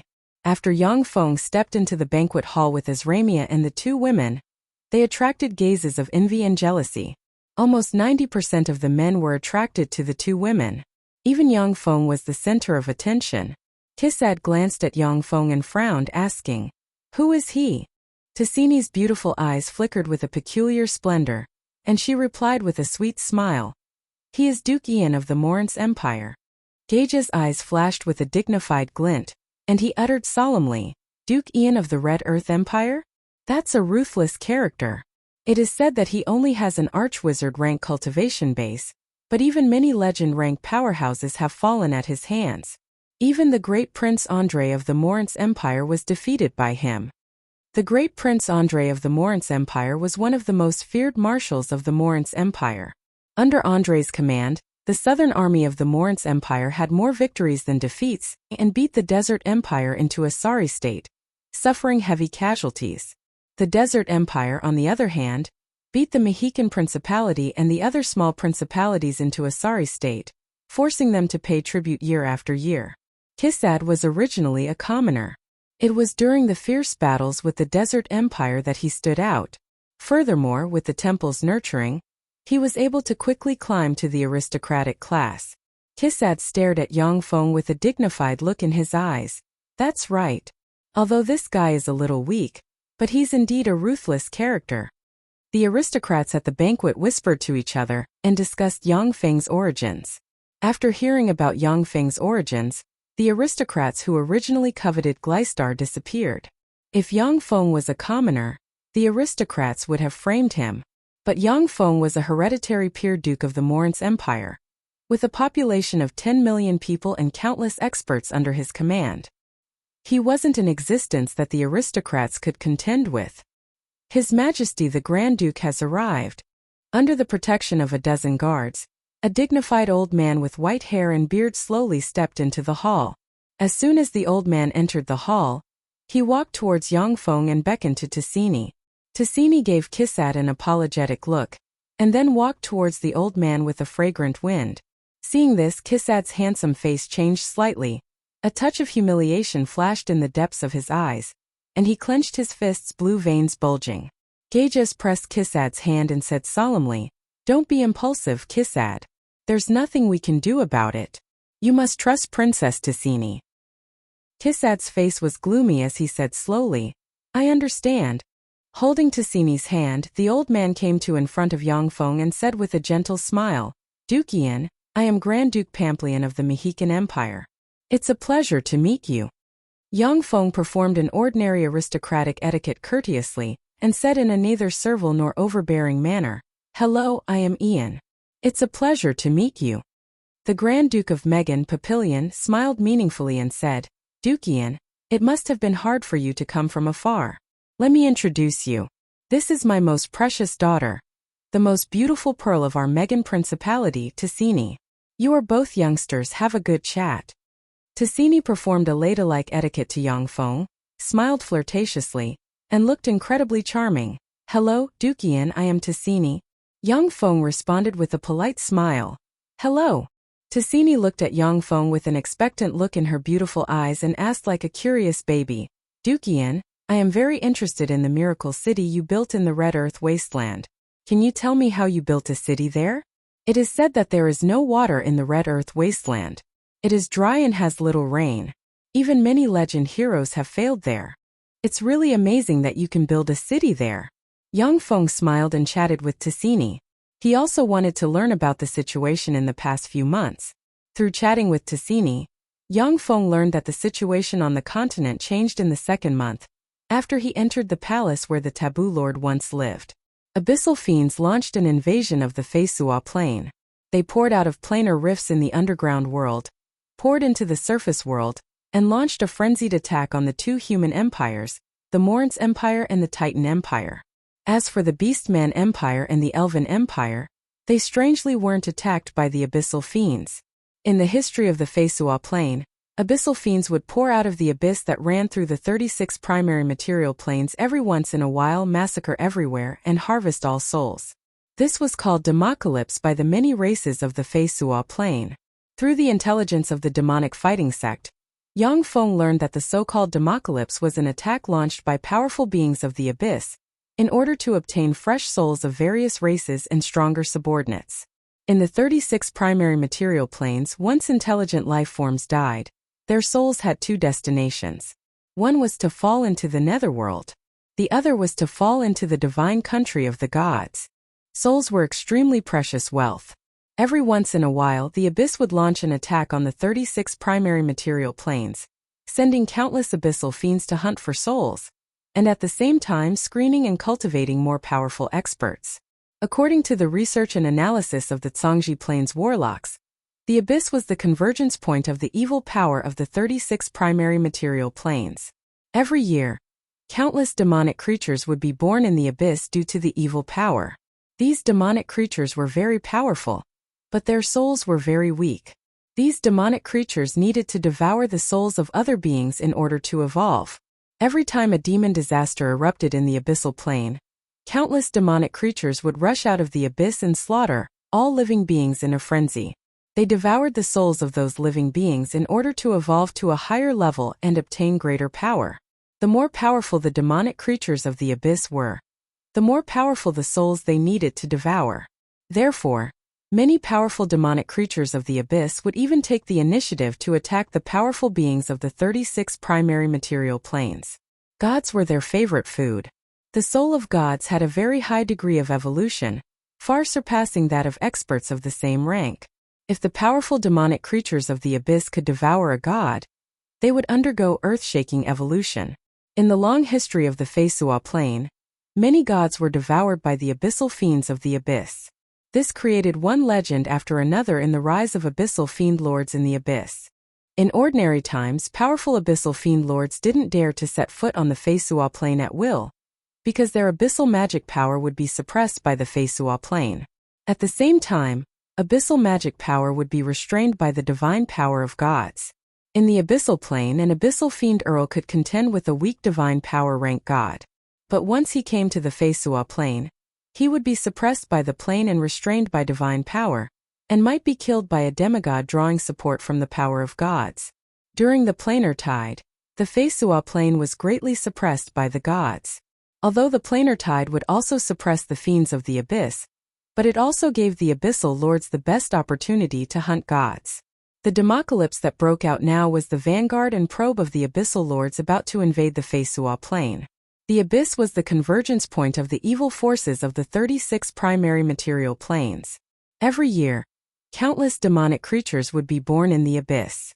In the cruel abyss, only great fiend-ranked demonic creatures had a bit of status, while fiend lords were the aristocrats of the abyss. As for ordinary abyssal fiends, even advanced abyssal fiends with level 3 warlock rank battle prowess were just cannon fodder. As he watched Yang Feng chat with his most beloved woman, Kissad felt as if his heart was bitten by a viper called jealousy. His face turned blue, and endless jealousy and anger flickered in the abyss of his eyes. Gages frowned slightly, and his eyes shimmered with worry. Kissad, how about we go over and get to know him? Kissad's eyes shimmered with arrogance, and he said proudly, "No, I don't want to go over. He should be the one to go over." Kissad was a god's darling. Before the age of 30, he had already practiced cultivation to the legend realm, and he cultivated magic and martial duel. He was the #1 genius of the Mexican Principality. In the Mexican Principality, he was the focus of attention. No matter where he went, he would be the center of attention, and people would take the initiative to make friends with him. This gave birth to an air of arrogance. Gages frowned slightly, then silently drained the glass of wine in his hand and sighed inside. With the continuous rise of his status, Kissad became more and more arrogant, and was no longer as receptive to the opinions of others as before. Yang Feng and Ticini chatted for a while, and then at her invitation danced a few times. After that, he had to deal with the aristocrats who surrounded him. From time to time, the gazes of the aristocrats gathered around Azramia and Gleistar, yet no one dared to invite them to dance. Yang Feng had an illustrious reputation in the Morin's Empire. None of the aristocrats of the Mexican Principality dared to provoke such a terrifying existence at will. After the banquet was over, Yang Feng took Azramia and Gleistar outside the imperial palace. A palace attendant rushed over from the rear, arrived in front of Yang Feng, and said respectfully, "Dukian, please wait a moment." Yang Feng asked indifferently, "What's the matter?" The palace attendant replied respectfully, "His Majesty the Archduke has something to ask of you. Please come with me. Go back and have a good rest."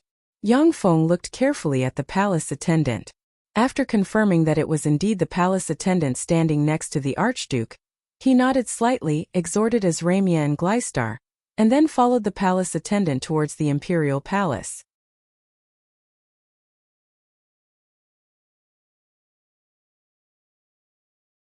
Chapter 344. The attendant led Yang Feng to a palace, pushed open the door and went inside. As soon as Yang Feng stepped into the palace, he saw Ticini's naked body suddenly fly towards him. There was a bloody hole where her heart should have been. It was a terrifying sight. "Shit! I fell into a trap." Yang Feng looked at the corpse flying towards him, and his complexion suddenly changed. An ominous premonition welled up inside him, and he extended his right hand and grabbed at the attendant. Only the attendant could prove Yang Feng's innocence. Boom! Along with a blare, the attendant who led Yang Feng to the palace was blown to pieces, and countless fragments splashed in all directions. "Ticini! Ian, you bastard! I'm going to kill you!" From the entrance of the palace came Casada's heart-wrenching, Heart-wrenching, heart-wrenching roar like a wounded beast. Yang Feng swept the place with his gaze and saw Quesada standing at the entrance of the palace with bloodshot eyes. As if a wounded beast, his eyes were filled with resentment and killing intent. Yang Feng frowned slightly and said solemnly, "Sir, you misunderstood. This is a trap. I didn't kill her. Someone is setting me up. If I'm not mistaken, the goal of the person behind this should be for us to kill each other. Please calm down and let us work together to find the real culprit."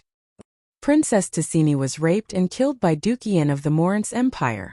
As if stepping on a dot, a palace maid appeared at the entrance of the palace and issued a heart-wrenching and terrified scream. Quesada's eyes flashed fiercely, and fearsome legend rank power suddenly erupted from him. He drew a magic sword, rose abruptly, and stabbed at Yang Feng like a river. Yang Feng frowned slightly. With a flick of his wrist, a secret treasure sword forged from divine blood steel suddenly appeared in his hand. Unleashing the demonic fighting sword art, the sword turned into numerous sword afterimages sweeping towards Quesada. Quesada's sword art was called the Mexican Long River Secret Sword, a sword art created by the god of the Mexican River. Once it was displayed, it was like an endless river with extraordinary power. Amid crisp sounds, Yang Feng's sword rays collapsed, forcing him to retreat step by step. Yang Feng practiced magic, extraordinary botany, extraordinary biology, alchemy, and many other methods. Although he has promoted to a great warlock, but his attainments in swordsmanship were still far behind that of Quesada, who delved into swordsmanship. Yang Feng retreated step by step, the anger in his eyes gradually increased, and his words were slowly shrouded in a layer of frigid killing intent. "I didn't kill that woman. Don't you understand human language?" The Quesada sword was aimed at Yang Feng's vitals, and each sword strike contained endless killing intent. Clearly it wouldn't stop until Yang Feng was dead. Yang Feng was forced to give birth to a trace of frigid killing intent in his heart. Quesada's eyes were bloodshot, flashing with crazy killing intent as he said coldly, "Go to hell. I'm going to tear you to pieces and use your corpse as a sacrifice to Princess Ticini." "In that case, then you bastard, go to hell." Killing intent surged in Yang Feng's heart, and his eyes were gradually shrouded in dense killing intent. He silently recited an incantation, pointed with a finger, and suddenly unleashed the level for spell legend disintegration. A green magic ray containing endless killing intent, capable of disintegrating great warlock rank powerhouses, shot towards Quesada. Quesada's complexion suddenly changed dramatically, and he blocked in front of him with his sword at the last moment. Crack! With a crisp sound, the magic sword in Quesada's hand that could withstand the strike of a sacred blood steel secret treasure sword collapsed, turning into a cloud of dust and drifting away in the wind. Quesada's complexion changed slightly, a dignified glint flashed past his crazed eyes, and he gritted his teeth and said, "Legend rank spell. You've already promoted to a legend wizard. No wonder you're so arrogant. To even commit such a fiendish act as raping and killing Princess Ticini." Legend wizard rank powerhouses already had the terrifying power to threaten Quesada's life. Even though he was a divine darling, but he had no choice but to be on guard. On the Feisua plain, divine darling were indeed favored by the heavens. Their cultivation speed was far faster than that of ordinary people, and they were super geniuses among ordinary people. However, legend wizards who could still reach the summit under the suppression of the weave weren't simple characters. Many of the chosen had died tragically in the hands of these legendary mages. A large number of guards poured in from the entrance of the palace, all of them armed to the teeth and staring covetously at Yang Feng. Archers have already raised their bows and aimed at Yang Feng, ready to shoot at any time. Grand Duke Mexican walked in amidst the guards of countless experts. As soon as he entered the palace, he saw the naked Ticini lying in a pool of blood. He burst into tears and screamed mournfully, "Ticini, my precious daughter, my treasure! Heavens! Ian, you bastard! Why did you rape and kill my daughter? You're worse than a beast. Why? Why? Kill him! Kill him, you bastard!" Following Archduke Mexican's order, the archers immediately released hundreds of arrows shooting towards Yang Feng like a rain of arrows, not giving him the slightest chance to explain. Among the hundreds of arrows, there were 2 arrows that contained the terrifying chi of a heavenly knight. Furthermore, they were special demon-breaking arrows that were extremely powerful. Even a legend powerhouse would be severely injured or even killed if they were careless. In that case, it seems that I can only be forced to become that guy's blade. I'll send you all to the netherworld to repent. A fierce glint flashed past Yang Feng's eyes, and he unleashed the level 4 spell Dragon Might in a flash. With him as the center, a boundless dragon might spread in all directions. Crushed by the Dragon Might, Grand Duke Mexican, an ordinary person, knelt on the ground with a look of fear on his face. The complexions of more than 95% of the hundreds of guards around Grand Duke Mexican changed dramatically, and they trembled. Unable to hold their weapons steadily, they knelt on the ground. Only the few Sky Knight rank powerhouses and above urged their chi to stand in place and resist Yang Feng's frightening Dragon Might with great difficulty. This is Dragon Might. Ian, you half-breed giant dragon clan bastard. Go to hell. Kisad's eyes flashed fiercely. He silently recited an incantation, and a mysterious and profound divine rune rose from between his eyebrows. In an instant he seemed to be connected with a vast and mighty being, and frightening divine power pervaded his body. Sword of the Mexican River. Rays of dazzling divine power surged out of the mysterious divine pattern between Kisada's eyebrows, and formed a 6-meter-long earthen yellow longsword in the void. It was as if countless rivers were surging and surging in it. Wisps of frightening divine might diffused from the earthen yellow sword, as if the power of a god was condensed inside the earthen yellow sword. Black Dragon Morph. Yang Feng's face flickered, and he unleashed the ultimate secret method recorded in Black Dragon Morph. A copious amount of Black Dragon force and the frightening power of Black Dragon's bloodline gushed out of the taboo bead. Boom! In an instant, Yang Feng traced the source of the bloodline power and transformed into a 50-meter-long ancient black dragon covered in black dragon scales, and exuding frightening ancient dragon might. Yang Feng's incarnation of an ancient black dragon opened his maw and belched a fearsome ancient dragon breath barreling towards the earth-yellow sword. After transforming into an ancient black dragon, Yang Feng's strength reached the quasi-starry sky warlock realm, and the might of the dragon breath he belched was more than 4 times that of when he was in his human form. The sword of the Mexican River suddenly turned into an earthen yellow ray that slashed at the black dragon breath in an instant, and forcibly cut it in half. When the black dragon breath that was cut in half fell into the crowd of palace guards, it set off frightening black flames. In the midst of the black flames, the several Mexican principalities' experts who stood firm under the dragon might turned into ashes and disappeared. As long as the rest of the palace guards were touched by the dragon breath, they would be burned to ashes.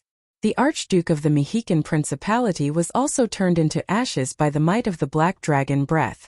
After the sword of the Mexican River slashed through the black dragon breath, it shrank by a size, and its might was reduced by more than half. Yet, it still slashed at Yang Feng's incarnation of a black dragon, cut open his black dragon scales, raised a copious amount of flesh, and nearly cut his neck in half. A copious amount of blood sprayed from the neck of Yang Feng's incarnation of an ancient black dragon. Yang Feng extended his claw. The moment before his neck was about to be severed, he grabbed the sword of the Mexican River and crushed it. After crushing the sword of the Mexican River, Yang Feng tore through the void with his claw and mercilessly clawed at Kisad. Kisad's face was pale. He blocked the attack with his sword and quickly retreated backward. The sword of the Mexican River was the strongest sword he grasped, yet he still couldn't kill Yang Feng. His body was at its weakest. Fast to the extreme, Yang Feng grabbed Kisad lightning fast. A fierce glint flashed past his eyes, and he clenched his fist. Violent dragon force erupted in a flash and broke Kisad's bones.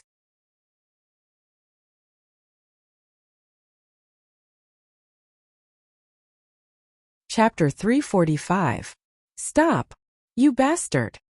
At this moment Becky, a longbow in hand, her eyes flashed with anxiety. She barked, and an arrow containing green chi shot towards Yang Feng's dragon eye like a meteor. Yang Feng flapped his dragon wings and easily deflected the green arrow. At the same time, he opened his mouth and belched a dragon breath towards Kisad. No! When she saw this, Becky let out a heart-wrenching scream. The frightening dragon breath engulfed Kisad in an instant, and black flames engulfed the peerless genius of the Mexican Principality and burned him to ashes. Damn it, I fell into a trap. Yang Feng's embodiment of an ancient black dragon swept the surroundings with his perception, and he clearly sensed fearsome fluctuations of power coming from the temple of the Mexican River. Clearly, the temple of the Mexican River was alarmed. Human experts hidden in the city gathered in the direction of the temple of the Mexican River. Yang Feng looked up at the sky, and his eyes shimmered with an unruly glint. At this point there's no retreat. I'll think of a way to annex this principality. Anyway, the planar tide has arrived, and the control of the gods in the starry sky over the secular world is weakening frantically. They should be powerless to protect themselves now.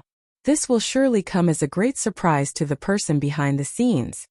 On the road leading to a manor outside the imperial palace of the Mexican Principality, a carriage was moving.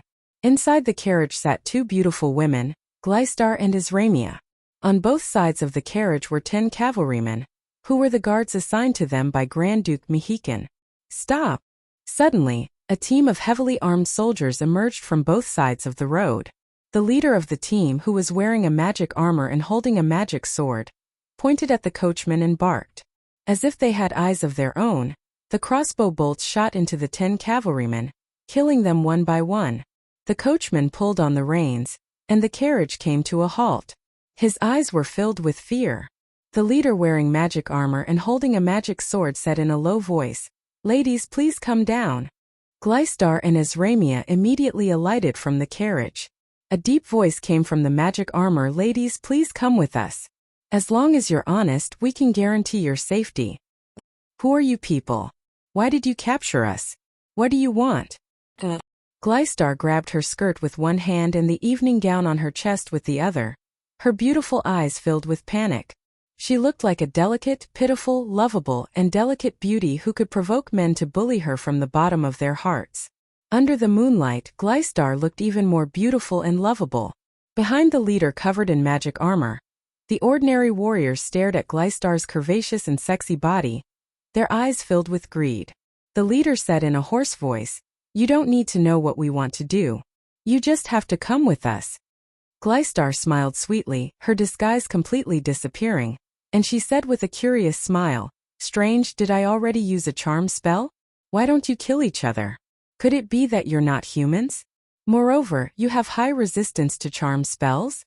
An ominous premonition welled up in the leader's heart, and he roared wildly, "Do it! Capture them! If they resist, it doesn't matter if they're crippled as long as they're not killed." The hundreds of heavily armed soldiers suddenly lunged at Gleistar and Isramia. It's no use. Threats of darkness. Gleistar's pretty face surged with a captivating blush, and she revealed a bewitching smile. She raised her lily-white hand, and strange dark force spread along the black threads on her lily-white hand in all directions. Under the illumination of the moonlight, the black threads frantically interweaved and flashed. Like the sharpest cutting blades, they cut the lower bodies of the hundreds of fully armed soldiers into pieces. Countless blossoms of blood splattered in all directions. Almost in an instant, the lower bodies of the hundreds of soldiers were cut into pieces, and the remaining upper bodies fell to the ground and issued anguished howls. Under the illumination of the moonlight, countless soldiers collapsed in the sea of blood and screamed miserably, looking like hell. Gleistar smiled coquettishly, and black light enveloped her delicate body, making her look like a coquettish witch walking in the darkness. Seeing this scene, Isramia's eyes flashed with unbearable glint, but she remained silent. As the great elven monarch, she wasn't a naive elf who hadn't seen the world. She knew very well that she couldn't be soft-hearted when dealing with enemies. The eyes of the leader in magic armor flashed with a glint of panic, and he suddenly slashed at Gleistar lightning fast with his sword. Strangely, Gleistar disappeared in an instant, and then appeared behind the leader in magic armor. With a light grasp of her lily-white hand, the magic armor's visor was torn off the leader's face. Under the visor of the magic armor was a handsome, pale face. Gleistar grabbed the face by the neck, and it was forced to open its mouth, revealing the vampire fangs unique to kindred. Gleistar grabbed the neck of the kindred, her beautiful big eyes revealed a glint of excitement, and she said with a sweet smile, "So it's a kindred. You're not one of those dregs of vampires, but an advanced kindred, level 3 warlock. Interesting, it seems that my master is involved in your plot." "How interesting." You guys caught a big whale while fishing. At the same time, a frightening dragon might gushed out of the imperial palace of the Mexican Principality, and Gleistar sensed it. Gleistar sighed regretfully. It's a pity. I originally planned to let you experience my methods, and have a taste of our dark elven punishments. Unfortunately, Master is now in trouble. I can only ask you to die. A black thread, invisible to the naked eye, flashed, and the advanced kindred's head was cut off by Gleistar. Black threads flickered, like sharp blades reaping lives, constantly reverberating in that space. The hundreds of struggling vampires were turned into countless fragments by the frightening black threads and scattered on the ground. Gleistar's figure blurred, and she flew in the direction of the dragon might. Azramia's figure flickered, and she followed behind Gleistar and flew in that direction. Ian, what's going on? As soon as Azramia arrived at the Imperial Palace, she saw Yang Feng, who had turned into an ancient black dragon, had his neck split open, and was bleeding profusely. She couldn't help but ask. Earth-yellow divine power surged around Yang Feng's neck, hindering the recovery of the wound. A large amount of dragon blood flowed out of his neck and scattered on the ground. Yang Feng replied briefly, I was set up. The other party framed me and made me a criminal who raped and killed a princess of the Mexican Principality. This forced me to fight a thorny legend-rank powerhouse of the Mexican Principality. Azramia frowned slightly and asked, What do we do now? Leave here immediately? Azramia didn't believe that Yang Feng raped and killed a princess of the Mexican Principality. If Yang Feng was really as lecherous as the rumors said, then she and Gleistar wouldn't be able to keep their chastity. Yang Feng's eyes flashed with a cold glint, and he said coldly, If we just leave like this, wouldn't we be complying with the person behind the scenes? Come with me.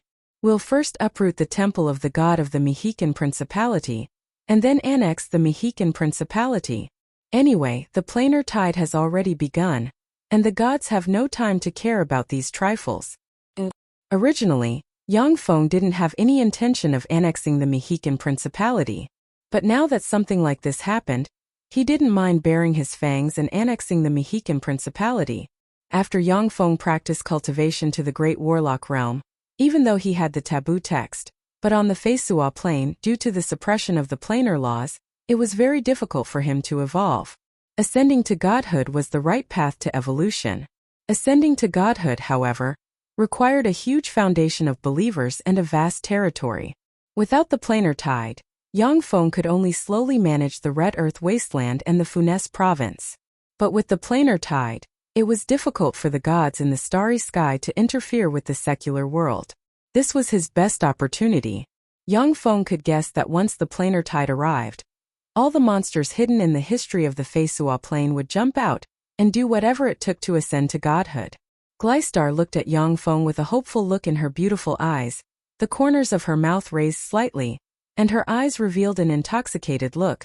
That's great. That's my master for you. What dark elves like Gleistar admired the most was the strong. Yang Feng could seize every opportunity to develop himself.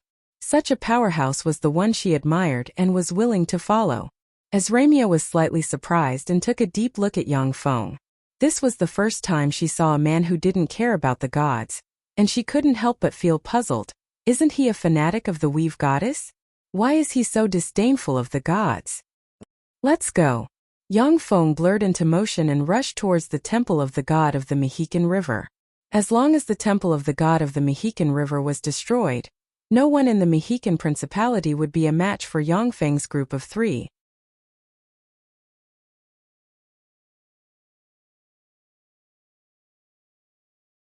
Chapter 346. Located in the center of the Mexican city, the temple of the god of the Mexican River was dozens of meters tall. It was the most majestic building in the Mexican city, as if it was the heart of the city.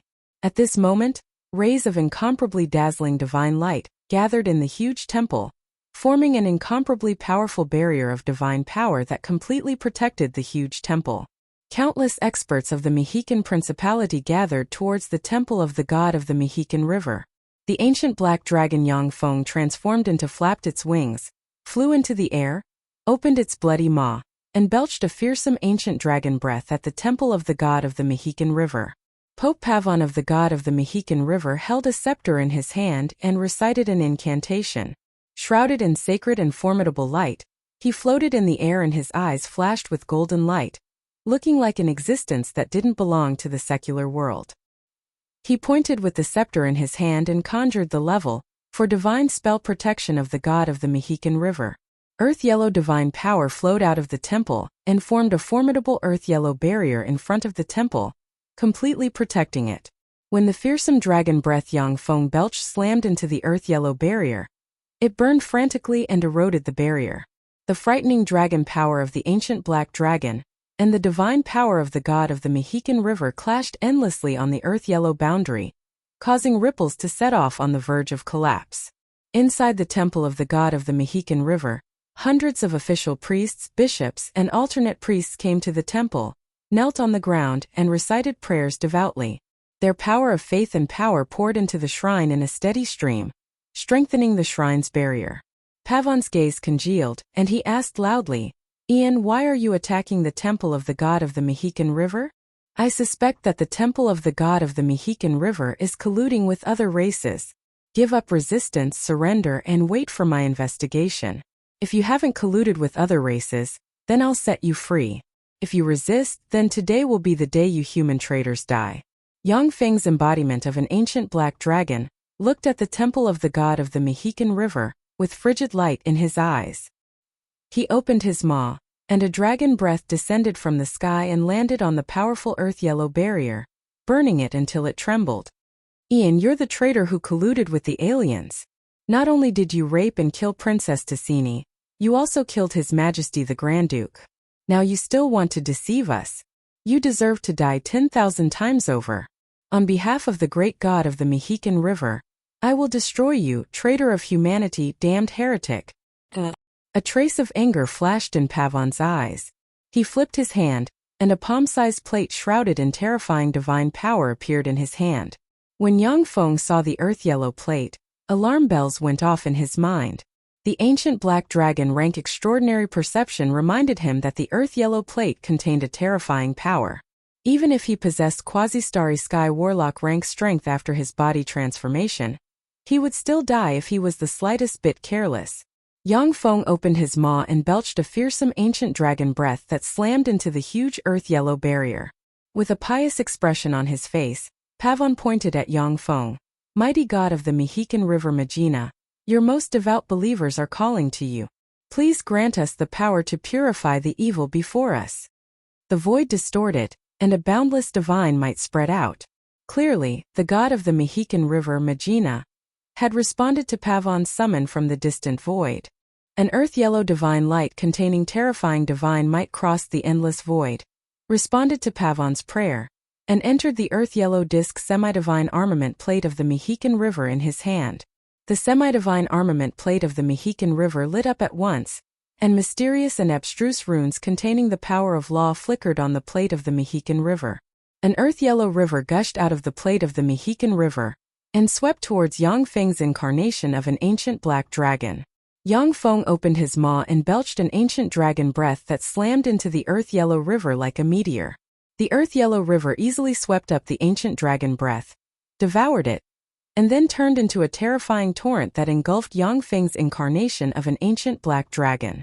The earthen-yellow river contained the terrifying power of laws, as well as the incomparably powerful power of gods. It severed the connection between Yang Feng and the vigor of heaven and earth, making it impossible for him to cast powerful spells with the help of the vigor of heaven and earth. A fearsome corrosive force gushed out of the earth-yellow river and frantically eroded Yang Feng's incarnation of an ancient black dragon. Bubbles rose from the scales of Yang Feng's incarnation of an ancient black dragon. Clearly, the scales of the ancient black dragon were being corroded inch by the earth-yellow river. After becoming a god, the god of the Mexican River Magina used his tremendous divine power to cut off a tributary of the Mexican River. With the help of his divine power and part of the law of water that he comprehended, the plate of the Mexican River was refined into a semi-divine artifact. The plate of the Mexican River was the cornerstone treasure of the god of the Mexican River. It guarded the temple for countless years, and its power was boundless. A series of prayers came out of the temple, and the power of faith surged out and entered the Yellow River. Inside the Earth Yellow River, Yang Feng flapped his wings and struggled with all his might, but he couldn't break free from the Earth Yellow River. Sharp pain came from his eyes, and the ancient black dragon scales on his body began to slowly corrode by the Earth Yellow River. The Earth Yellow River was a tributary of the Mexican River, and contained the divine power of the god of the Mexican River. It had the miraculous effect of cutting off the connection between experts and the vigor of heaven and earth. Even if it was a demigod-rank magic attribute expert, once swept by the Earth Yellow River, they would be corroded and devoured in a very short time. The resistance of the ancient black dragon Yang Feng's incarnation was extremely strong, which was why he could barely withstand it. However, if nothing unexpected happened, it would only be a matter of time before he was swallowed by the Earth Yellow River. Standing quietly on a tree branch, Ramia swept Yang Feng midair with a complicated look in her beautiful eyes. She took a deep breath and her eyes shimmered solemnly. She took out the sun god's bow, aimed at Pope Pavon of the god of the Mexican River, and frantically poured resplendent sun force into the sun god's bow. Suddenly, a resplendent sun god ray shot towards Pavon like a bolt of lightning. In an instant, it hit the barrier of the god of the Mexican River. The frightening sun god ray erupted in a flash and blasted a fist-sized hole in the barrier, which then collapsed and disappeared. Dark Elven Assassination Arrow.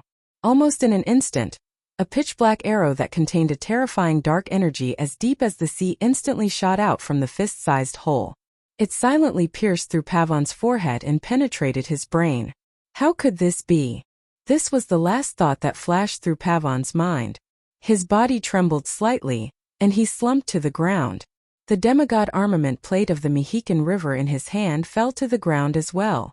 After losing Pavon's main body, the faith power dispersed in all directions. The Earth Yellow River that had firmly trapped Yang Feng flowed in reverse and entered the demigod armament plate of the Mexican River. Yang Feng could no longer maintain his ancient black dragon form, and was forced to change back into his human form. After Yang Feng changed back into his human form, a frightening sword wound extended from the left side of his neck to the right, almost wanting to cut his neck open. A large amount of blood gushed out of the wound and dyed his body red, looking extremely miserable. Strands of strange divine power permeated the wound, preventing it from healing. Yang Feng swallowed a dozen vials of elixirs in a row. At the same time, the liquid metal nano-robots inside him operated frantically, cleaning up the divine power of the god of the Mexican River and slowly dispelling it. Although the divine force of the god of the Mexican River was of a very high grade, but without a master, it still couldn't resist Yang Feng's frightening warlock rank life force. When Yang Feng returned to his human form, his figure blurred, and he quickly rushed towards the plate of the Mexican River. A black figure suddenly burst out, turned into a black ray, and shot towards the plate of the Mexican River. The black figure ferociously slammed into the barrier of the god of the Mexican River. Earth Yellow divine power enveloped the figure and frantically burned it. At the same time, black smoke rose from its body. Miserable screams burst out of the black silhouette, and bloody energy erupted in an instant, allowing it to forcibly break free from the god of the Mexican River's barrier. A black arrow fell from the sky, ran through the figure's master, and nailed him to the ground. Dark force pervaded the surroundings and sealed the figure's master, making him unable to budge. Yang Feng arrived before the barrier of the god of the Mexican River, opened his mouth, and belched a dragon breath that slammed into the barrier.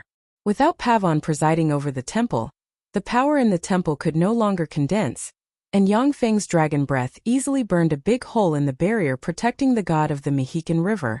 You're tuning in to the Li Mei's Wuxia Whispers YouTube channel. We're so grateful for your support, and don't forget to subscribe to join us on this incredible journey through captivating stories. Your generosity through donations truly makes a world of difference, as it's the primary source of revenue that allows me to expand and enhance this channel for you. Thank you from the bottom of my heart for being a part of this adventure.